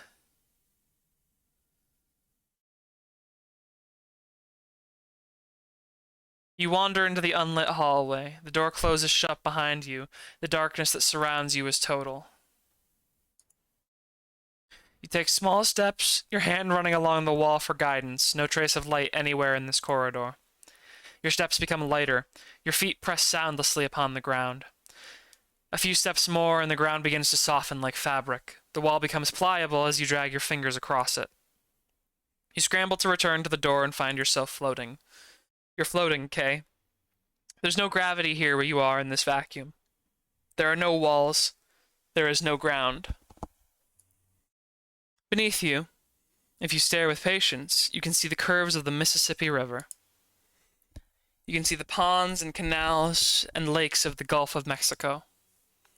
The refineries alight in your eyes and in your lungs. The suburbs are alive tonight. The suburbs are alive. The city can't be described tonight. The city can't be described. The coastline opens wide tonight and the bayous hide. Your house is silent tonight. You'll leave it behind tonight. You slip from the endless evening and return to a delirious dream. Let's walk through this house one last time as the floodwaters rise. The humidity presses in, the refinery bleeds through the window. You place your feet onto the carpet, drenched. The pumping station has failed again. Your mom will pull this carpet up again, the ditches will fill again, and there will be no hiding from the floods in death or anywhere else. Monkey smiles at you. His eyes widen and widen. All that remains of Monkey are his eyes. The wrens weave in and out of the night. They glow unnaturally. They speak in signals about each move you make. They watch closely after you look away. Will you make it out alive? You will live, and your brother might live as well. If you choose to save him, you'll drive the boat to the lake shore in Kenner. You'll walk to the I-10 on-ramp on Williams Boulevard. He will follow you, speaking in frightened and frustrated sighs. You'll say nothing to him as his cries become frantic, his face a mass of tears that leak out the red beads of his eyes. You won't return to this house with him. You'll never set foot in here again. You'll walk for miles back towards Texas until a man trailering horses gives you a ride. You'll take a job washing dishes for a while in El Paso while those little wars rage on in the desert. You'll join a caravan there and return to the pointless skirmishes and the shouting and chaos and fires and all the many stars for your refinery eyes. Again and again you'll survive alone, no cell phone, no messages from home. No Blake anymore, no mom, no million, no stuffed monkeys, not even friends from the war. You'll know he's there in Salt Lake because his smile is unmistakable, though he has grown younger with time. He'll watch you leave the diner, in no hurry to get up and follow behind. That's how it will be for you, alone with only the highways and the immortal man in your wake.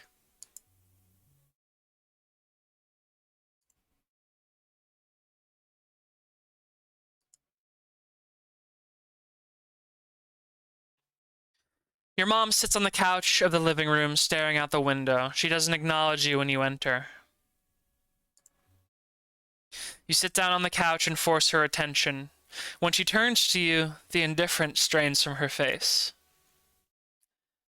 I wish you'd have come just a little sooner, she says, and takes your hand. I thought maybe we'd have breakfast together or something. I actually dreamed about it.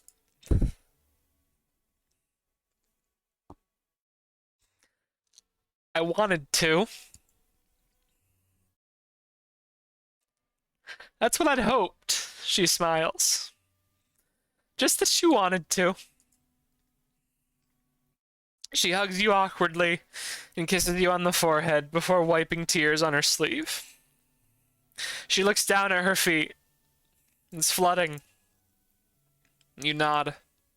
All right, well, I should... She gets up without another word and walks out of the room. The refinery explosion plays on the television when you get up to leave.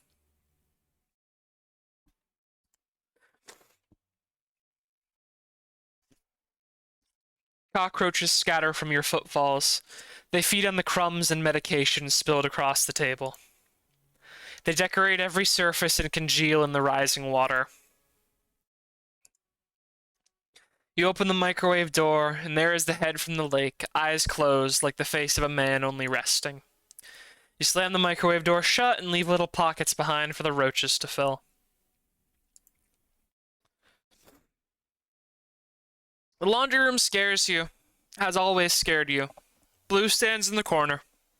He peels his forehead from the wall to meet you. He clutches a towel tightly, nervously.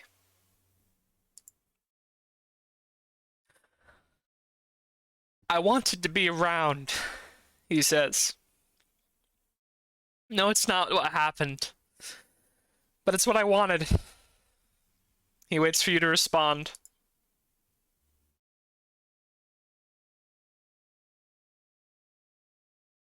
I did too. You're too young to want anything, Kay. You don't remember me at all. Like I was never there. Not blaming you for it. Just the way it happened to be. He puts his hand on the wall, and the wall begins to dissolve. You just don't think that. He looks down at the water spreading across the linoleum tiles. That it'll get bad. But when it does, you don't think there's any other way it can be. That's what gets me. The voided light of the backyard breaks through the wall as he presses his hand more firmly against it. I don't know. I just wished I was there. That's all I wanted to say. The light engulfs your father as the wall rematerializes before you, and the laundry room drops into the depths of Greater New Orleans.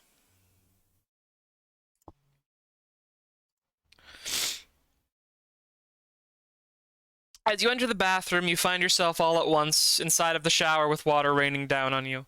You cut the water and exit, toweling off in a hurry as you approach the mirror. You wipe the steam from its surface to see yourself for the first time. You have green eyes with skin stained by the sun and coarse hair curled wildly at its ends. You look like your mom did at your age, like in the pictures when she smiled beside Blue. There's a small scar above your left eye. You step away from the mirror, but the reflection remains. You finish drying and throw the towel into the floodwater, dress, flip the lights, and leave the room. Your reflection in the mirror decays in the bulb's afterglow. A distorted face, pinpoint eyes, and a hairline mouth wills itself to survive.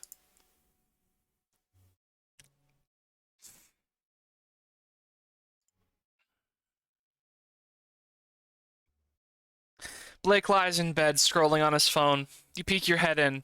He looks up. He's irritated. You respond. He frowns deeper. So you're leaving, he seems to think. Your face hardens. He shrugs. You shrug. You give something like a wave, and as you depart from the room, Blake falls into a lake of stars.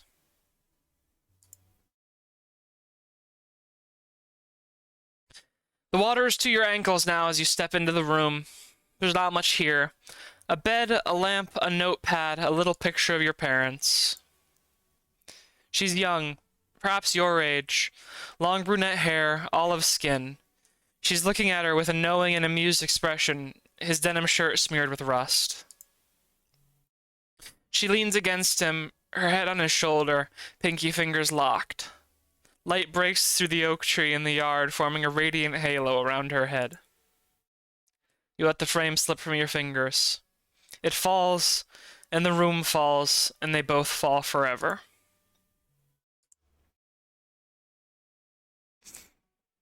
The ladder rattles in the closet of the hidden room as you descend into the floodwaters. Million's head hangs limp, her chin a few inches from the water's surface. As you trudge towards her, her shattered face lifts slowly until her voice twists from it in a gasp of electricity. Kay, you're awake, she says.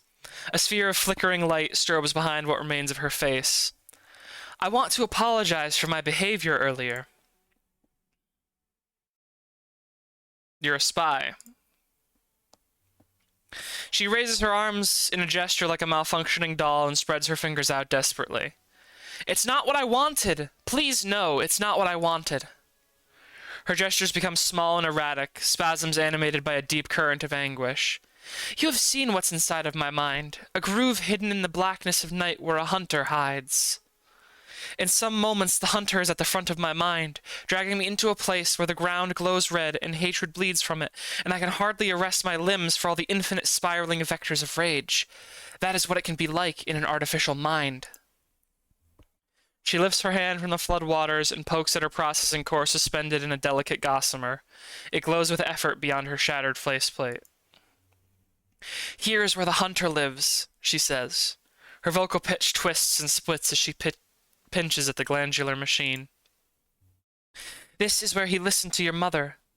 These stars, she swats at the flaking bits of strengthened glass that decorate the rim of her face, are his eyes. She shakes her head violently. Crystals of glass rain into the water as it rises to find her neck. What am I, then? Does it mean anything when I apologize? The water rises still more to the crown of her head. She continues to speak in indecipherable static. Soon there is no more robot left to flood. You swim through the black water towards the light of the attic as the room sucks down into the suburban depths. Million's face hangs in the fluid of your eyes as you float into the vacuum of the New Orleans sky.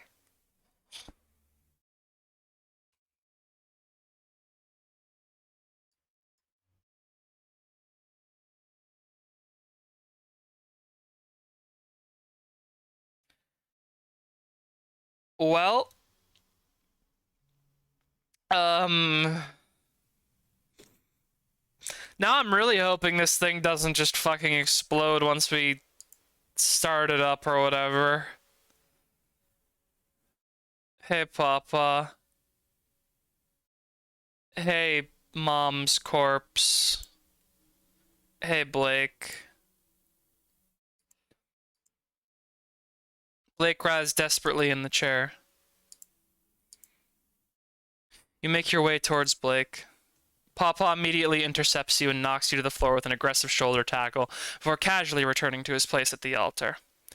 I would never restrain you, dear one, but Blake doesn't know what's best. Please, come and have a seat with your family. You see your mom for the first time in 5 years. Her corpse bears almost no resemblance to the woman you remember. The sphere hovers above your mom's head without any apparent motion. We've waited only a short while for you, child. And yet it has been an eternity, an evening without end.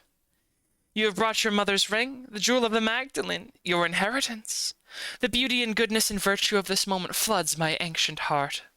Take your seat, Kay. Be with your family.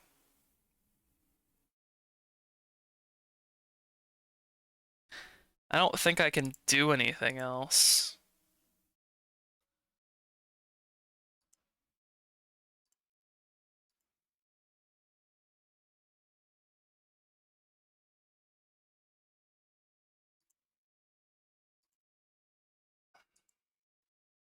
You approach the chair and glance over to Blake. He watches with dreadful, panicked eyes. You sit. Very good, child. I know that you are both afraid, but remain strong. You will be rewarded for your courage in the world that awaits. Papa raises the transceiver in his hand. Garrett, my boy. Garrett, come in, my boy. Bruce, answer me. Did your daddy call you home? Bruce? Bruce? Not to worry, Kay. Be with your family. I will return shortly. Then 'twill be time. Only a moment. This chamber is yours, and there's no leaving it now. Not for you, not for Blake. Settle into your fate, okay? Yes. Settle in. Papa walks quickly out of the room and through the steel doors at the end of the hall. You immediately spring from your seat. Hey, Blake. You rush to untangle Blake from the mess of rope and duct tape that binds him to the chair. As you peel the tape from his face, he lets out a helpless and exaggerated cry of terror. You wrap your arms around your mom's corpse and lift her from the throne. She's even lighter than you expected. She feels like a bundle of sticks wrapped in fabric. She smells like orange peels and myrrh. Your mom, decayed in your arms, smells of myrrh masking an intensely sour odor. You see it all in your brother's eyes. You see him exiting the ride share outside the bar. You see the boys in the van. They wait a breath before they jump out and grab him. He screams, he panics, they throw a bag over his head and repeatedly hit him with small extendable batons until they're certain he's unconscious. There is darkness, color, blood, screams, light, he's in a chair. Not here, down below. Beyond the door, a riot is unfolding. A gunshot, the sounds of crowds. The old man sits there before him, applying mascara with a small pocket mirror. His face is covered in little plastic jewels. They crack and peel from his face as he smiles.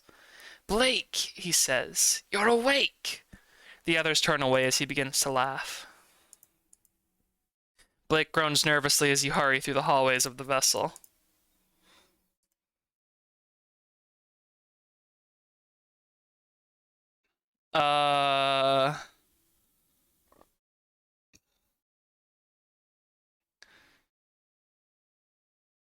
I don't know what that orb's doing, but I'm leaving. We're leaving. Detective.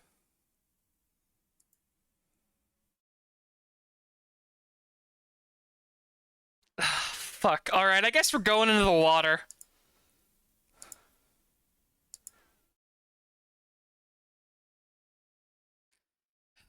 Alright, bro.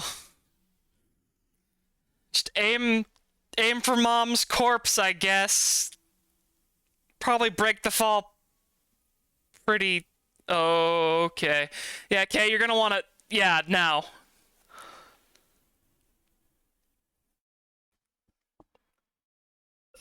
Well...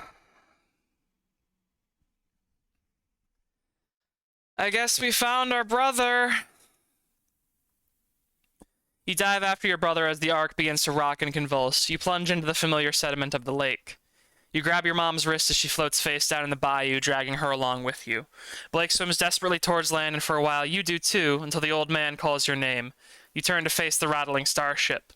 He stands at the opening from which you jump, wearing a broken frown. The expression deepens into something horrible as the airlock closes around him like the lid of an eye. The Ark begins to lift from the ground sluggishly with great effort. You hear cries from somewhere in the swamp, screams, angry protestations.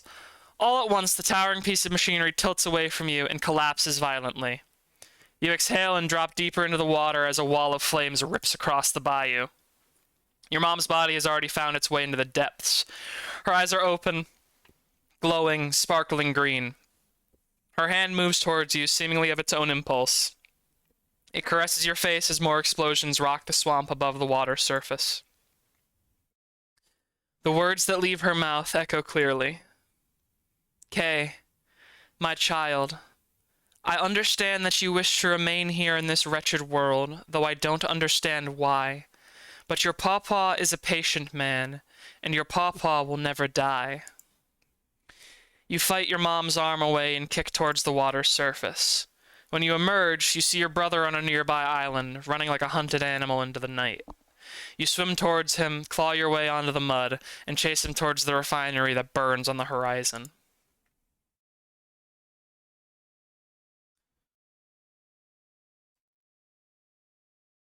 Well, I guess I wasn't gonna trust something built by the Garretts in the first place anyway.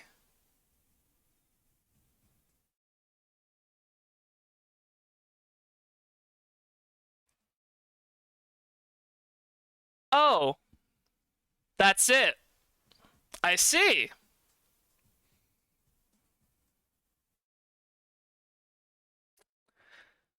Um,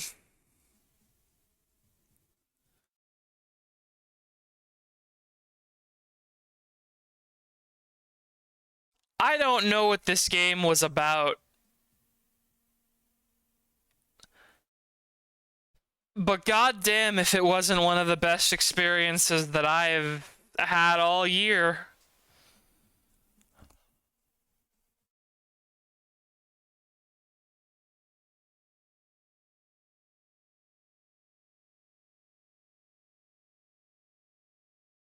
I guess there's probably a moral somewhere in there about how we can't trust a bunch of tech bros in fucking polo shirts to build us a path to the future. We should probably start, like, improving the world where it is now and not leaving it in the hands of incredibly volatile algorithms. Because at the end of the day, all of those things are incredibly volatile and prone to failure. Or impossible to manage. Like me, for instance. They plugged me into the wrong computer, and then I threw everyone out the airlock, and then they all died. Every last one of them.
I guess that is Norco.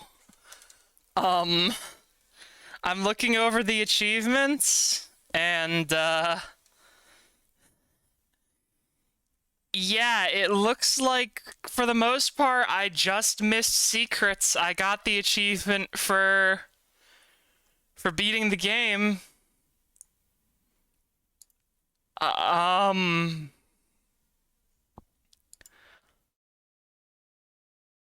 I don't know what Norco was about, but I think it's the best game I've ever played. No, I'm gonna revise that. Second best game I've ever played. Maybe some other time we'll play the first. Good night, everyone.